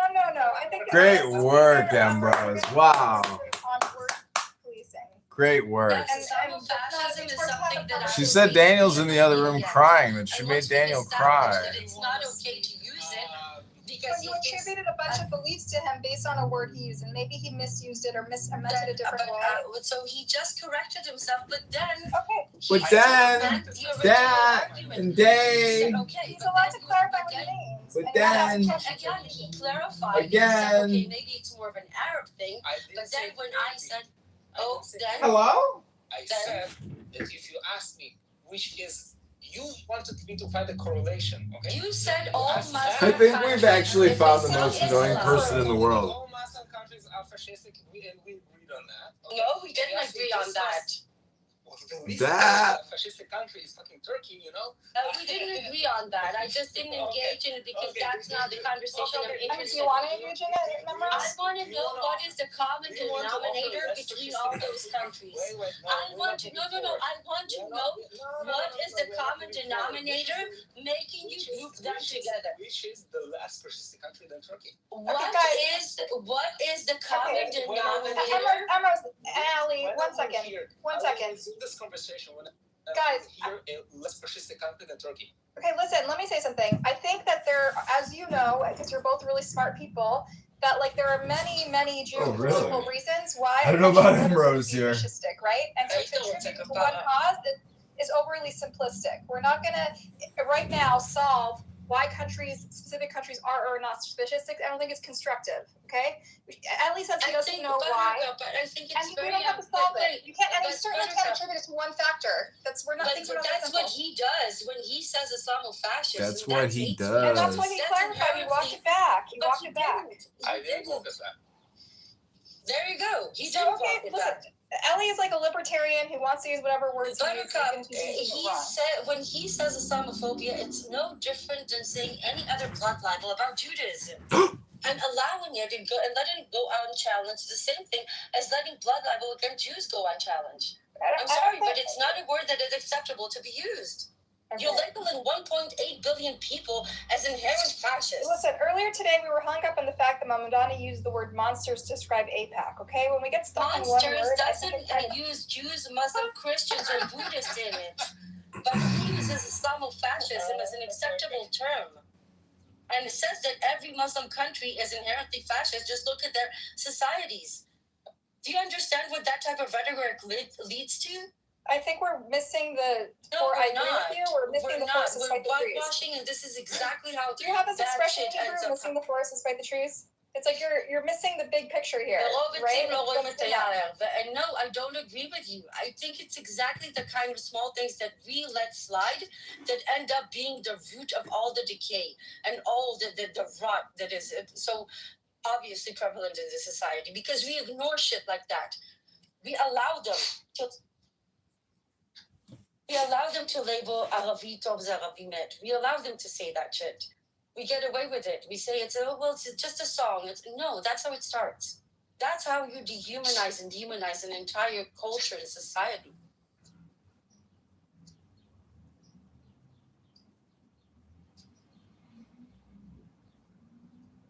Are you finished? Anybody wants to object to that? It goes off on the fascist Muslims, and I don't know if you lived in Arab countries before. Have you ever lived? Do not talk about it! Don't be specific. Ellie is sensitive to fascism from growing up in the former Soviet Union, right, Ellie? Like, I feel like his perspective is a little different than coming from this sort of classic Zionist narrative about demonizing the Arab world. Ellie, do you want to jump in? Listen, I'm tired arguing with stupid people, so I don't know, like... when shit will come down, we can have stupid people? Honey, you're the only one having a tantrum. How am I stupid? Do you want to debate other things with me? Come on. I dare you. Pick a topic. Oh, you dare me. I dare you. Pick a topic. Pick a topic, honey. If you dare me, like I dare you. Pick a topic. You want to talk about the green belt? Do you want to talk about what the Bundist? Do you want to talk about the genocide? Do you want to talk about the starvation policy? Do you want to talk about annexing the West Bank? Do you want to talk about what they do in Silwan? Okay, so do you want to talk about what they did in Taipei or Tel Aviv? Do you? No. There's a reason you don't want to talk about it. Oh, he wants to talk about the disparity and the attention. I'm sorry, don't you live in Israel?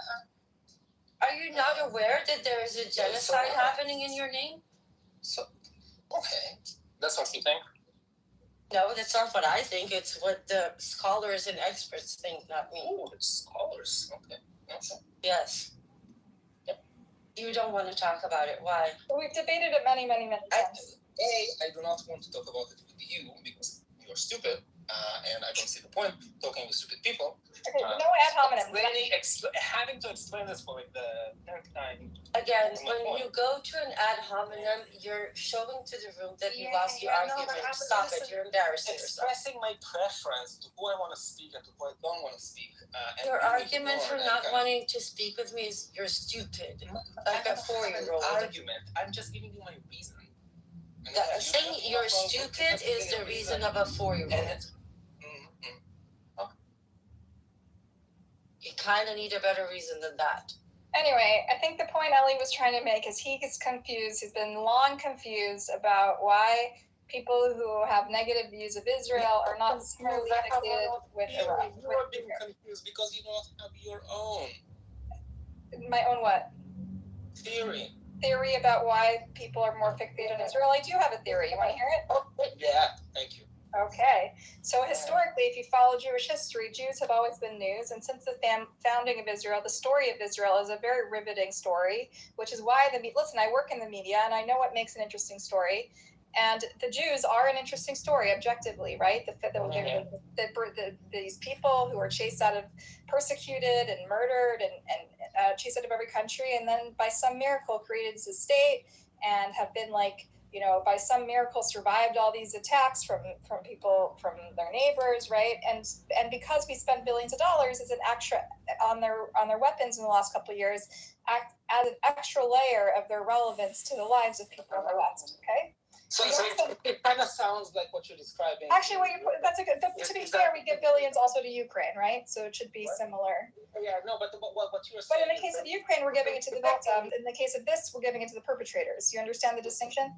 But what you're describing is basically what Jews call anti-Semitism, but without calling it anti-Semitism yourself. What do you mean?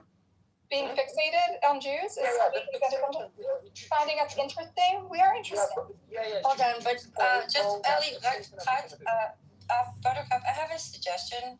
I'm sending you a screenshot. I think this might be an interesting topic, especially because I'm hosting the people from there on the space Saturday, but it's a completely new paradigm that's being suggested of a demilitarized binational confederacy. It's a one-page. It can easily be read in like a few minutes if you want to read it to the room. I think that binational demilitarized confederacy. Israelis, and I think it might be an interesting new kind of conversation. No, I don't have any more. The Palestinians are gone. Oh, actually, Samoud is here. Yeah. Okay. It's like such a small. We're kind of like closing soon, so I don't know if I'm going to start a new big topic. I just kind of was going to like wrap up this thing. Nice way to disrupt the conversation and pull it again to her pet peeve. Yeah, I just think it's a bit more interesting than the things that we talked about again and again. So Buttercup, maybe you can finish. This is just an ongoing conversation I've had with Ellie for a long, long time, and I'm surprised that he still hasn't heard my view on it. I think we talked about what makes something an interesting news story, right? Ellie, do you recall discussing what makes something news? For those of you interested, I put the link to that page in the chat. Thank you. Cool. We'll check it out. Yeah, I'm always interested in out of the box. Yes, so people talk about something to offer that is like not anti-Semitism, because this is not quite a blueprint. It's just a bunch of bullets. It's actually there's a 17-page document, but actually, Ellie, it was written by a Palestinian and an Israeli. I'm sure you heard about Meron Rapaport and multiple other Israelis that were involved. Okay, I don't want to get derailed because I just want to finish this conversation with Ellie, and then we can talk about a hypothetical binational state and what it might look like. Okay. Ellie, are you satisfied? Do you understand why I think? No. What I'm saying is what you're offering is the good old anti-Semitism claim. I'm explaining what makes something newsworthy, what makes something interesting. Yeah, but this is why anti-Semitism was anti-Semitism. At the end of the day, a good plot is what drives Dostoevsky novel, right? It's not. Wait, but why the pogroms? During the pogrom era, why Jews being kicked out of whatever Arab countries? Like, why not other minorities? Because they were looking for their villains. Okay, and what is different from what Buttercup is offering now? Like, why? What are you talking about? They weren't as good at finding villains back then. No. First of all, we live in a different media ecosystem, right? And the story of Israel is a new story, right? It's a new. Yeah. It's a modern story of the last century, okay? And we have been linked to it in the West financially, militarily, and countless other ways, because we also are host to the other large Jewish population. And so as a result, we have we're riveted. We have a mortal fascination with what happens there. Wait. Do you think that there is, do you think that there is such a thing as anti-Semitism as a unique phenomenon? So a unique phenomenon, it is unique, yes. But all types of hatred are unique in their own way. Let's roll back. Anti-black racism is also unique. Yeah, of course it is. I'm not saying it's unique in the sense like there's no other thing that is unique. But you think it's eternal. You can never get rid of it. It'll always be there. It's like a living force. Let's say you see it as some mystical force in the universe. I don't know. Like magnetism? You'll have to explain. You're like the cold heart. You're like the. I'm surprised to hear this from you, Ellie. He really believes in some sort of like mystical, anti-Semitic evil force in the world that'll never die. Like a demon? Wait. Yeah. you think cool. that I If believe you think that? it's eternal, you think it's living, Ellie. You think it's I believe that? Not everything eternal is living. you think it's eternal, right, Ellie? Squares are eternal. No, they're I'm not not living.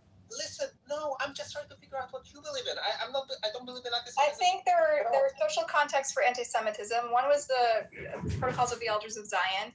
Another was the way Jews, the way our religions evolved, right? And Christianity evolved and separated us. And then there was the Enlightenment movement. And the Enlightenment movement, ironically, made us even more, led to the Holocaust, right? And so when Christian anti-Semitism died, then it came up and the secular anti-Semitism reared its head. And so it took many forms. Sounds like you're agreeing with him that it's eternal. No, it's taken many forms. I'm just saying, whoa, slow down. As I understand it, That doesn't mean it's always around the corner. I didn't hear Ellie specifically say that it was eternal.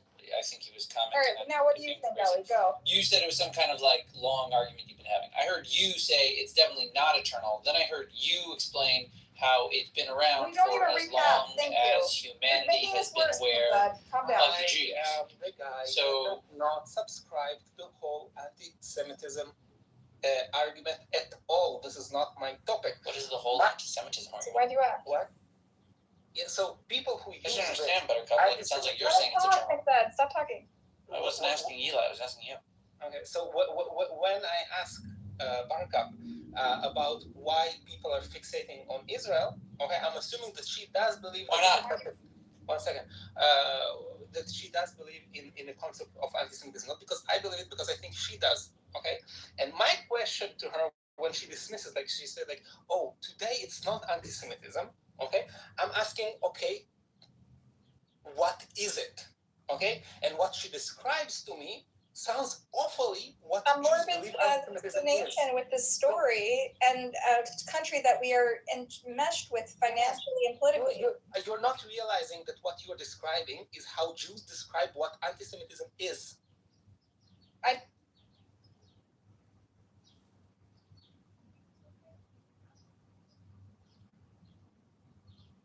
Is it? My kid's gone. No, Interest is not. It's not equivalent. Interest is not. I think you silenced her. What is not equivalent? I'm saying Interest what is not the same thing as hatred. Sounds like how Being interested in someone is hatred. What are you talking about? I'm interested in you, Ellie. I don't hate you. No, he's not wrong. A lot of the interest is due to anti-Semitism, but It's more about obsession than interest in. No, but it's by design, and the people who are attracting it is the Zionists. That they need those anti-Semites to pop up, because otherwise, how are they going to justify their existence? So, based upon that, if there were no Zionists, there would be no anti-Semites? No, there will always be anti-Semites. Zionism was created because of anti-Semitism. We're not talking about. But same rhetoric. But there hasn't been Zionism in reaction to every strain of anti-Semitism. The good Jews been thinking that they're the bad Jews who attract anti-Semitism to the good Jews. I don't label good Jew, bad Jew. I don't label people according to the Judaism. I believe this is not the point. I'm not talking to you. I'm just addressing what you said for what it comes to say. מה קרה? מה עשיתי לך?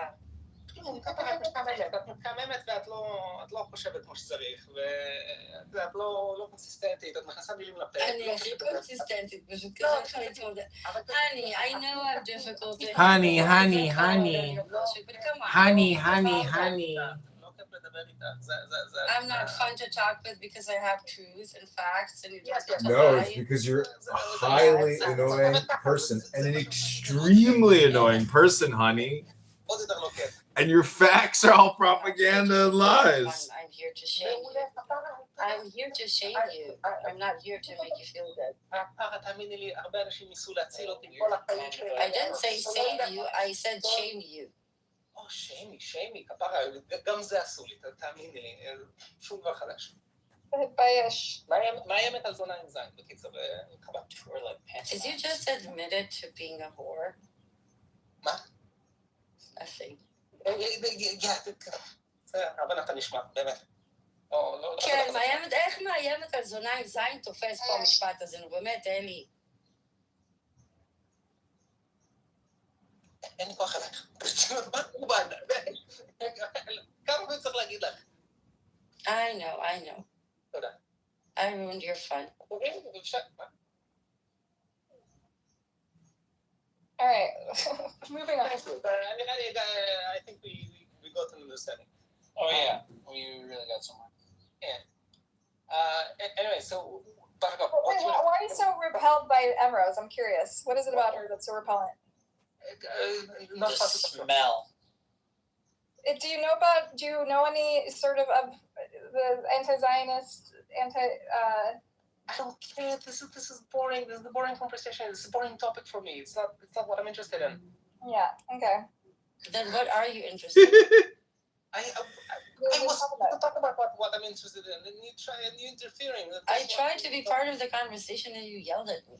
No, you're trying to. They're coming out with another Toy Story sequel. Yeah, you're trying to. Oh, wow. What you're interested in, and I can sense it, and I know what you're doing, and. No, it's not.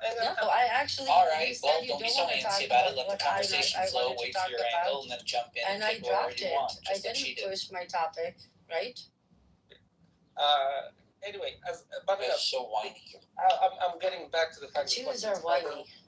Sounds awfully like what Jews historically describe it as. Not all of them. So I don't understand how you link. Listen, people in the pro-Pally movement are. It's not what I'm talking about. You're talking about the media and the media's decision and the way they're covering Israel in contrast to other conflicts, especially by the way, the one that's very similar, which is Ukraine and Russia, where we do have a stake in it, right?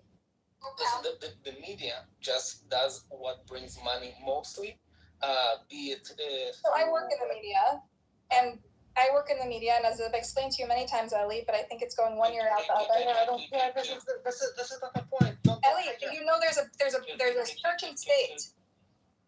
There's a church and state between the money side and the reporting side. We don't make decisions on what to report based on money. We make a decision based on people's interests and what's a good story, right? Yeah, except for the paid. Yeah, and I believe that in Santa Claus. So do you think it's some vast conspiracy? Facebook is taken over by ads that are disguised to look like articles. That's called market capitalism, and media companies are companies who participate in market capitalism, and stories are written based on what interests people, and if you don't subscribe to that, you have a bridge to sell it. But what interests people ultimately makes money because people want to read an interesting news. Thank you. So why people's interests hate? You interpret people. Don't gaslight me otherwise. Okay. Hey, people are talking about it. My next point is with that said, journalists do have a political leaning and a political bent, and the media companies have a political bent. But it does impact. But at the end of the day, the population, what can be sold to them, what interests them, what grabs their attention. So the question to me is, how come the stories about Ukraine do not grab people's attention? The stories about Gaza and Israel does grab people's attention. This very simplified version of my argument. And how do you explain it? The way that you so far describe it sounds a lot like what Jews call anti-Semitism. Jews don't say a morbid fascination is anti-Semitism. Yes, no, they do. Ask any Jew here. Morbid fascination is anti-Semitism. They actually do. What is that supposed to I'm morbidly fascinated by Israel. I'm morbidly fascinated. What he's trying to say is that it's this no Jews, no news kind of narrative. Exactly, which is not anti-Semitism. It is. No, it's not. It's look, let's ask. Buttercup, the point is, Jewish exceptionalism can both be. It's a two-edged sword. Jewish exceptionalism is responsible for both supremacy and both anti-Semitism. That's the problem with it. I understand. I'm not supporting exceptionalism that Jews are special. That's the argument Ellie's bringing. I understand that. But I just want to say. I'm bringing. Also, Buttercup is bringing. No, Ellie, but also objectively, Israel is interesting for reasons beyond just people's cheap morbid fascination. No, you're saying objectively covering Israel is good journalism? Listen, the people are drawn. First of all, we do write about quite a bit about Ukraine and Russia, but not enough for your preference. I understand that, Ellie. You think it's just no, but the thing is that my preference. There's nothing wrong Maybe with neither that. of them matter to voters in Idaho. Can I take a stab at this? I think Ellie's trying to say that this whole grab a knife. no Jews, no news is what Buttercup Yes. is Feels a little proposing. anti-Semitic, Hold doesn't on. I'm not But advocating for it. I'm also- just saying it's a fact of life. I know, I get it, and Ellie's acknowledging that that's the argument you're bringing. But I think if I'm trying It's not to an argument. understand It's just a him- fact of life. It's been that way for centuries. So you're claiming that one of the reasons that people are super interested in covering the whole Palestine-Gaza genocide is because of the Jewish aspect. Now, what Ellie's saying is this is the Zionist argument when it comes to this.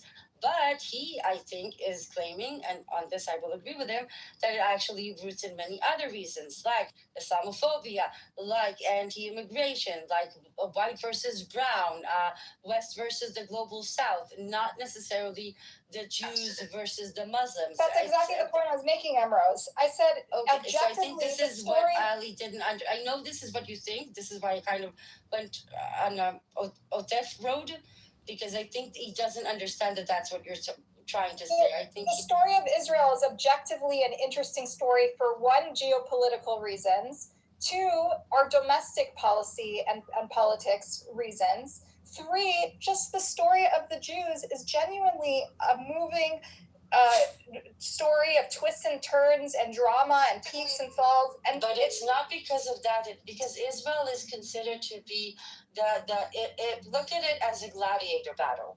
Israel is the West, the white, and Palestine is the brown, the immigrant, the Muslim, the non-Judeo-Christian. It becomes a representation. So everybody. Yes, people project their politics onto it. Who cares? But You're it's really not describing a fight but it's poster marketing. But it's not the It's a marketing it's fight. not necessarily the Jewish angle. It's the fact that Israel is considered to be the white Western representative in this. All you're Ellie, describing is marketing. That's not the What's his name? Amir projects his Al-Aqsa fantasies onto it, right? Everyone. What does projects he their know own of Al-Aqsa? Amir from the other room. Yeah, did he work at Al-Aqsa? He's part of his So why does he give a shit about Al-Aqsa? This is why we say that when people here shove the holy war narrative, they're doing the Zionist job for them. Zionists really want this to be a holy war, but the fact is that it's not. Yes, they do. This is how they create anti-Semitism. But the fact is, oh my God, McZazik, can you please stop to be a holy war?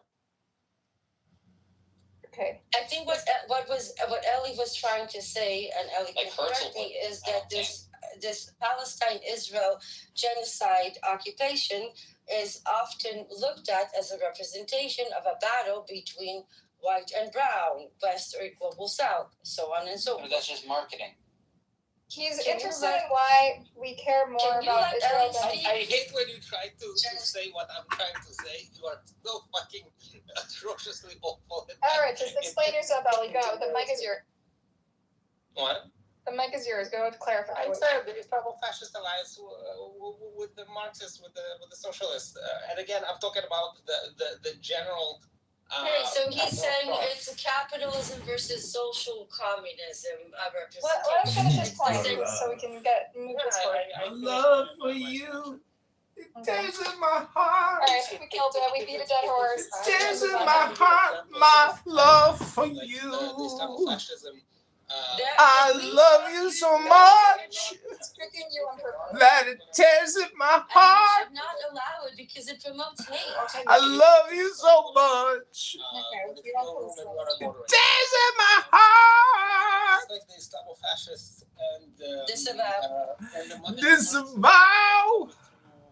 They that and them. The Russo Marxists. Said the citizen of the Zion Nazi state. So how the Islamo-fascists and Marxists overthrew the said the Zion Nazi. And we heard you. That's right. The revisionist Zionist perspective of the Islamo-fascist coup. Zion Nazi says what? Russo Marxists. All right, this is just evolved into name calling. Yeah, literally to get through a sentence. That was, I got to know preposition. because They're you just all the subject you of the refuse to sentence. stop using hate speech. Islamofascist, you think that's hate speech? Nazi says what? Anyway, Ellie, how's the baby? How's the kiddo? Oh, Are amazing. they talking yet? Mm-hmm. Nice. No, what did you ask? I said, how's the kiddo? Are they talking yet? Are they babble? Hebrew or Russian? What language are you talking? Mostly Hebrew. Mostly Hebrew? Are you trying to do trilingual situation? Yeah, but it's like all the media in English and all the grandmas in Russian. Yeah. Okay, that works. That's a good system. Mm-hmm. Yeah, let's see. It's good when you put it in like different settings, because they can compartmentalize, Exactly. No, he's doing great. He's very smart. Of course he is. And he's very fun to be with. So you speak Russian? I do. Здравствуйте. Здравствуйте. Я хотел предлагать... Can we talk about what I sent you, Buttercup? Это украинский акцент, да? Yeah. Нет, это мужчинский голос. Что? Не понял. Это мужчинский голос. Мужчинский голос? Да. I'd like to see more on this. Can you have like a document a link you can follow it up with? The thing is that the big document, for some reason, I can only locate it on their website in Hebrew and in Arabic. Can you make it with the Hebrew one? Yeah, I can. Okay. I'll use a Google Translate. Is it a PDF file? It might be. Yeah, it's a PDF file. Yeah. Don't use Google. Put it in ChatGPT or something. Yeah. I have a profound respect but I for specifically screenshotted that specific portion because I thought it's short enough to read, and I'm interested to get opinions. Okay, let's see what this is like a tried and tested path to mutual security. What we've learned. Who are these people? That is we. Okay. So it's one home, two state, one homeland organization was established by Israelis and Palestinians long before October 7th, the genocide.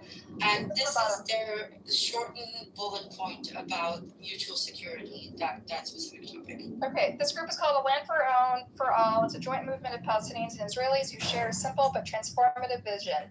Two democratic sovereign states, Israel and Palestine, linked together in a confederation with gradual steps towards freedom of movement and residence for all. I think I've seen something similar to this. Yeah, right? I've spoken to you before probably because I'm posting them this Friday. This isn't, but there's an older version where basically there's two governments, but they allow residency. In Arabic, maybe you've seen that one before. Is this a new plan or I think these documents are relatively new. I think before that they were drafted differently. Okay, yeah, I think this is actually good. It's almost like a hybrid between 1 and 2 states, right? It gives exactly, and it's an intermediate step on the road to a 1 step. It talks about it as an intermediate step and not yet. But we should read it for everybody and not talk over it. Okay, so here's what it says. They don't believe in separation. What doesn't work is separation, which has impoverished Palestinians and delegitimized their public institutions while failing to deliver security with Israelis. What it does work is respect for human dignity and economic opportunity. What also works is mutuality and cooperation. And then they outline what they propose. Their vision, each state would have a sovereign authority over its own internal security, while both would commit to partnership in managing borders, shared intelligence, and cooperating to prevent violence and bring perpetrators to justice. Binding security commitments would be undergirded by strong joint institutions charged with serving both publics, not controlling them, and by guarantees from trusted international third parties. With the state of Palestine, Israel's military and security presence would rapidly be replaced with international forces. Within the state of Palestine, freedom of movement and residence across the Israeli-Palestinian border would be phased in gradually to minimize security threats and economic shocks. Cooperation to address external threats would be embedded within a regional security framework. Beginning immediately, Israel should be pressed to revive its security paradigm and focus on individual threats emanating from either side, not collective restrictions on one side. All right, I like it. So This is I will actually- add a small portion that's not written here. What they talk about is two sovereign nation where you can be with open borders. You can be a citizen of Israel or a citizen of Palestine, but you can reside in each territory. If you're, for example, a Palestinian citizen that chooses to live in Israel territory, you will get residential rights. You can vote for municipal elections, but general elections, you vote for the Israel government. And both sides are completely demilitarized. The freedom of movement is between the two.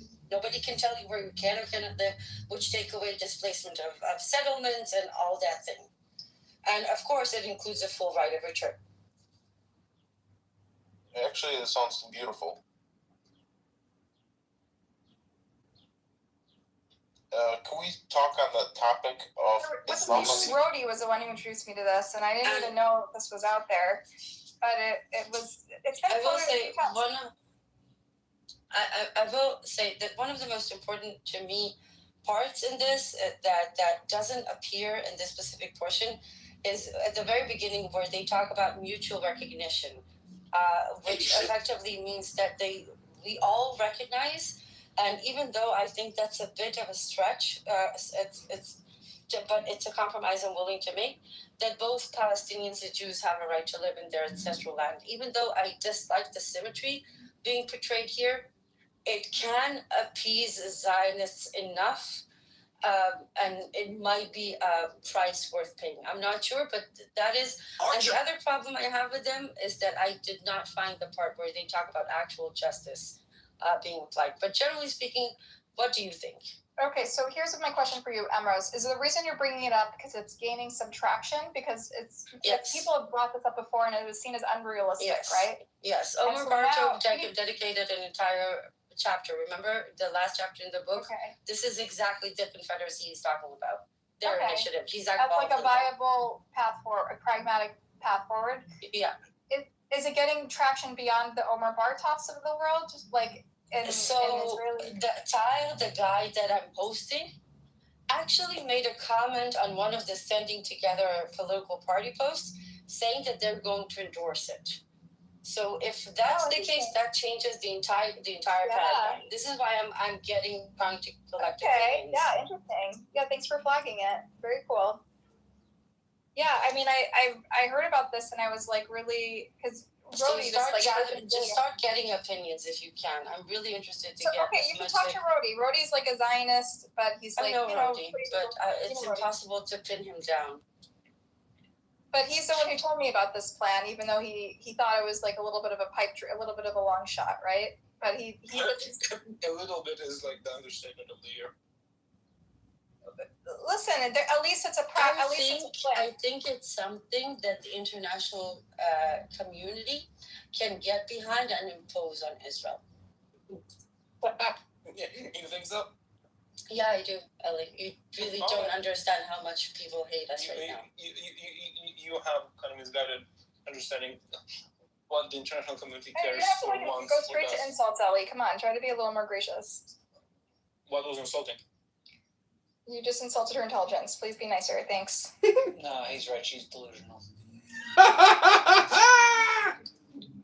You're just making me look good and yourself look bad.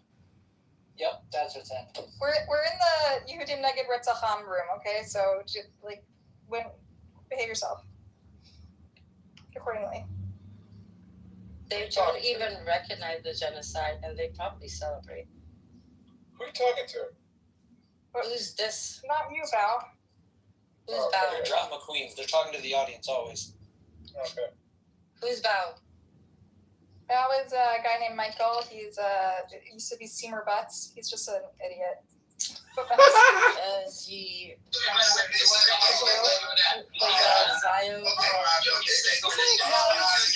he's like a provocative Jew. He criticizes Israel. He's a little bit of a Nazi though. Like he embraces some white supremacist views. Ooh. Interesting. Fuck the Jews. Like he's a little bit in the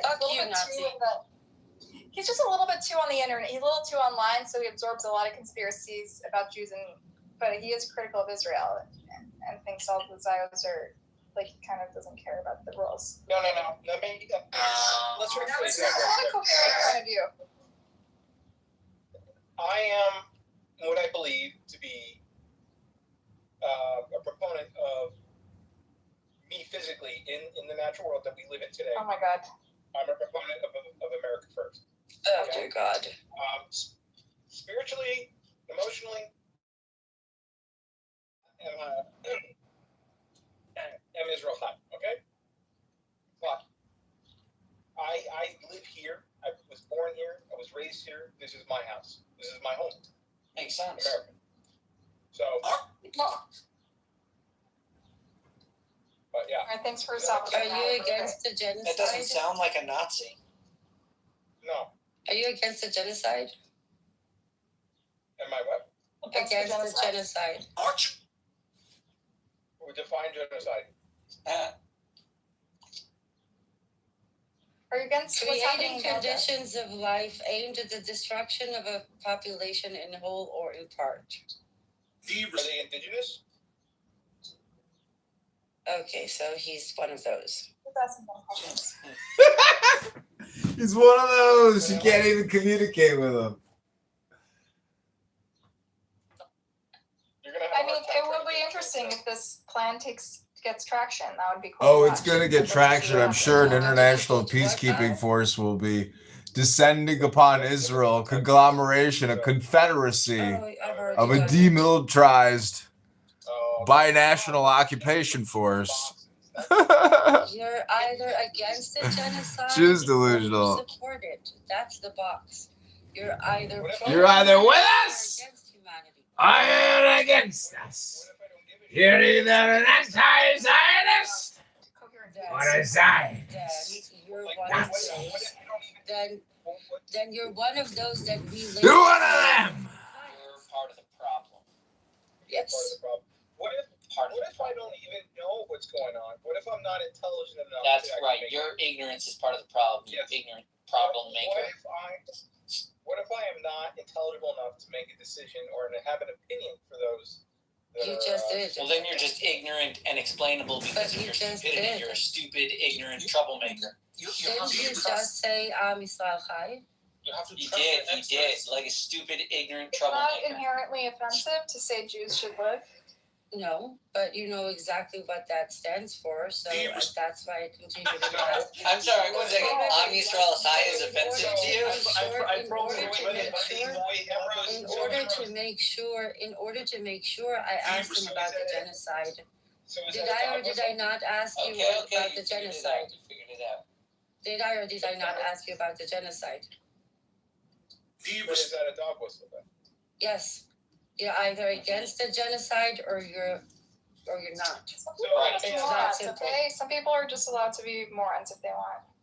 You have to rate that you exist. If I represent my country, United States, and I fly the American flag, does that make He hates APAC. He hates our American Israel medal. I don't care. It doesn't matter if you're American, Japanese. They play on both sides all the time. You either stand against murdering 22,000 children or you're not. I got a better one for you, Ambrose. What if I'm Puerto Rican? Doesn't matter. Are you human? Then you are the problem. Are you human? Do you believe there's any justification for starving any child anywhere ever? What if I were to surprise you and tell you that I'm actually in the film? It has nothing to do. I asked you whether you think there is justification for starving children anywhere, everywhere. No. Then why are you not speaking against what is being done in Gaza? Starving children. Starving children in America too. Because that's the only. America that's also wrong. has starving children. Okay. That's true. That's wrong. We're going to pay on every starving child. That's wrong. But and he's I America agree. first, so he's worried about America's children. Can we focus on starving children? That's fine. This is why I asked him. I didn't ask him why he's not acting against the genocide. I asked him, does he support it or does he or is he against it? He's apathetic. And he what was claimed his ignorance, response? and you condemned And his him. response was, "What is a genocide?" I gave you the definition of genocide.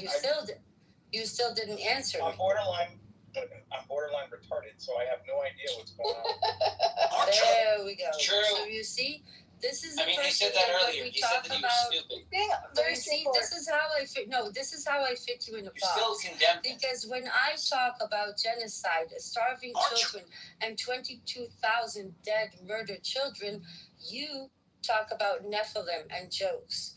This is how I know which box to put you in. See how easy it was?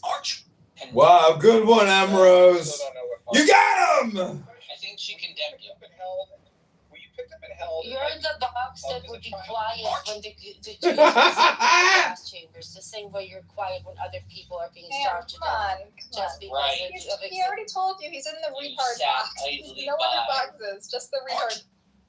Talking about jokes when we talk about starving children puts him in a very, very specific box. No laughing matter. Listen, we all care about starving children. There are starving children all over the world. I just exemplified how I just exemplified how easy it was to put him in the right box. That's it. What if I care about black kids dying? What if I care about black kids dying in the United States? Like a disproportionate amount of like African Americans.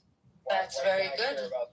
Why don't you care, Emerald? Why aren't you concerned about it? Why aren't you talking about it anymore? Yeah, I do care, but right now I'm more pretty busy urgent here. Why your aren't you stupidity and ignorance. Yeah, but it's not being done in my name with my tax dollars. Emerald, are you not a member of the West? What are you Do you not hold the responsibility of the slavery of the transatlantic? I am objectively trying to get as many people, especially right now in the Jewish diaspora, to openly become anti-Zionist so that as many public representatives How does that help the African American? can disarm, boycott, and sanction Israel. And I think the best chance of Israel being disarmed and forced into compliance is by having America finally rejected. This is why I spend my time talking to idiots like you. How will that help the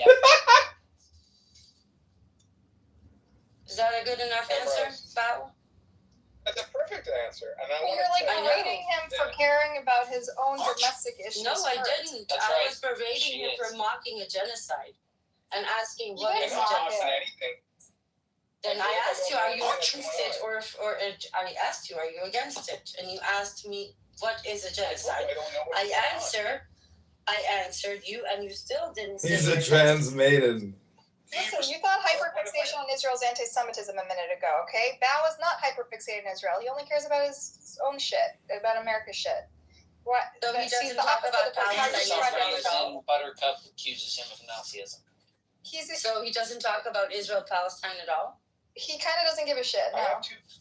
Yeah, he was pretty clear from the beginning that he doesn't care. I have a question and a statement. He's the only one who's not fixated on Israel, finally. The only non-anti-Semite. He's not the only one. You people just... The only person in the world who's not an anti-Semite. But aren't we here to talk to Jews? Yeah, sure. What's up now? Hold on. Emerald, I do want to tell you that I do validate all your concerns and all the trials and tribulations that you might endure. But at the same time, I just do want to tell you that I do care about you. I care about you immensely. I think you're a wonderful person. And I think you're beautiful inside and out. And I think the fact that you care really upholds the type of person you are. And I really don't negate any of your passions and your drive. So I do want to validate you. Okay. Secondly, have you ever been held and hugged before? That's sexual harassment. She is not.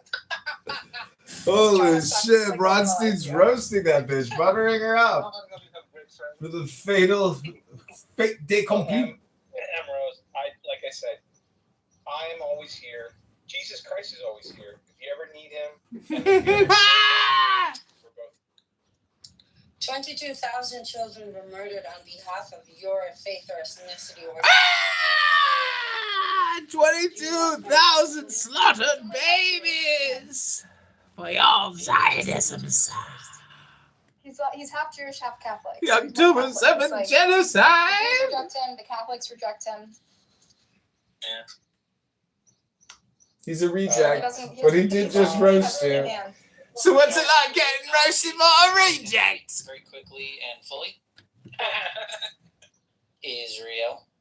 No, they won't, because he's not. Yeah, they will. Yeah, no. Yes, they will. The state will. Because of his the state will, father. The religious establishment won't.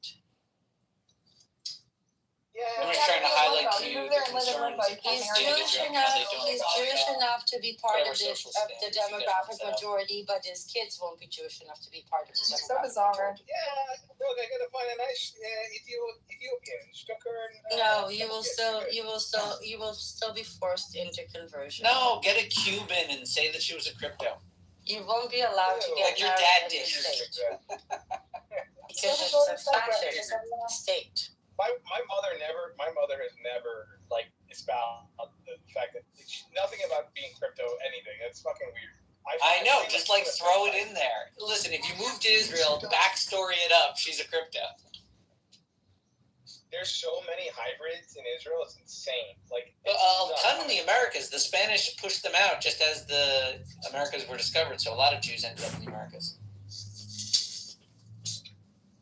especially those islands that were Spanish occupied, like Puerto Rico. Emrose, I just want to let you know that I'm not here to be your enemy. I'm here to kind of just be jovial and fun, like real talk. So I'm not your enemy. You don't ever have to attack me. Just FYI. Okay? Right now, I see you more as a potential sexual harasser than an. That's true. Jesus Christ, what does your husband think of you? Fuck. That's not nice. Hyperbole. Ellie, you still there? I am. I'm enjoying this very much.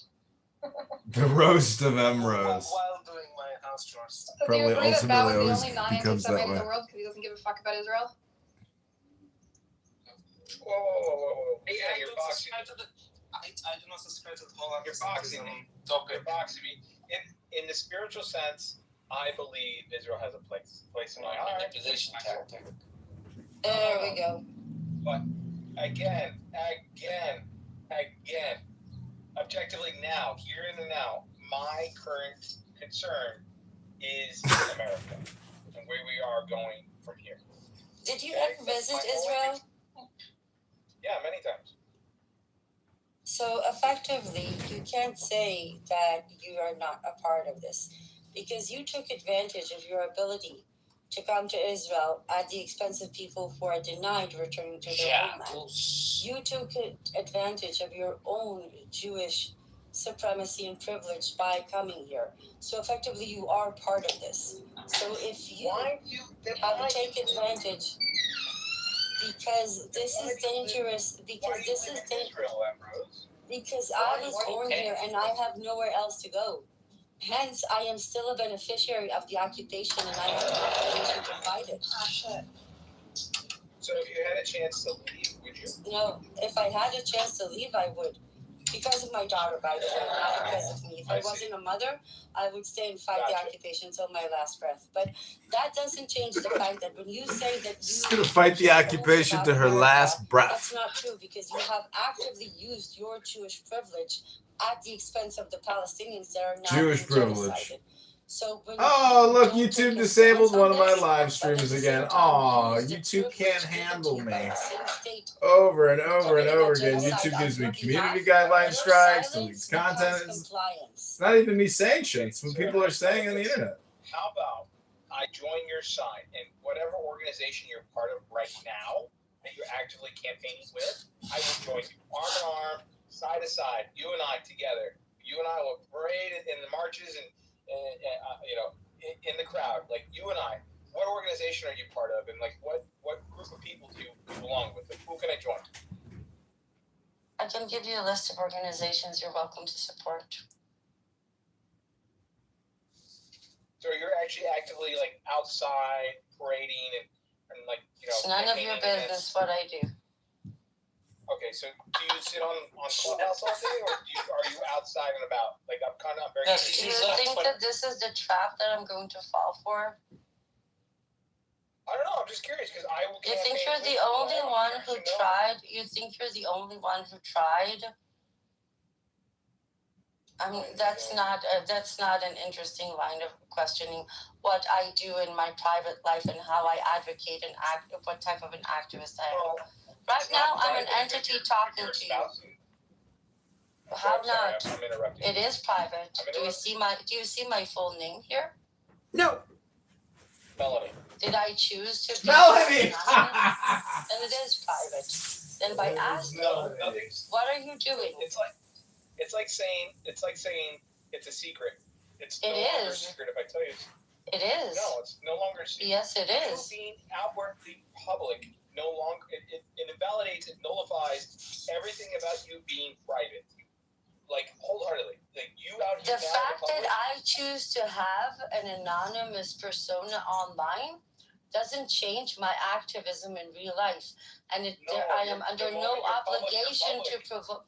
I'm not public though. How am I public? Do you see my name? Doesn't matter. Do you see? How not? Yes, I'm a voice. That's all I am. But again, I'm not going to let you derail the conversation. If you want a list of organizations, yes, if you want a list of organizations you can support, if you want to promote anti-Zionism and ending the genocide and the occupation, I'm happy to provide it. Any other question before I explain to you again why you are in the box of people who didn't speak up when the Holocaust was happening? Wait, which Holocaust are we talking about? You're like the people who didn't speak during the Jewish Holocaust, and you're one of the people who are not speaking. You're also one of the people not speaking. 276,000 people, Buttercup. Anyways, was it really 6 million, Buttercup? All right. So, anyways, Emerald. So, wait, was the Holocaust? Somebody get Benny Adam here. I think that's his job to deal with these lunatics.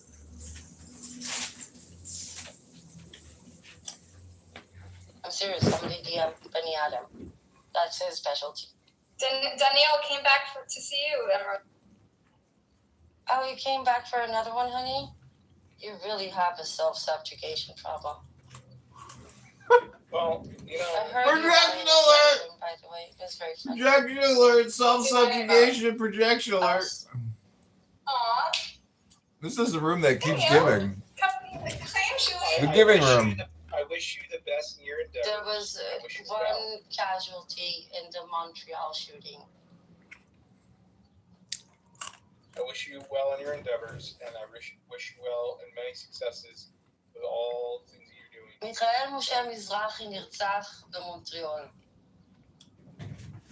Mrs. Rose, why didn't you reach out to the Israel? סליחה, יש שני הרוגים ופצוע אחד. Rose, you speak Hebrew very well, and you're in Israel, and why didn't you reach out to the Israel government and tell them to invite the guy who saved the Jew in Australia? Why didn't they went to visit him and they tried to make him into a token Muslim to validate Zionism. No, I'm talking about Israel government. They sent an official, and I think they actually tried to invite him, and he rejected him. Thank God. Talk about they tried to invite him. I think they did, and I think he said no. No, they did not. No, they did not. Either way, I hope he would have said no if they did, because nobody should be legitimizing this place right now. It hurts that Muslim defending Jew. It destroyed their propaganda. Yeah, so but it has to be the job of the Jewish community, not the state of Israel. He was protecting Jews, not Israelis, not Zionists.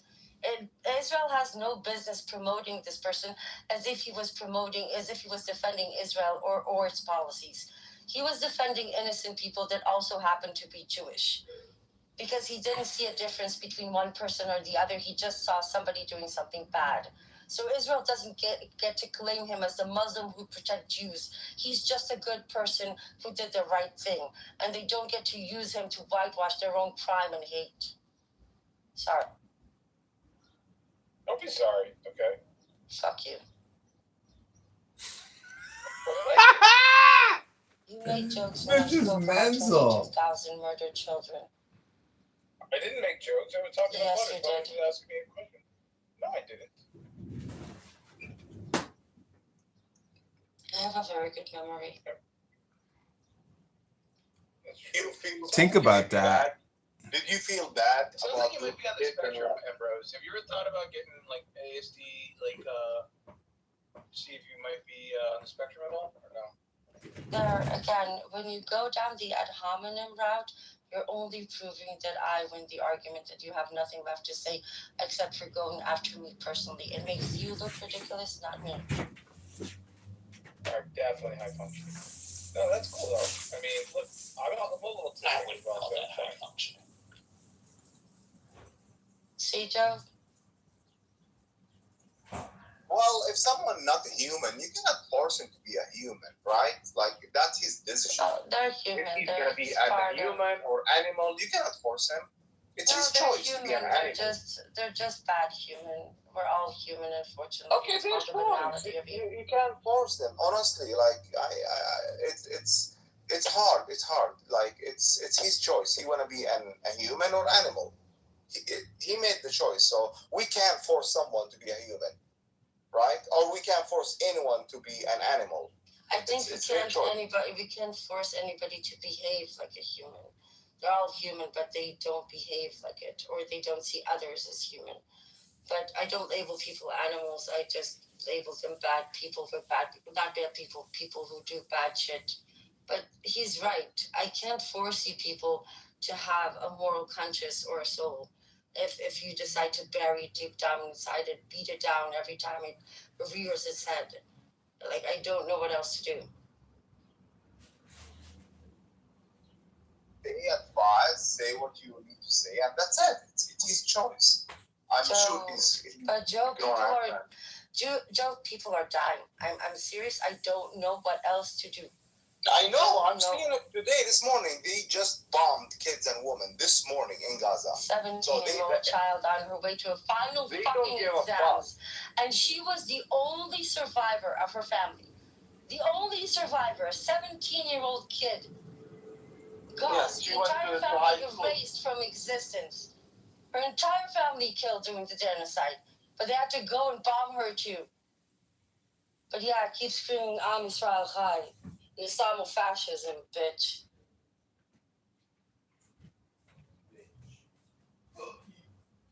Well, what goes around, they go Israel will pay the price. Synagogues and Jewish people, because you all claim to do it for the Jewish faith, and you put gigantic Magen Davids in every fucking destroyed neighborhood under graves of Palestinians, and you don't understand why they fucking hate the Jews. You're gonna get us all fucking killed again, Ellie, especially people like you. And when there's a new resistance group comes, let's call them Hamas 2026, they say, why do you do that, October 7? Why? Of course, I'm against to kill any innocent. I was disgusted from Hamas. I'm pro-Hamas, used to be, honestly. But to take innocent people from Israel, I was 100% against it. If they took IDF soldier, I'll be proud. I'll be 100% with October 7. But I was not. To take old women, girls, boys. Yeah, but you see, the problem is that Israelis have opposition members who stood on a podium, not Ben-Gvir, not Smotrich, Zionists, who said that children in Gaza brought it upon themselves. See? That's the difference. This is what you fucking support, Ellie. Oh, wow. The Zionists did it to themselves. I gotta hop off. I'm gonna make you all mods, and you can close the room at any time, okay?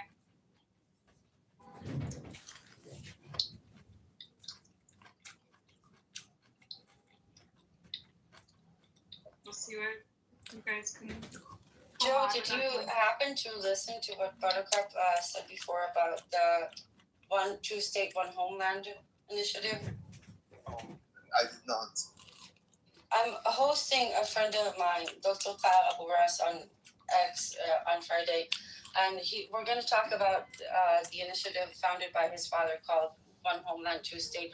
It talks about a demilitarized binational confederacy. Demilitarized binational confederacy. There will be two sovereign nations with open borders, shared intelligence, shared security, international forces.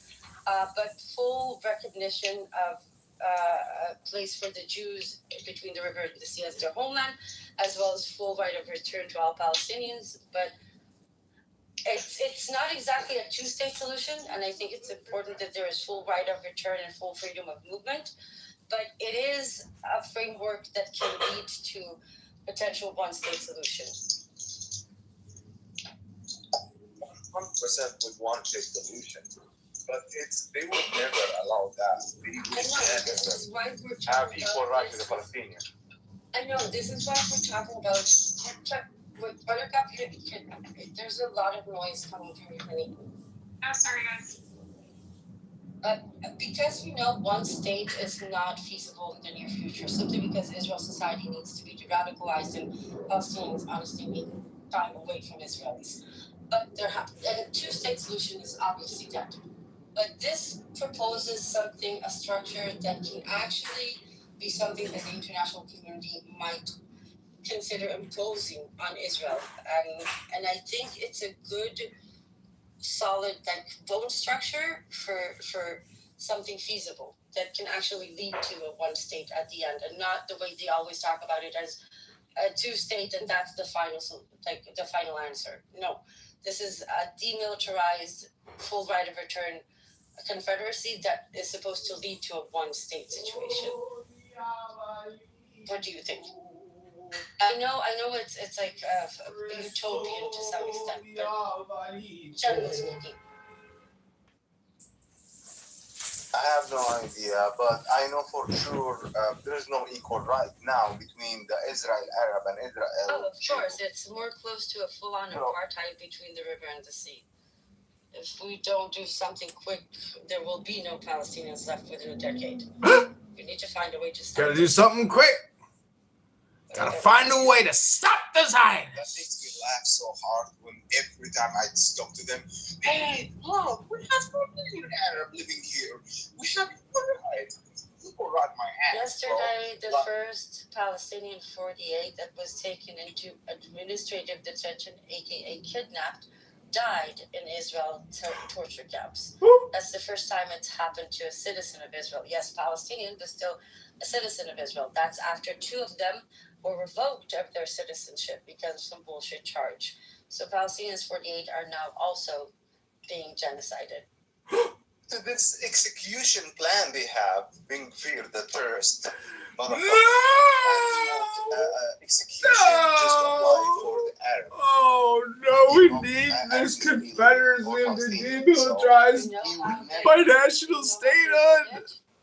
We gotta do something quick. Issue a death sentence. 10 years left and there's no Palestinians left. They've all been genocided. Act that was rooted in the intention to prevent the Jewish people. This room might go all day. So clearly, even a Jewish terrorist would not operate from that. This room is a banger. So even if they recognize he's a terrorist, they don't have to sentence him to death. But if he did it because he's a Zionist, aka Palestinian, then you have an obligation to sentence him to death. This is how evil this fucking legislation is. And by the way, there's no right to appeal, and it has to be done within 90 days just to make sure they really get him. As if they needed a legal excuse, because we've seen broad daylight executions in the West Bank on a daily basis in the past 2 years. But so I'm very angry, Joe. I'm fucking angry.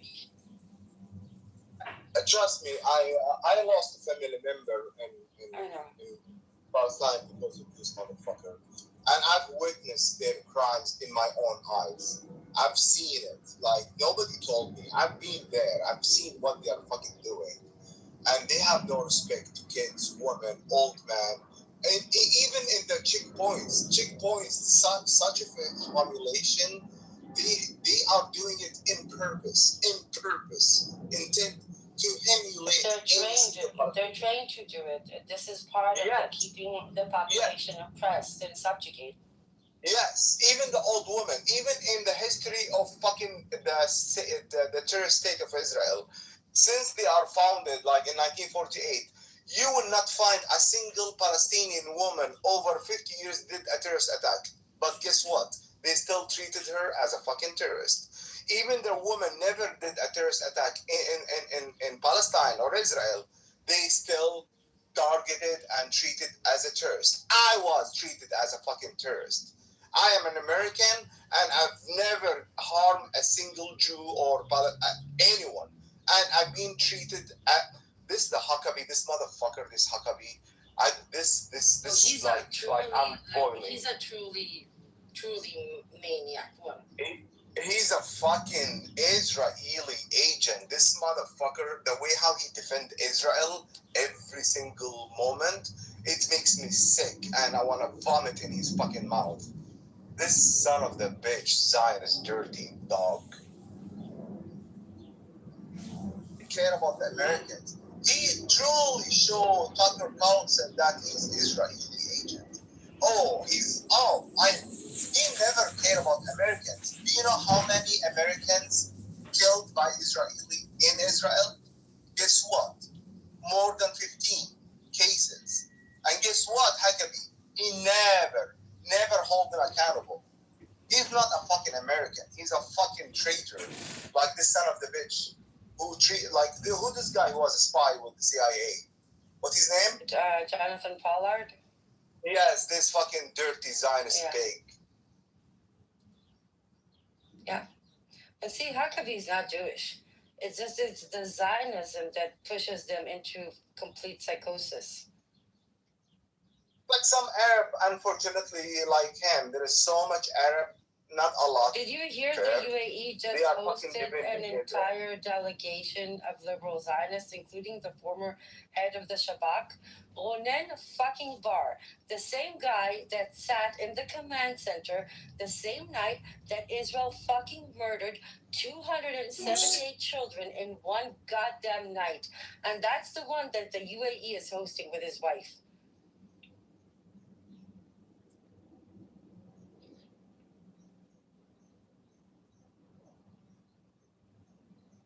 What? All of you are quiet all of a sudden? Nothing to say about the former head of the Shabak? It doesn't matter to you that the head of the Shabak was overseeing an operation that killed 278 children in one day, in one night? Do I have to repeat myself twice? You kind of have to stand against it. You're talking about the topic. Interested in it? Then why are you here? Leave. Washing dishes. Well, clearly you're interested because you're listening. Archer. Radio. Yeah, you're right, Joe. You can't force them. You can't.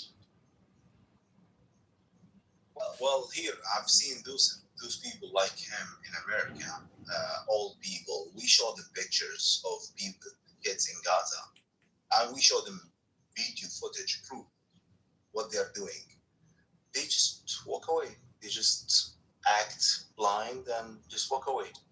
But if we told them those kids is Jewish, guess what? Humanity show up, and all of a sudden, oh my God, poor Jewish kid. Yeah.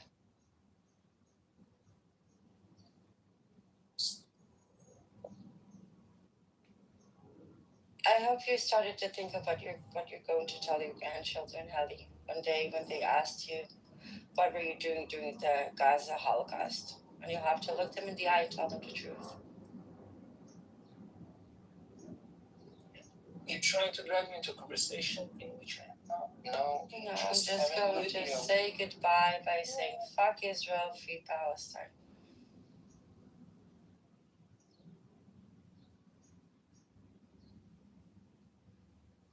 Adios, amigos.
Is that still here?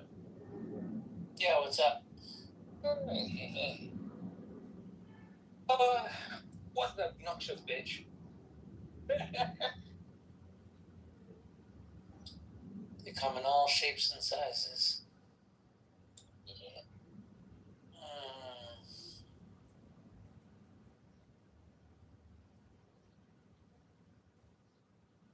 That's more fun. Hmm? At least I have finished doing all my dishes. That's the real moral of the story. While they moan and bitch, we are being productive.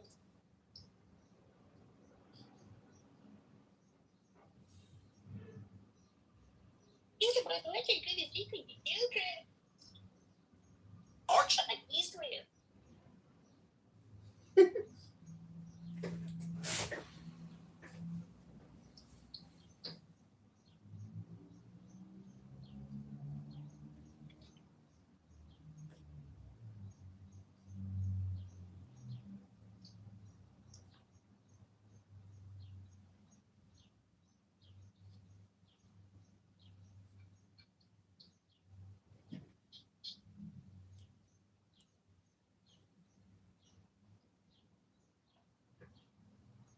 Ribono Shalom, another Emrose miracle. Day dat dam. Day dat dam. Day dat dam. Again. Day dat dam. Emrose. So I tried to get Grok to do an analysis on her document about the incoming multinational peacekeeping force to create a binational demilitarized zone. And I mean, holy fuck. I mean, talk about a highly annoying person or an extremely annoying person. Emrose, in my opinion, based on 43 years of living, she has to be one of the most top 10 highly annoying people I've ever encountered in my life. And so I'm submitting her to the Highly Annoying People Awards of 2026. Emrose, you could be the winner for the world's most annoying person. It's really quite an accomplishment if you think about it linguistically, in terms of creating sound, in terms of repetition. And she says that she is willing to resist the occupation until her last breath, which is amazing. That's real commitment. And we have to, respect people's will to really follow a thing through. And Michael Braunstein brought up a good point when he said, what does your husband think of you? And that really made them think. And I'm just saying that if you haven't, honestly, at the root of all these problems is atheism. Because if you are an atheist, by default, you hate books. And if you hate books, you hate words. And as you heard her say, Islamofascism is a no word. You cannot say Islamic fascism. No. That is not right. I didn't even say Islamic fascism. I said Islamofascism. Yeah, I don't think it's really a prohibited term. There's Christian nationalism. I don't think that's a hate term against Christians. No, but Christian nationalism is okay to say, but because it has the word Christian and something negative attached to it. And Islamofascism cannot be said because it has the word Islam and something bad attached to it. Don't you understand? No. It's listen, if both have been not okay or both have been okay, that would not be double standard, which would kind of not be Orwellian, which would not what they're going for.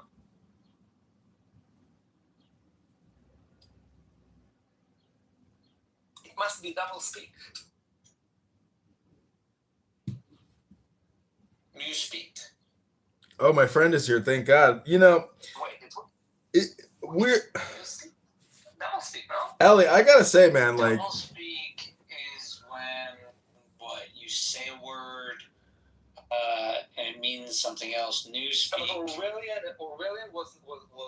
Newspeak is like the broader term for like any word having a new meaning as part of someone's mental control over you. Okay. well, What were you about to say? I was gonna say, you know, they kept accusing you of doing ad hominem, and therefore you lost the debate. But she kept calling you a bitch and saying "fuck you, Zio." So I'm just wondering if the same rules apply to her. Yes, they do. I was trying to explain in two languages to her that I completely don't want to talk to her. I don't care about what she has to say, that she's annoying. She's not interesting to me. And she was like, you have to talk to me. Please engage. Please engage. You must engage. You don't want to engage. You're a bad person. Well, you lost that Okay, because you don't want to I'm engage. a bad person. All right, we didn't engage. So you were trying to bring up the Eeyore can be happy in his own way. Ellie, you were trying to bring up the point that what she is saying, that what Buttercup was saying is anti-Semitic, and so. No. What I was trying to say is she that did Buttercup's explanations, what causes people to be fixated on Israel, sounds a lot what Jews describe as anti-Semitism. Right. Yeah. Okay. So, well, one thing is I did see this former neo-Nazi shoot a video with Chabad, and he was talking about Jewish obsession and how every day, all his communication, everything was dedicated toward anti-Semitic communication. And then he had like an awakening. He's like, what the fuck is wrong with me? Like, I can't stop. Like, it was an addiction. So for some people, linguistically, communication, they're able to rationalize using anti-Semitism. And that in itself is a cognitive distortion disorder, according to, you know, behavioral therapists. And so what's so crazy about Emrose and Buttercup is when you listen, like I was here in Anon, and the projection from them is so accurate. And I think the big term she used was like, I don't know, not like, I can't remember the exact term, but she was saying that it's like self-destruction. She is basically a self-destructive Jew because, yeah. I mean, I don't know how you view security, but when you are surrounded by the Muslim world, that small 1% or even less is a threat. And so this obsession that I was talking about earlier, it's a psychological, you know, malady. And it's unfortunate, but it results in security and physical violence and harm. In her case, she's just a plain old narcissist. The malignant kind. Well, I think it's more than that. We have to create a new category, what I call HAPs and EAPs, which are highly annoying people and extremely annoying people, where they don't know that they sound so bad and off-putting that they will never be effective in the communication transmission they're trying to distribute because it sounds like a broken record or, you know, fingernails on a chalkboard. That's what she literally sounds like, is fingernails on a dusty chalkboard. Our only hope is that, you know, the same people will outnumber those crazy motherfuckers. See, the sense will prevail. No, Israel will always survive because of the Orthodox, because of their conservatism. That's the truth. And they don't have to serve in the military. It's just not needed. Let them be conservative, because the more conservative they are, the more they will reject liberal progressivism and these lies and propaganda. It's you know, it's just not part of their communication paradigm. They don't even engage in it. And so they automatically say there's a wall, like, sorry, we're not going to have these conversations with you. Like, we're interested in the GOD, not your atheistic propaganda bullshit. Like, it's just nonstop.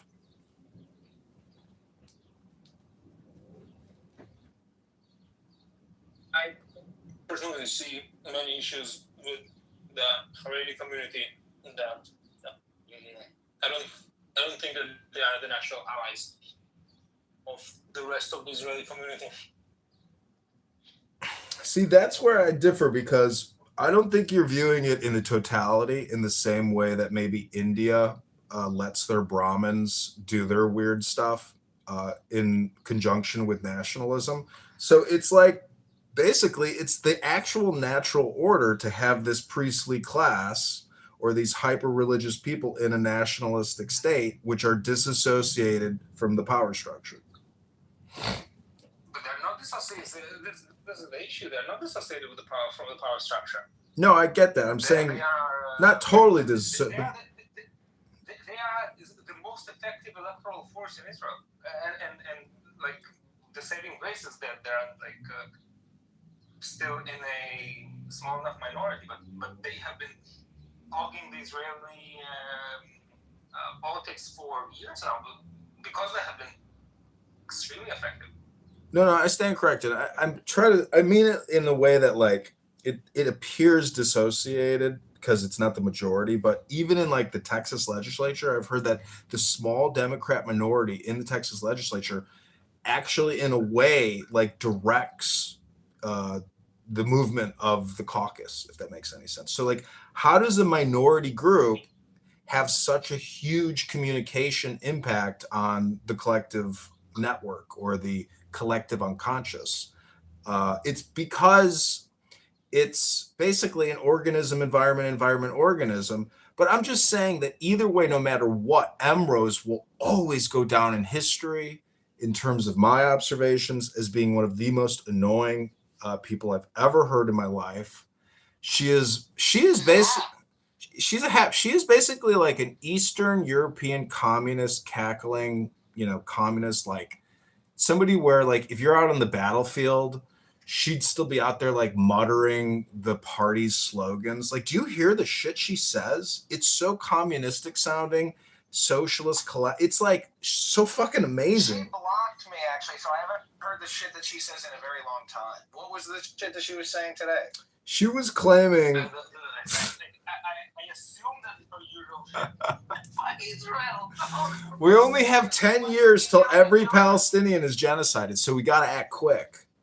We only have 10 years left before the goose, or what's that bird that went extinct?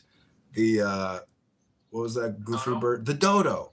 She claims that all the dodo birds are going to go extinct in 10 years unless we act quick. They're going to go the way of the dodo? Yeah. And anyways, I recorded this whole thing. Like her talking points are remarkable. It's all white versus brown, north versus south.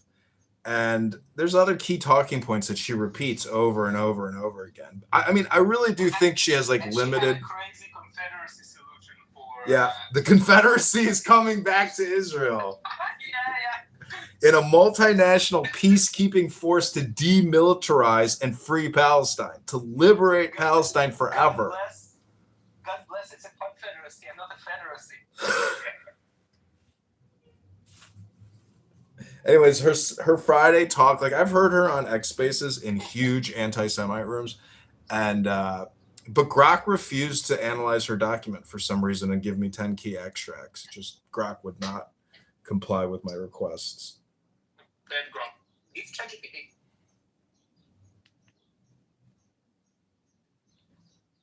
I've insulted Grok many times now, and I think Grok,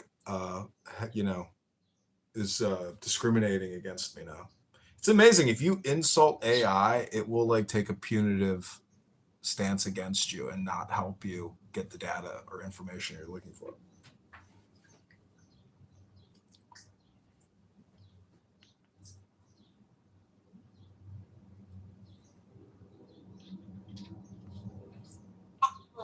Wow. These filthy dials.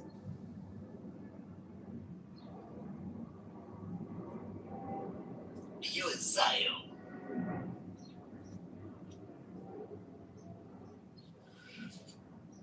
So many people don't know what you can and cannot say in terms of free speech on platforms. Obviously, you can't talk about the S word, which ends with the L word. That is a keyword that will trigger an automated shutdown. What's the S word that ends with the L word? Sui, you know, you can't use that word. Sui? Let's just not say the word, okay? I can put it in the chat for you. But yeah, self-deletion. You can't use that word in the chat. That word.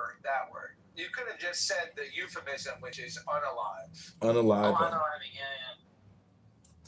yeah. Other things you can't say is you cannot talk about LGBTQ. You just can't. It is a protected class. Cannot do it. But you can talk. Watermelon rainbow. You can talk about the J words all day long. But you cannot talk about Muslims because that's Islamophobic. So you see the double standard on these platforms that they allow the Free Palestine propaganda and the J word anti-Semitic hate speech, but they will not let you talk about Islam, Muhammad, Aisha. That's all considered Islamophobia, and that is a protected class.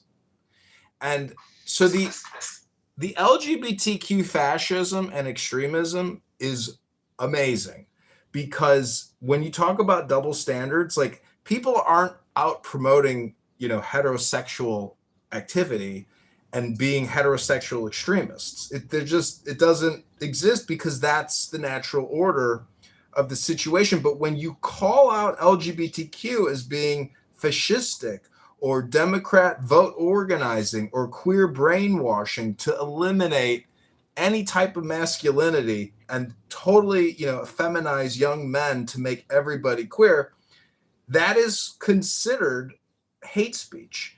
And there's nothing to be proud about hate speech, but here are some facts that the media will not tell you. 58% of homosexuals have problems with intestinal worms. 1 in 15 homosexuals are a pedophile.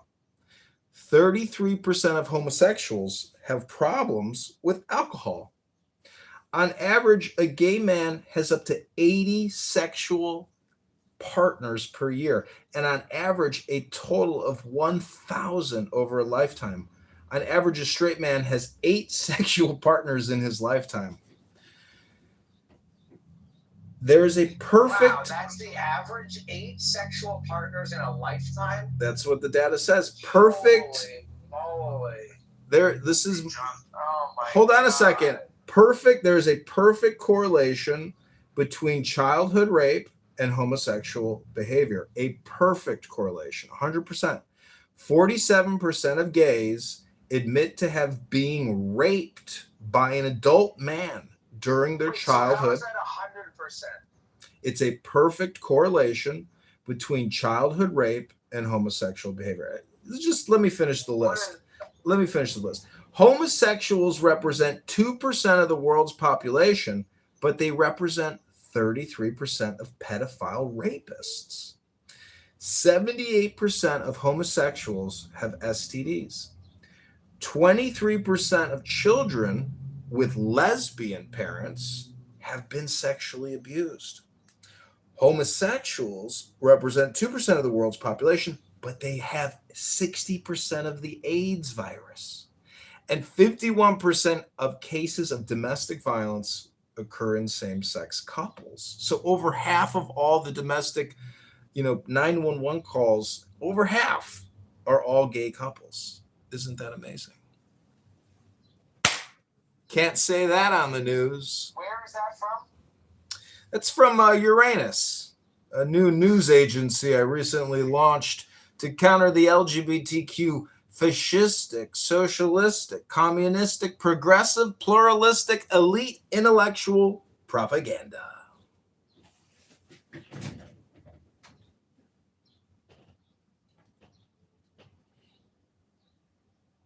name is kind of gay.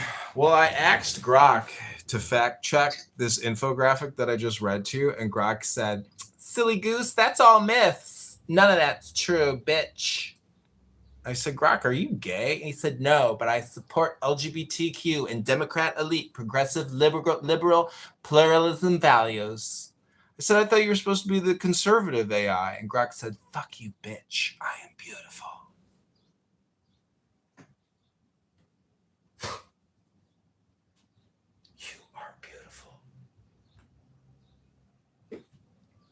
Anyways, Ellie, thank you for debating the butter. I mean, basically Emrose mostly. I was avoiding debating. What are you going on? Well, it was fun because like you're like a nice guy, so you're not like, kicked from the stage. You're considered like,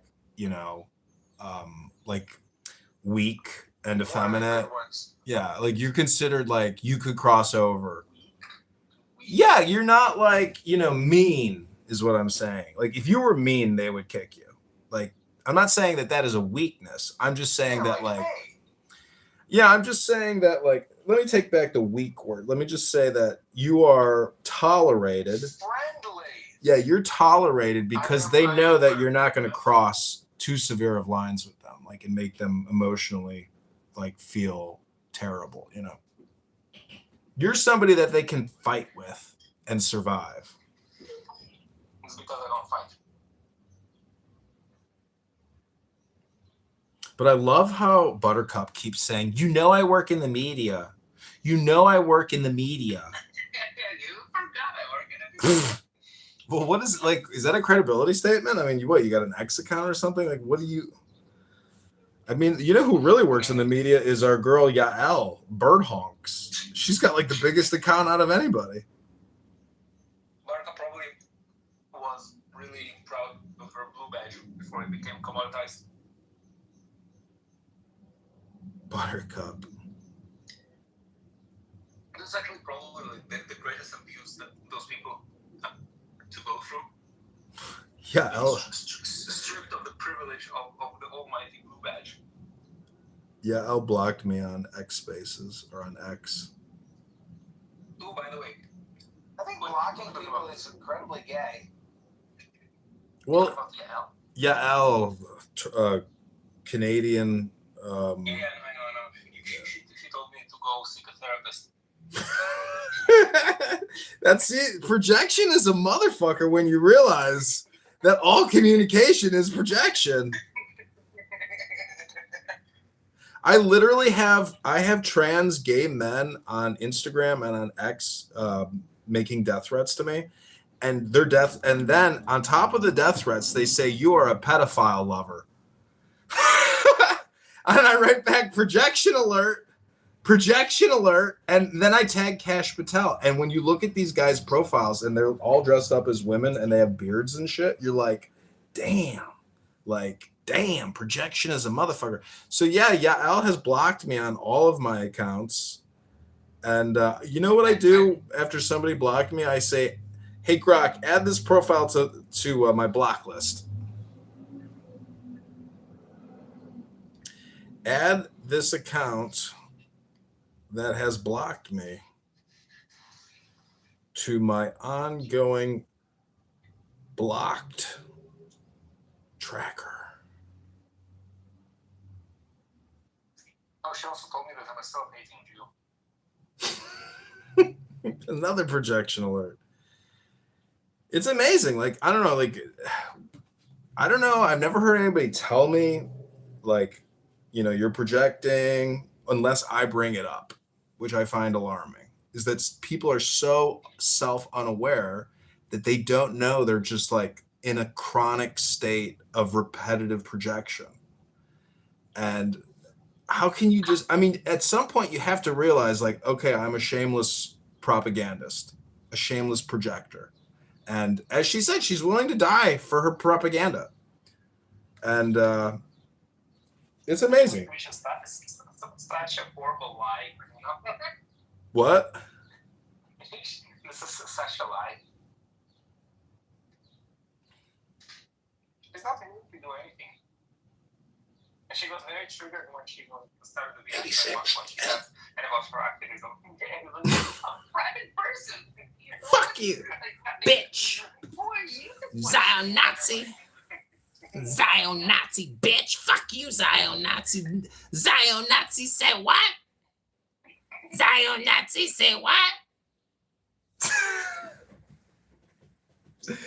See, I'm their worst enemy because like no one has the time to document, record, and roast these people.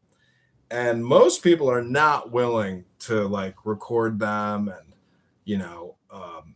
post it on X and say, here's, the unauthorized Emrose. But I will, and I'm about to do that. I'm about to, gaslight her on X. And I had another room open recording the room called "You Got a Little Triggered," which is basically saying you got a little gaslit. I have people on YouTube saying, "Thank God for John. You make me feel normal, John. Thank you. I've been struggling with erectile dysfunction for many years, and I hated my dad, but John helped me." And John is the only man that can create 9 times the content in real time. Only John. Mayoral candidate. Vote John Kitover. Vote John Kitover before it's too late. Vote John Kitover. It's better than nothing. But this has been another episode of Somebody Got a Little Triggered.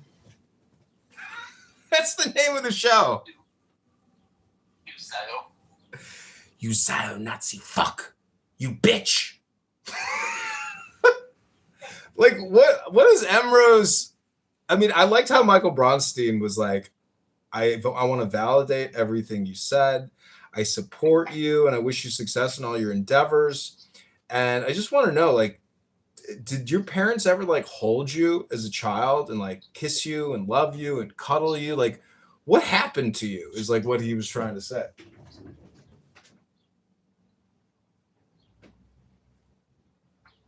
Wait, is that the guy that is quite good with computers? Michael Bronstein? Yeah. He doesn't even know how to unzip his pants. Okay.